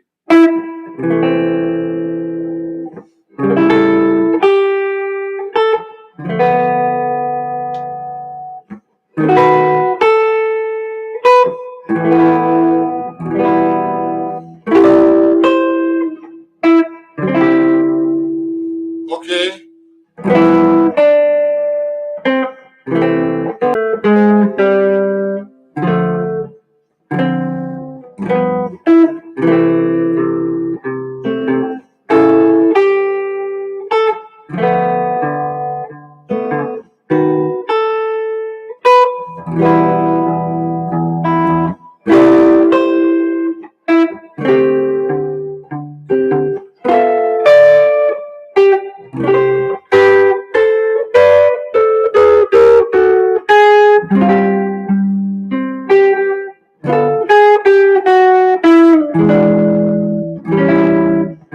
Harmonizing the chord melody right now. And if you have any questions about how you do that, that's great. So right now I'm going to play the second ending, which is this. I'm going to sight read this. Okay. You can look up this song. I don't even know this song. But, thank you. My short mini lessons, okay? Those are actually from my TikTok. And thank you, TikTok, for following me. I just got to 25,000 on TikTok, so I'm celebrating. Also on YouTube, I have about almost over 11,000 followers in a week. So thank you, everybody.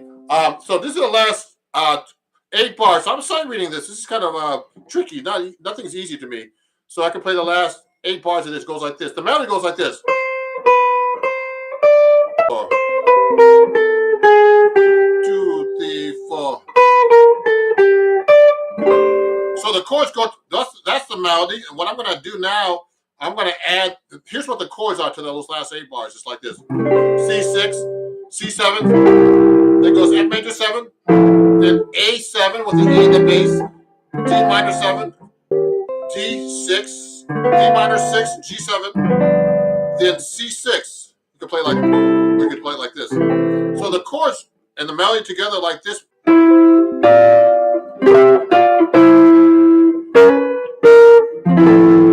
So here's what's going to happen.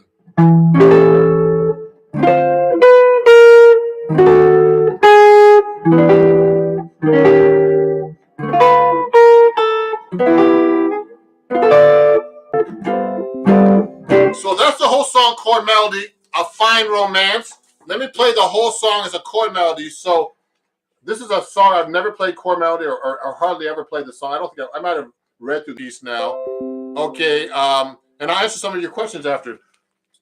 Okay, I'll go through and answer them for you. So here's what we're gonna do. I'm gonna go and play A Fine Romance. You can look that song up, chord melody that I just learned right now for you guys to play. Ready? Here we go. 2, 3, 4.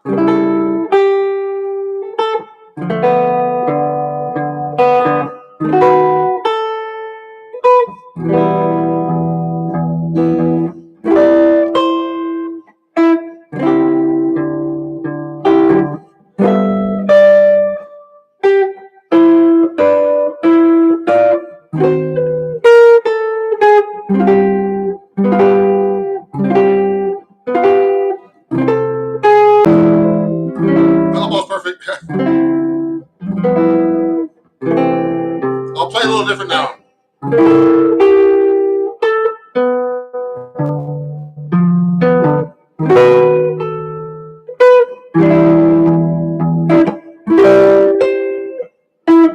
I'm playing it a little different now. Second ending.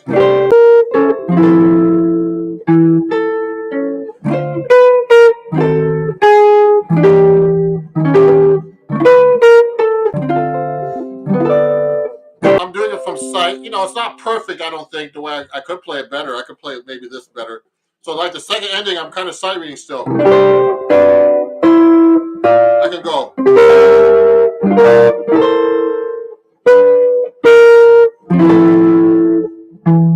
I'm trying to use the chords that are written.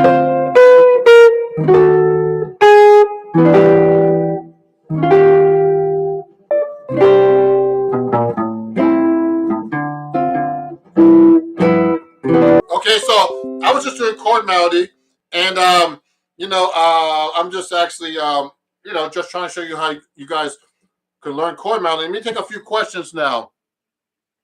Oh, love the online lessons, Ron. Keep up the great work. Thank you, Jeff Brooks. And let me see. Let me say hi to some of my friends on TikTok. Do you have any tips on how to learn scales faster? Learn scales faster. Well, you have to kind of like use your scales, as best you can on chords and learn the chord scales. That's what I would suggest. So, like I'm saying, let's say I'm playing a A flat 7 chord. You should know the scale for an A flat 7. It's an A flat dominant scale. Yeah, major scale. You should know your major scales first. All over the neck, every possible thing.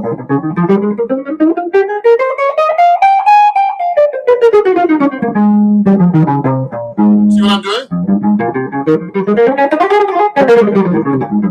I'm kind of doing like kind of too fast, but so what I'm doing is you got to know basic theory, everybody. So when I'm actually playing, I'm actually doing basic. I know all my key signatures. You have to know, you have to know the staff. You have to know the keys you're in. So if I'm in the key of A flat, I know there's 4 flats. Now this takes a long time to learn because I learned this from memory. So I mean I know all my flats and sharps. So if I'm in the key of B, I know that's the most sharps, and you have to know the order of the sharps and flats. Okay. So like the order of sharps and flats in the is like I remember it's a formula: F, C sharp, G sharp, A, etc. When I have this formula, it says Fred chases girls down at Eddie, for example. Those are shortcuts, but I know automatically when I'm reading the music how many sharps the key of B gets. That's the most sharps. I'm sorry. The key of B has 5 sharps. I'm sorry about that. The key of C sharp has the most sharps. I'm sorry. C sharp has the most sharps, actually. I'm sorry about that. And then, the key of C flat has the most flats, etc. So you have to memorize all that and be able to change all the keys. It's really it's all theoretical.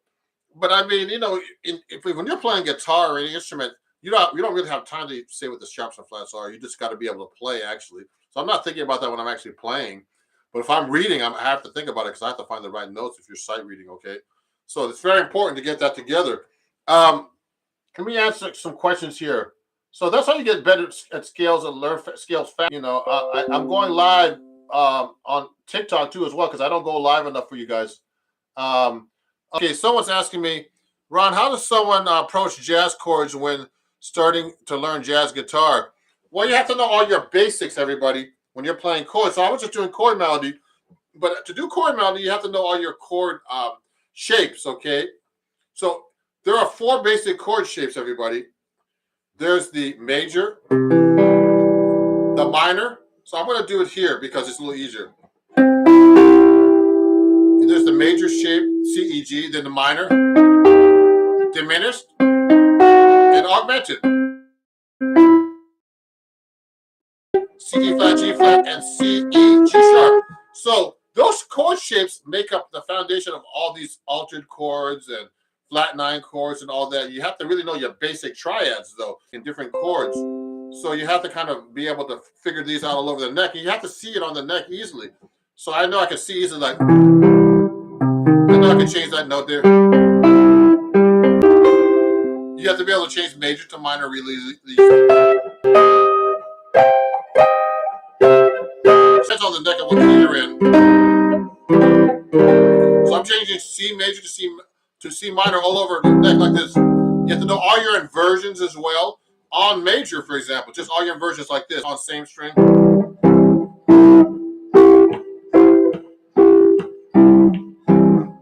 See how I'm doing that? I have exercises like this actually on my website, okay, everybody? If you go to www.ronjacksonmusic.com, I have lessons on my website that I sell for $1.99 on all the inversions and scales and everything. They're all written out in the right order. And, they're really cool. Oh, yeah, someone's asking for a request. Can you play I Remember Clifford? I don't know that by heart, but I can play a little bit as chord melody because this is a chord melody class. If I have it in here, I think it's in this book. I hope so. I Remember Clifford. Maybe not. Someone's asking for like this. I remember April. It might not be in this book, unfortunately. Oh, yes, I do. So I'm going to play this for somebody a little bit. So, we're going to pull out my 7-string now, just for fun. Maybe take me a second to set up. So I'm going to pull out my 7-string guitar. Other questions, let me know. I'm going to take out my 7-string guitar. This for a second. Actually, let me plug this in. Take my 7-string out. So I can play for you. So you know what? I'm also transmitting on YouTube because, I have a lot of followers on YouTube, but I need more views, and I need to I need to get longer videos. So I'm doing lives now, and that's helping my viewership. And people love my live online practice sessions like this, and checking out what I do. And I appreciate you guys for following me and being into what I'm doing. And please do me a favor if you like what I'm doing. I have a new album out that came out about a year ago, and I have a new one coming out soon. Please pick one up. It's Ron Jackson Music Standards and Other Songs. It's a great record, and I'll be coming out with the record. Go to my website, ronjacksonmusic.com, and check out my music. And please follow me if you're not following me right now on YouTube, etc. Yeah. Thank you, Lemmy Brezzi, for so much for your assurance. You're welcome. So I'm gonna do this little request from I can't see his name. I Remember Clifford, and if you guys enjoy what I'm doing, please send me a donation at Ron Jackson Music on PayPal everywhere. Ron Jackson Music, everybody. That's okay. The same as my page on YouTube. So let me play a little bit of I Remember Clifford. So let me make sure I'm tuned. So remember, it's important to be tuned. So let me do that real quick. Now, if you have any questions about the 7-string, let me know too. So I'm going to do a little bit.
Yeah,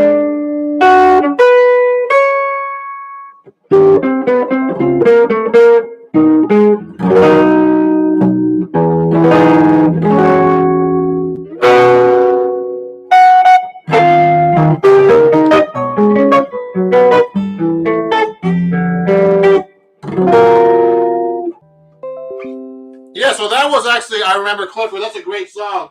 I'm going to turn the highs down on this a little bit. There's too many highs on this. I was checking that out. So that was a request, and thank you for asking that. I don't know who that, I couldn't read what they were saying, but thank you everybody for watching. Are you looking at staff notes or tabs? So everybody, this is a question from Machine Daddy. Machine Daddy? No, I'm not. I'm reading notes. I don't, you know what? I know how to use tabs, but I'm a notation guy. And you should know how to read notation, everybody, actually, on the guitar. Take the time to learn how to read on the guitar because it's really hard to read on the guitar. So, no, I'm not using tabs at all. I know, I write for a magazine, actually, acoustic guitar. Let me show you something. So, I write for this magazine, acoustic guitar magazine. You see this? I have a new article out, guys. And look, so when I read an article for acoustic guitar magazine, since most guitar players can't read notes, I have to write tabs for you guys too. And I know, I mean, and, it's actually helpful for certain things. Like, so here's my new article right now. It's called Chord Calisthenics. It's about the harmonic and melodic minor. It's the latest issue of acoustic guitar. If you want to pick it up, it's a great, it's a great magazine. I've been working for them for like about 7-8 years now. The music is written out with tabs and notes. Now, I think the tabs are really important to be able to tell you how to play this, but I know how to read this. I can read it different ways since I can. So what I do, if I'm reading, like I remember Clifford, I played this before. This is the song not sight reading, but I've read this before, but I don't know this song by heart, so I have to kind of look at it. If I have a request and if I happen to have the music, I can read it and play from you. And kind of do chord melody. It's kind of hard to do it perfect on the spot, but I try the best I can. So that's how you get your stuff together. I'm a professional musician, so sometimes people ask me to do this on gigs, and I have to be able to do it. So, you should be able to do chord melody like that in general because it's really good to be able to do this stuff. But you should learn how to read, but it takes a lot of time to do this. I used to practice 8 hours a day, and, it's not easy. So let me ask you some question here. Tabs aren't good for So someone's saying tabs aren't good for sight reading, but I feel like they give you more info. Play the phrase, but the problem with tabs is you get in front of you with tabs, and you don't know what the song sounds like. It's just a bunch of notes that are written out. So that's the problem with tabs. With reading music, you don't even have to know what the song is. You could just read it, and if you're a good reader, you can play the song. Without the tabs, the tabs don't tell you what the rhythms are. It'll be written below, like sometimes it'll be written below the music. But if you have just pure tabs, there's no rhythms, and if you don't know how to count rhythms, how are you going to play the song in time? So that's the problem with tabs. Tabs are cool though because if I want to show somebody how to play something, I can write it out the way I want him to play it on the tabs, but they have to be able to hear it. So that's the problem with tabs. It's a great question, but guitar players are the worst readers. I have this joke on TikTok and on Instagram that's called "Put some music in front of." How you stop a guitar player from reading? Put some music in front of them. That's how from playing. Excuse me. So that's the problem. So you gotta have your stuff together when you're reading on the guitar, and it's hard. I'm a good reader, and I still think it's hard. I have to practice this stuff all the time. So let me see. There's a lot of questions here. So let me see. Came from TikTok. Hey, okay, Carmen. What's the fastest way to learn arpeggios for jazz soloing? So you know what? Okay, someone's asking me about jazz soloing arpeggios. So let me do something here. So you should be able to arpeggiate. I remember Clifford, has all kinds of arpeggio things like this: E flat major 7, G7. So if I'm playing,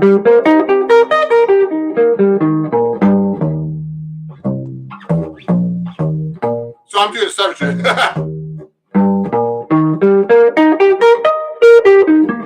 So I'm just doing basic E flat major 7. So you have to be able to do that.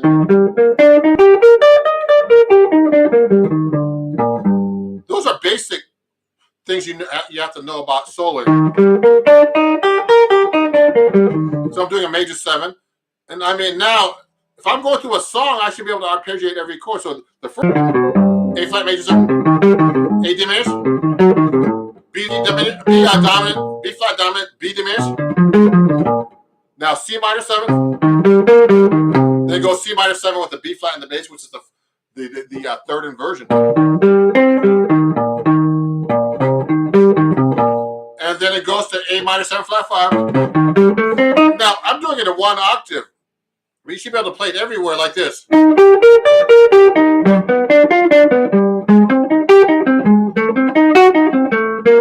it took me to learn just to do that? It took me years, actually. So it's not easy to be able just to do the arpeggio. I'm just doing like the basic arpeggio, 7th arpeggio, 7th chords. I'm playing the arpeggio, okay? And the 7th, so if you find that in like a real book or one of these stolen real books you have on the computer, you can do that. And that's a real basic skill you have to learn. Hey, random user. Random user says, I'm pure class. Thank you. I need to go to class, actually. I'm pure class. I need to go to class. But if you're enjoying this, please definitely, at Ron Jackson Music at PayPal, Venmo, and Cash App if you can. Ron Jackson Music. I really appreciate it, guys. Thank you. If you're learning some new stuff and I'm helping you out, I appreciate the donation. Also, just so you know, go to my website, and I sell a lot of lessons like this at ronjacksonmusic.com. Of course, follow me here, Instagram, Facebook, Twitter. I can't think of anything else. So let me see. The modes. Practice, guys. You have to be able to use the modes. If I'm playing through a song, like I'm playing through this song right now, I know that this is E flat major. E flat major 7 takes an Ionian mode, or the major scale. Then when it goes to G7,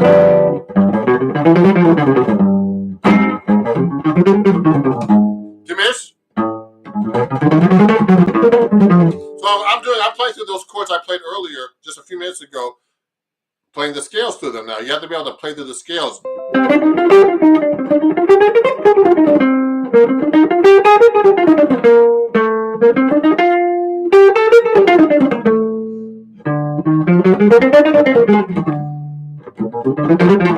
So what I'm doing is I'm playing through these chords right now as scales too as well.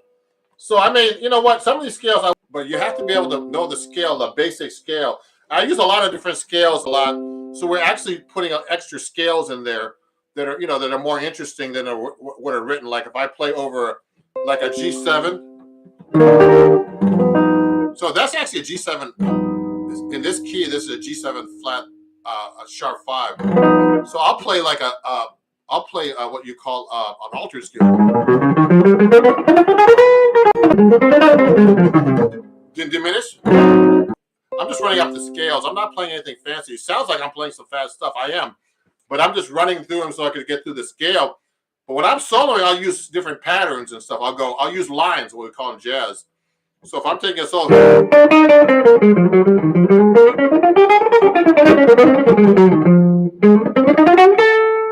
I'm using lines now in my solo.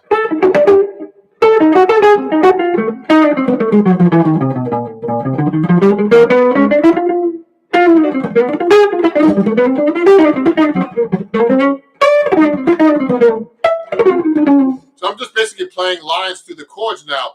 As a solo, as a jazz musician, we don't really play scales. You learn scales in the beginning to be able to get through the changes and arpeggios, but you actually learn how to play lines. Now, lines are the language of jazz, actually. So let me see. How do you learn advanced jazz? Do you need theory, or do you need it to become a successful musician? Hey, Monty. That's from Divine on Crack. The best way to learn jazz is learn tunes, everybody. So you have to learn tunes, and you have to, learn learn from Wes Montgomery, Charlie Christian, all the modern cats to John Scofield, whoever. Just learn their solos, okay? Learn their solos and learn the theory and the harmony and the tunes, okay?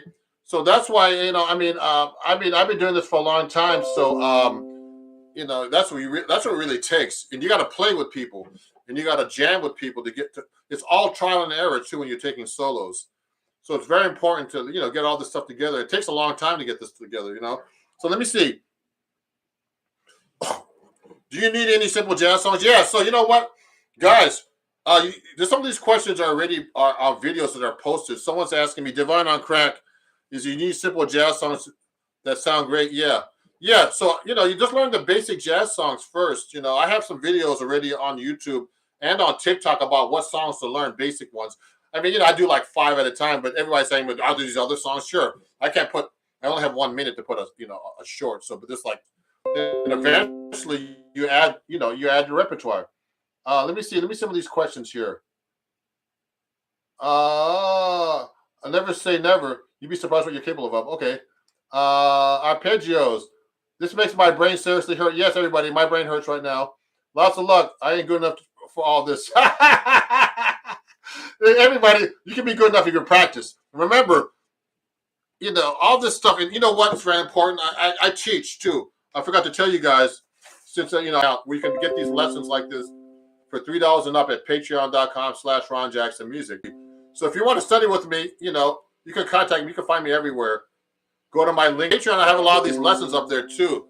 And you need to study with somebody because, it's hard to learn without somebody telling you something. But a lot of people go on YouTube and TikTok for free lessons.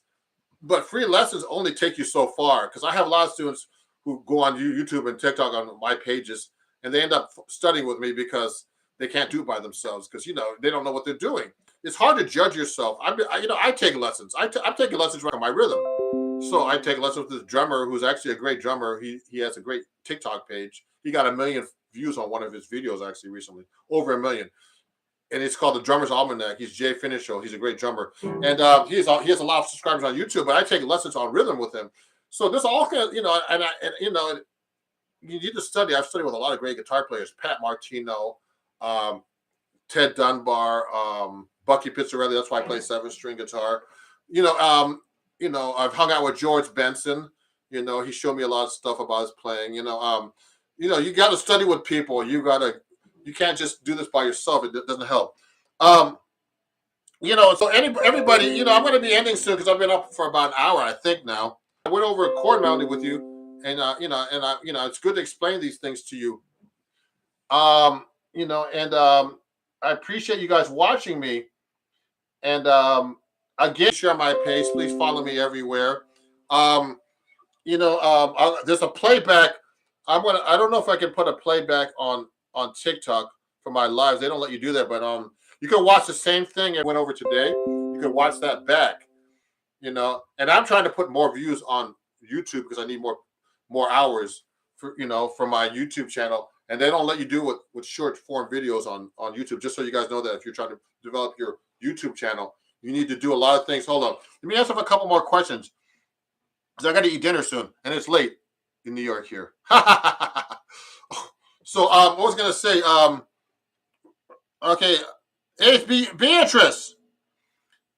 I'm with Beatrice Bakari and Eugenia Silva. They're sending you saludos. Who's this? Oh, that's amazing. I haven't seen those guys in years. You know what, guys? Hold on. Let me see. There's some more messages here. I'm trying to get everybody, trying to spread the love here. So everybody, I'm going to be leaving in a second. I might play you one more song, and then again, some music just for you guys. It's all right here. Okay. If you'd like to donate $1 or more, and you learned a lot today. Okay. And I appreciate you guys, to support me during these rough times. If I answered your questions. Someone just said I don't like tabs or sheet music. I'm like learning so just so you guys know, I read music and I do tabs, but I also, of course, I know how to learn things by ear. So I have all those skills. If you want to play guitar or any instrument, you should have to be able to have good ears. You have to be. I know how to do all that stuff, and that's how I started playing guitar. I started doing things by ear as a kid, and learning songs. So you have to actually do that to be a good musician. You have to have all those skills to be a professional musician. So sometimes I used to be in this band in New York, And we used to do this Sunday brunch, and the guy would just, there was no music. He would just count the song off, 1, 2, and there was no music. I had to learn this. I had to just like find the notes and play through the whole gig, like 4-hour long gig, and they paid no money, not hardly any money. And I was at the Cotton Club in New York. It was a gospel brunch, and I had to learn all these tunes with no sheet music, complicated tunes. Like it was just weird. But so I'm used to doing that. So you have to be able to have all those skills when you're actually playing. So anyway, guys, let me play you one more song before I get off. And thank you very much. I'm going to do another live session soon. Let me see if I can. What am I going to play here?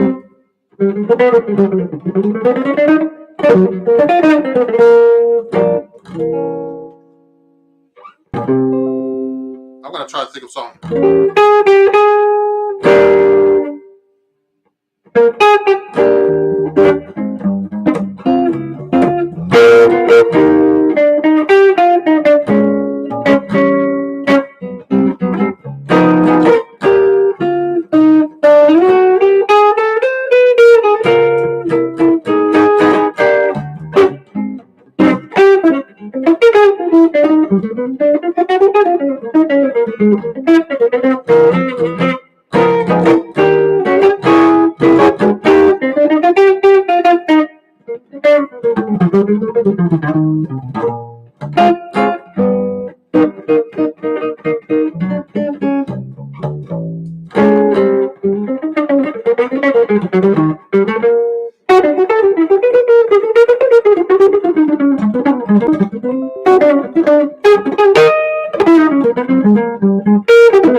Thank you, everybody.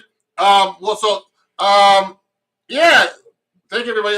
Some more comments here before I get out. I use hybrid picking, everybody. We'll do I'll do a live practice session about hybrid picking and all kinds of picking styles next time. But this was mostly about chord melody today. And I'm using 7-string guitar, but I use all styles of picking: finger picking, hybrid picking, economy picking, alternate picking. I do all the picking, finger picking, and finger licking. Thank you, everybody. Again, I'll put my website on the comments. There's sheet music there and all kinds of stuff. It's ronjacksonmusic.com. All my handles are Ron Jackson Music, everybody. Okay. And just so you know, and if you enjoyed this, you could I'm putting these notes here. And if you have any questions, just direct message me. You can find me on YouTube. On my link tree is Ron Jackson Music. And if you want to take lessons or you have any questions or anything, buy my CDs or whatever. It's all there. You can find it on my website at ronjacksonmusic.com. Please keep in touch. Join my mailing list on my website, whatever. Back after this, I'll talk to you guys soon, okay? I'm going to end the videos right now on TikTok. I'm ending the video now. And I'm ending now on YouTube. Thanks.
A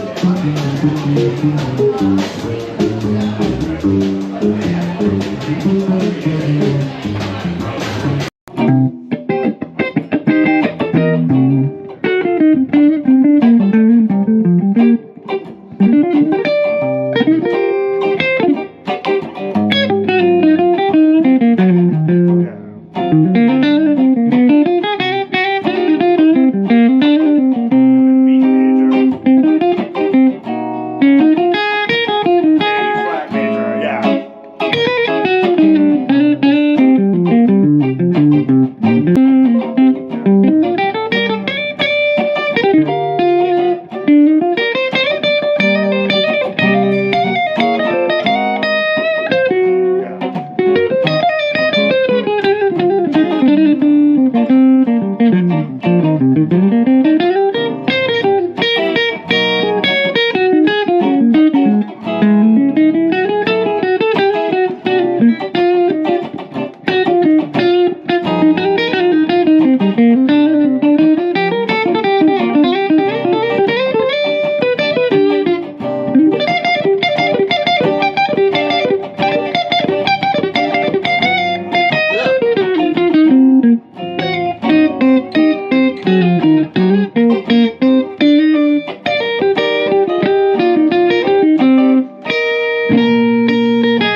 All right, all right.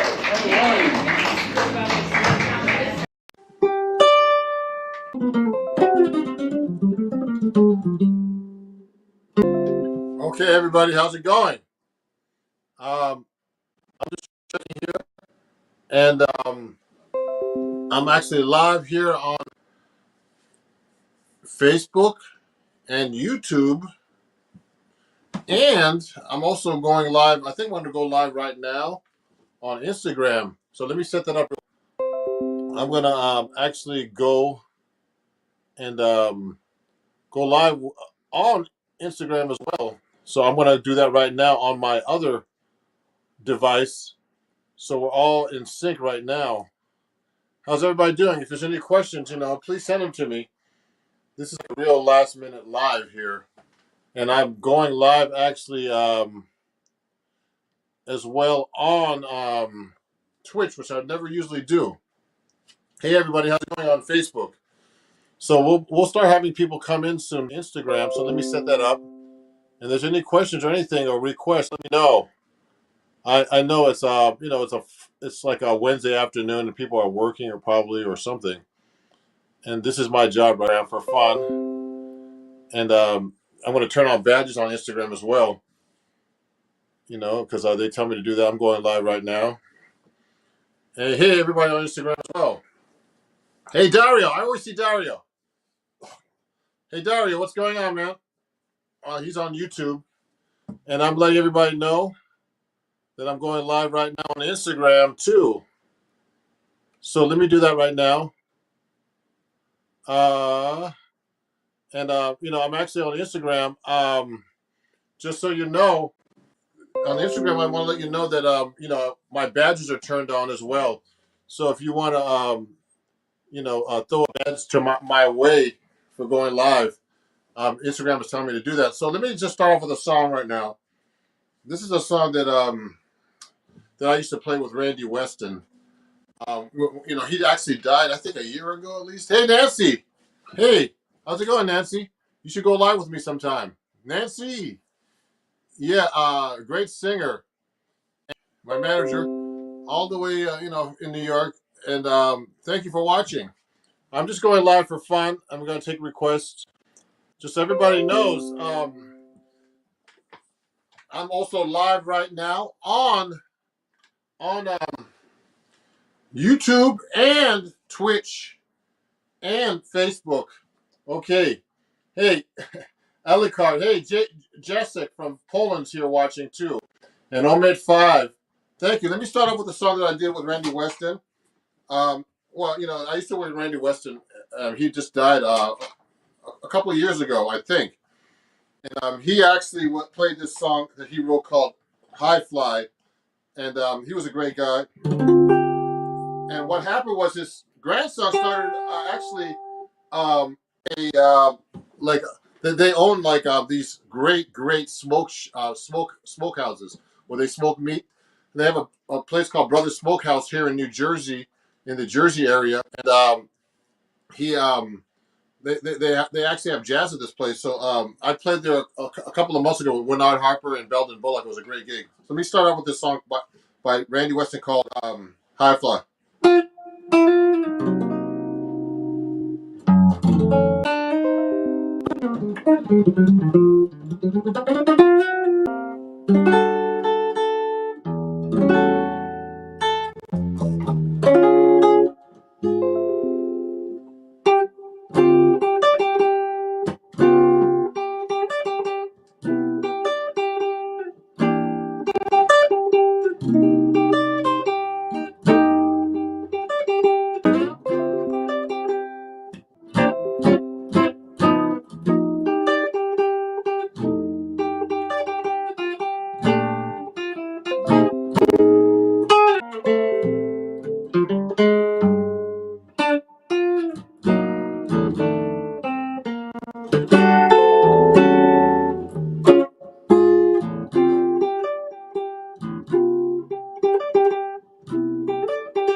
All right, everybody, how's everybody doing?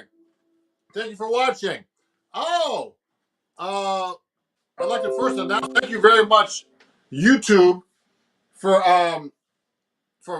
having 16. Oh, actually, sorry. I'm actually live on YouTube as well, Instagram. Sorry about that. Hi, Luca. Is that Luca? I think so. Luca on Instagram. So thank you very much. Again, YouTube for all the new subscribers. I really appreciate you guys. It's hard to keep up all this content, just so you guys know, and all the questions, and it's just really like a lot of work. But Patreon, and I'm trying to keep that going, and with all the lessons I put up there, it's just a lot of work. It's constant. And also, thank you very much, Instagram. I just got to 25,000, followers on the Instagram too, and I appreciate you guys. It's hard to keep up with all the content on Instagram, everywhere else, and TikTok and all that stuff. So that was a great song by Randy Weston called High Fly, and he was a great guy to work with. I was supposed to actually have a concert honoring him at Columbia University last year at the Miller Theater with a bunch of people that worked with him. And unfortunately, it all got canceled because of COVID and things. I don't know what's going to happen now. I'm supposed to be doing a tour next year in the Midwest and the West Coast, and I'm booked. It's being booked right now. By my team and everything. And right now, with vaccinations and COVID and all this stuff. So everybody, do your part and let's get things open again. If I'm fully vaccinated. I want to go out and play some gigs. And so we got to get this going. So anyway, let me see some of the questions here. Can I hear your favorite Cole Porter tune? Oh man, that's Omit 5. Let me show this to everybody. Omit 5 asked if I had my favorite Cole Porter tune. Hey, I want to let you know, everybody on YouTube, if you enjoy what I'm doing, you can actually donate via Super Chat. There's a little chat box when I'm live, and you can actually donate there if you have any requests or anything. And I need to make a couple of requests now on Instagram as well. If you're enjoying my show, you can actually also donate via badges, okay? So badges are a new thing that Instagram's telling me to do because, actually it helps us support my channel and me as an artist. So I appreciate you guys. I have a lot of, we musicians have a lot of expenses and stuff like living. So that's it. So I have some more announcements. Let me continue. Let me play one of my favorite Cole Porter songs. Oh, she said, I know 5 major scale patterns. How do you start improvising over music with them and rather than just going up and down the scales? Hey, I'm going to answer that question after I play a Cole Porter tune right now. Let me see if I can think of a Cole Porter tune that let me look up Cole Porter real quick and pick up one of my favorite tunes for you guys because there's a lot of tunes he wrote. I'm going to look right now on the internet. So you do something to me, say Magnifique. He did so many songs actually, and it's just this is a song I like doing actually a lot, and this is called "It's All Right with Me." I'm gonna do a solo guitar, okay? So this is for this is actually for Omit 5, whatever your real name is, okay? Let me see.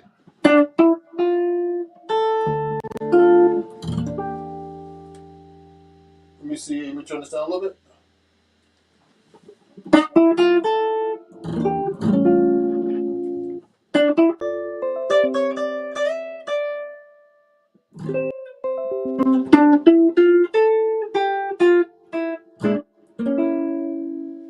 Here we go.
All right. Thank you, everybody. Let me respond to some comments now on Instagram. I don't want to leave. Sorry, so it's hard to keep up with everybody. I'm using StreamYard now, which is really kind of cool. So that was a great request. Thank you for the. Let me see. Let me see now. Let me go to Instagram right now and look at some of these comments.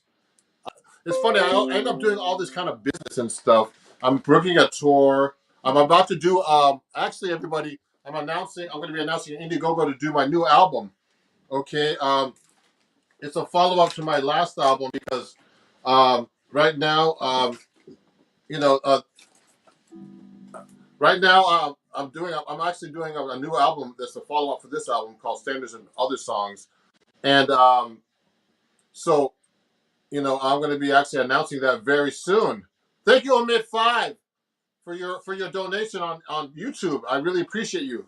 Thank you very much. So be on the lookout. It's going to start September 8th. It's going to be a big thing. I'm going to have some great musicians on there. I'm going to have the great Wheeler Jones III on drums, Ben Wolf on the bass. All these guys have played with Winton and everybody, Roy Hargrove. It's going to be a great band, and I'm going to have special guests like Clark Gayton on trombone. So it's going to be coming out actually at the same time as my tour in the Midwest, which I'm going to be announcing soon. There's a lot of stuff going on, way too much stuff. And I'm going to start working on some of my performances here in New York City too. And it's just hard to keep up with all the social media and everything, but I appreciate you guys. And thank you so much. I'm going to actually, someone had a question now. Let me look on Instagram first and make sure I can answer some of these questions because for some reason I can't see everything here. Let me see some of the questions on Instagram right now. Just Chris, do you have one white string on here? No, it's just this is. So everybody always asks about my strings. So I have them right here ready for you to look at. So these are my jazz tape strings, everybody. Okay. And this is actually, let me take off this comment right now. Oh, okay. Thank you. Thank you, Omid5. Okay, look at this. These are my jazz tapes that I use from La Bella. They're like 2 wound strings. Oops, excuse me. That fell.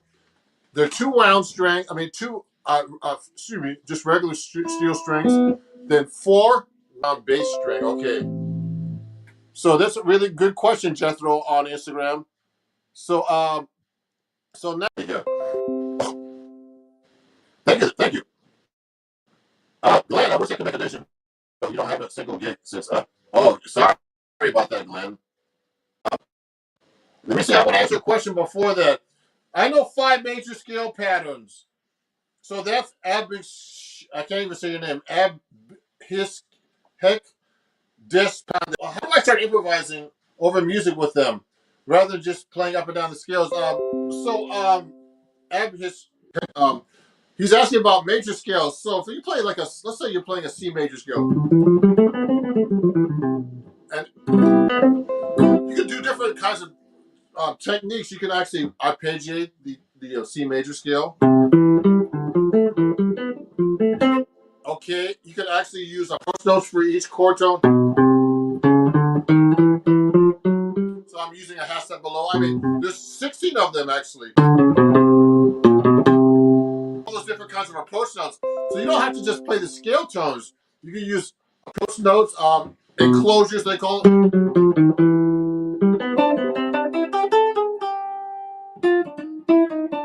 So I'm using passing tones, which is actually bebop related. So the scale like this.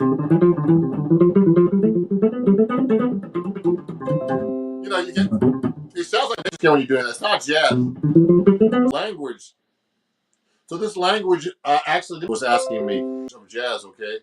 So that's what I suggest. So I have this on my website, different techniques. So if you just want to go to my website, and it's also on my Patreon account. A lot of this is on my description, everybody, on my all my YouTube videos, all the places you can actually sign up to my YouTube. I mean, to my all different things that I actually have.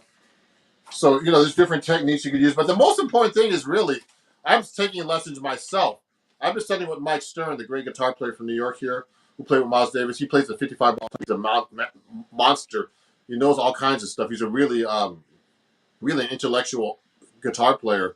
He knows a lot of stuff, about techniques and improvisation. I take lessons. So the best thing to do for you is take a lesson with a guitar teacher like myself or anybody, if you can afford to do that. Okay, so you can also go to my Patreon, everybody, and actually sign up and just get these lessons too. For they come like already there as posts. Okay, or you could go to my website and check these out. So let me keep going here. So let me keep going. Card. More strings, probably a 10 string. You know what? Alucard, my strings are actually 14 on top.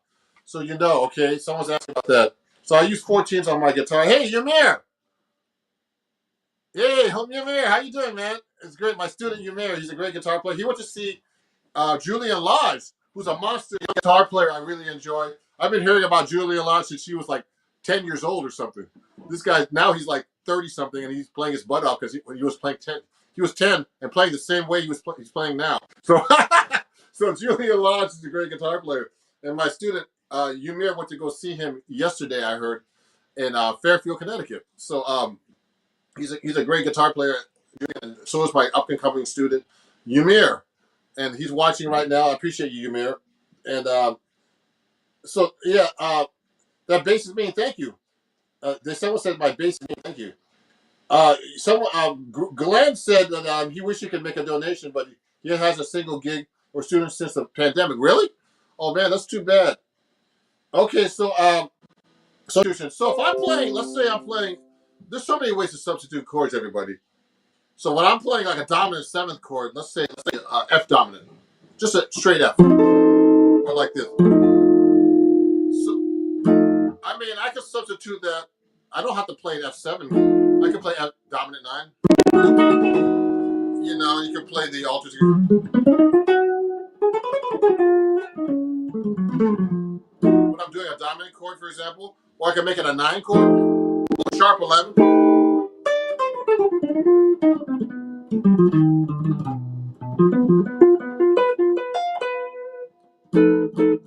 So I can make it a dominant 9 chord. So I'm using actually the Lydian dominant scale, so which is 1, 2, flat 7, 1, which actually comes to the melodic minor scale.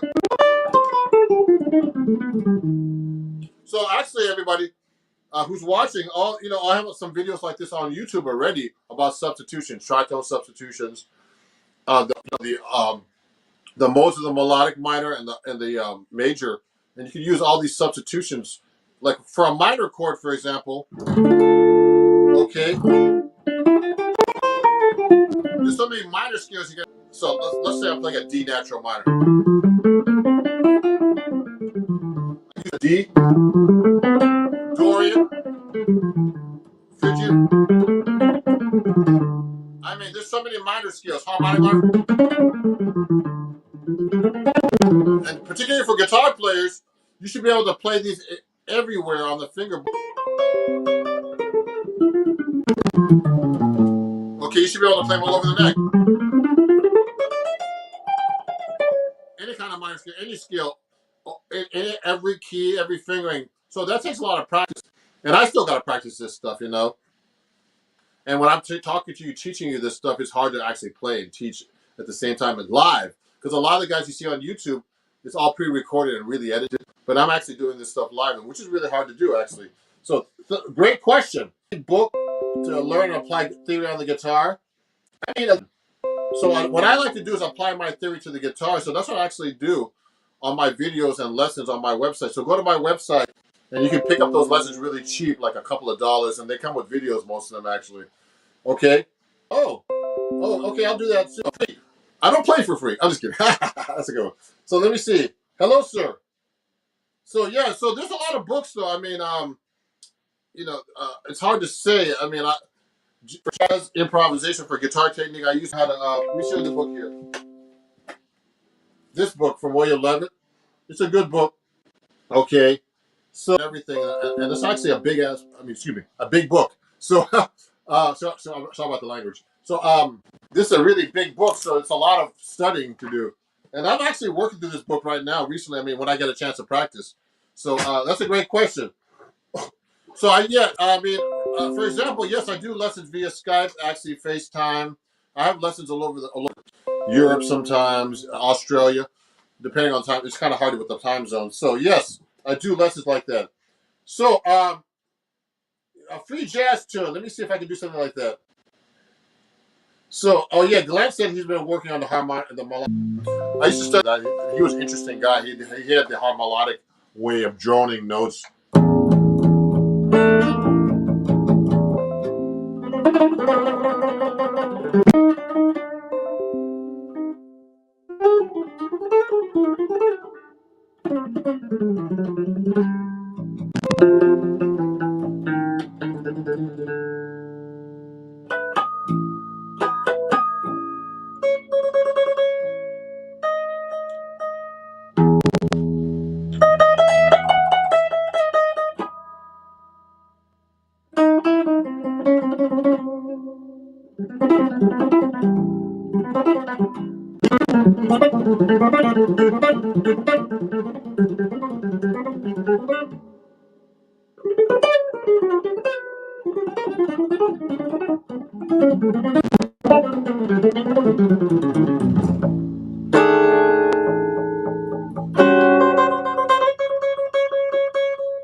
All right.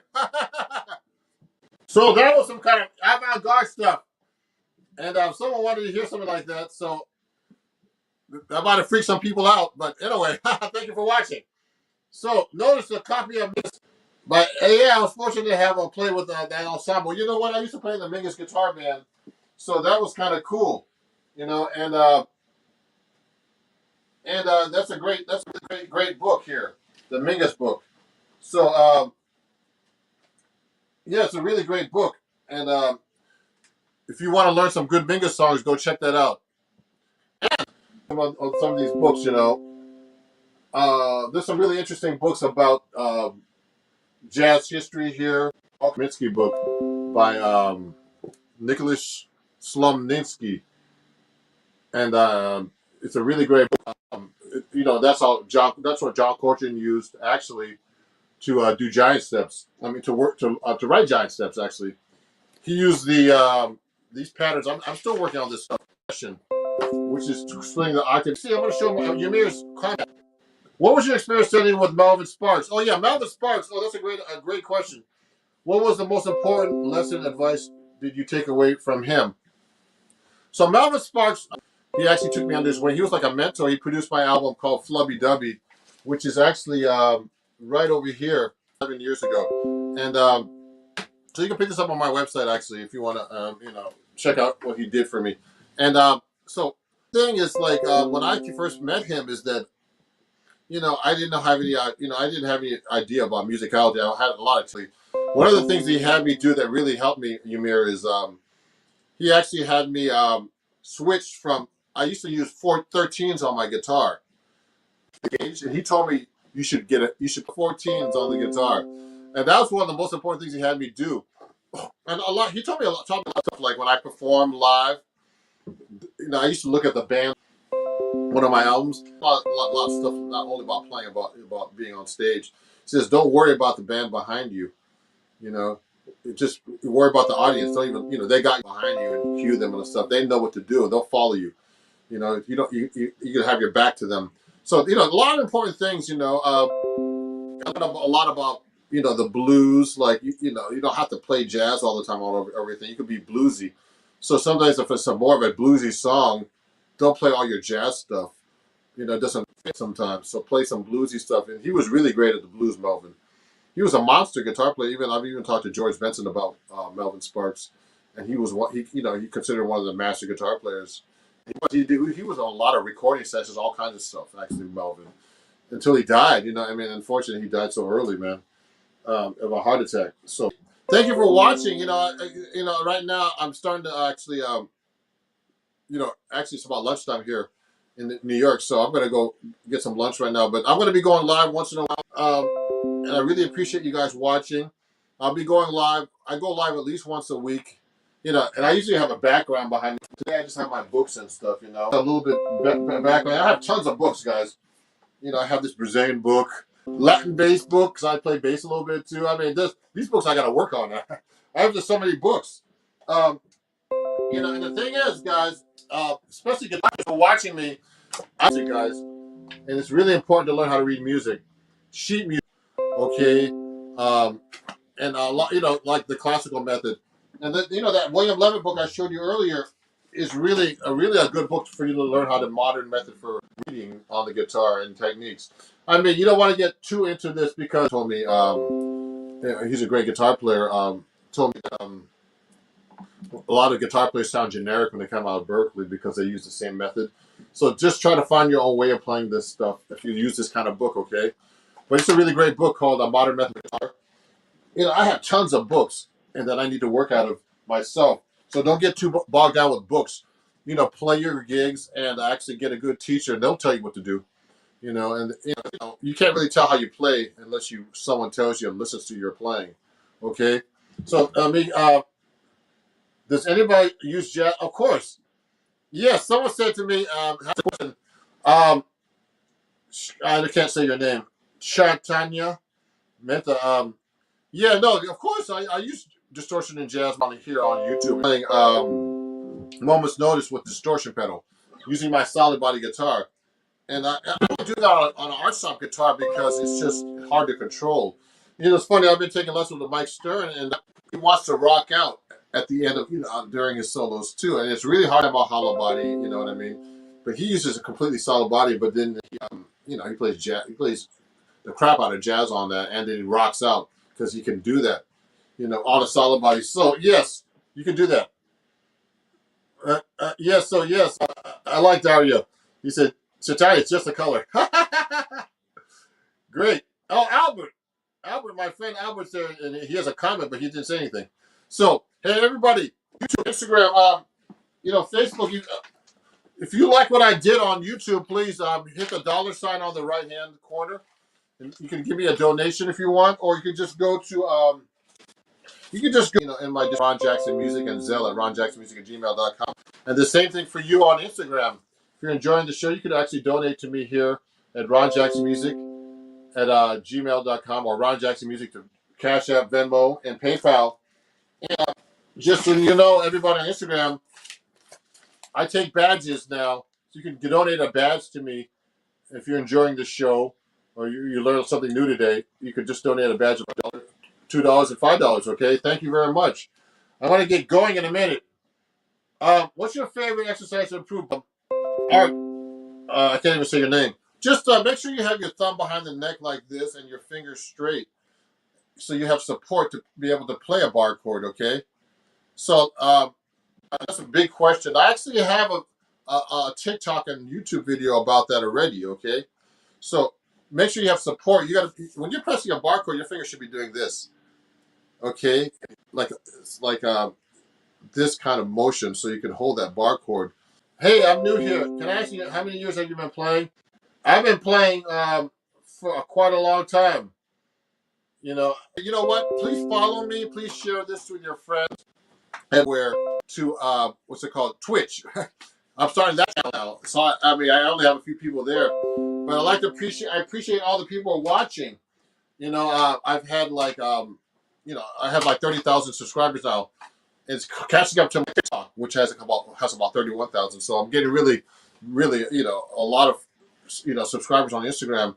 I mean, excuse me, and on this, and thank you for all for all your support, and I'd love to answer your questions. Hey, Luca.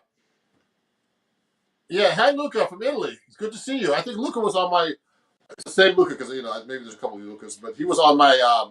He actually won a contest to be on my Instagram. I mean, to my YouTube live, and I can actually invite people to play to at certain times. So I'll let you guys know more about those contests later. Also, just so you know, I'm going to be doing an Indiegogo soon. It's going to last album, and so if all my subscribers donated $1 to my Indiegogo, I would have enough to produce my album. So please, when you hear about it or more to help to fund my new album, that would be great. I'll let you know when that's coming out. It's going to be starting next month, okay? So thank you everybody for watching. Oh, someone, I like that. You're welcome. Hi. Greetings from Poland. Okay, great. And Dario said my top 55 uses Joya Vintage. Oh, cool. Yeah. So yeah, Dario's a big fan. He's always watching all my lives. Thank you, Dario. And he's a great guitar player himself. And so everybody, thank you very much. I'll be seeing you guys soon. And thank you for watching. Watch the playback after this. And send me questions and comments. You can email me too at ron@ronjacksonmusic. And we'll see you guys very soon. Have a great day. Okay. Bye-bye.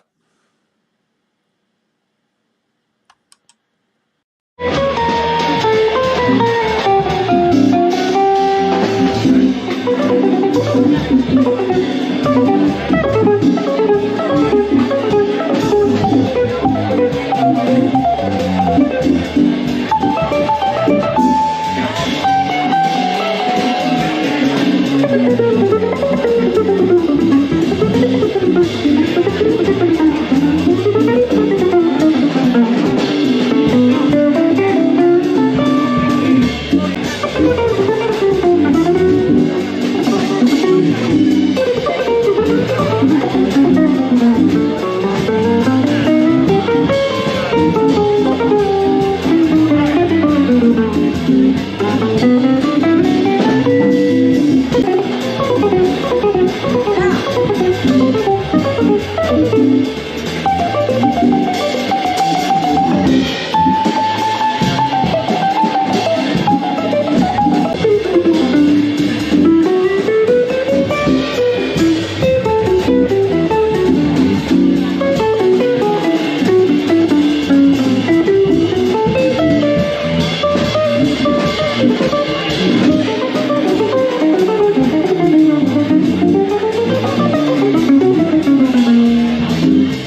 see me and hear me? I hope so. Please send me a chat message if you can see me. Oh, I see two people up there. How's it going? Ooh, there's a little bit of light here, but see if I can move back a little bit. So today we're going to talk about something to start. So I'll do a little walking bass line, like on. Let's do it on rhythm changes for now.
Well, thank you for watching, and I'd like to invite everybody to ask any questions about my walking bass and chord melody workshop I'm doing today. Well, I'm happy to see about 6 people watching today on my, that actually follow me that are watching as well, and I'd like to invite them, to ask questions too. My Patreon account is right here. I'm going to write it down here for people who are interested. So if you want Patreon, I'm going to write it for you. .com/Ron Jackson Music. Oh yeah, it's Reggie, great guitar player, all the way from Long Island.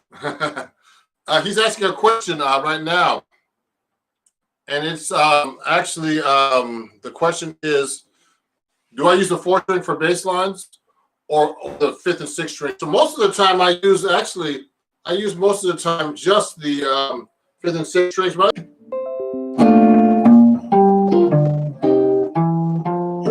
Now to use the 4th string sounds really thin, but I can do it.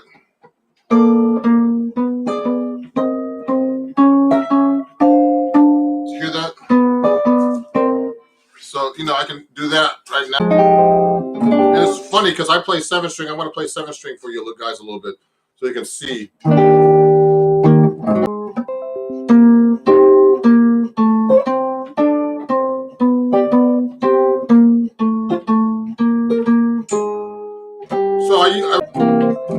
Now, people are wondering how you construct bass lines. So, actually, I started doing on my TikTok, which is at Ron Jackson Music. I started doing like a video that I haven't posted yet about how you start doing bass lines.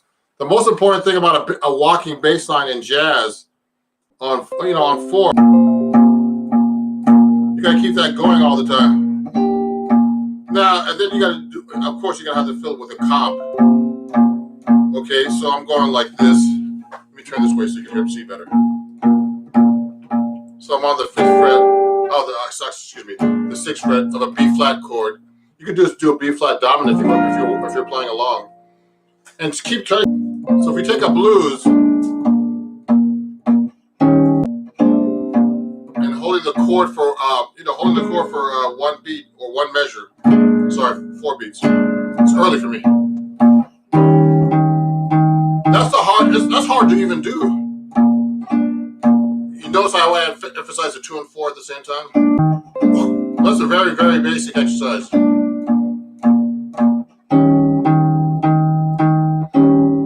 I'm just doing 1, 4, 5 blues. You should be able to do that with just quarter notes. Now I can add. I can make it. I can do it on the first string if I want. It sounds thin though. Sounds really thin to me.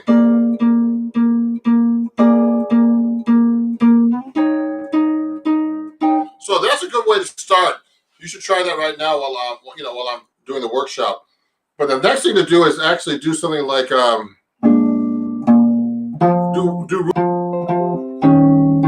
You notice how I don't hold that chord as long now,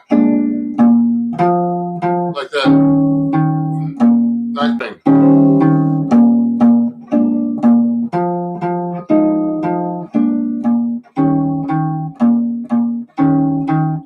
That's the next step.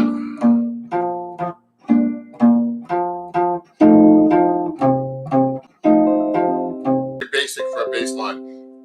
And I don't know if you guys know how to do this on YouTube, but send me a chat, just like Reggie did, about if you have any questions about this. We're going to go into chord melody soon. Do you target certain notes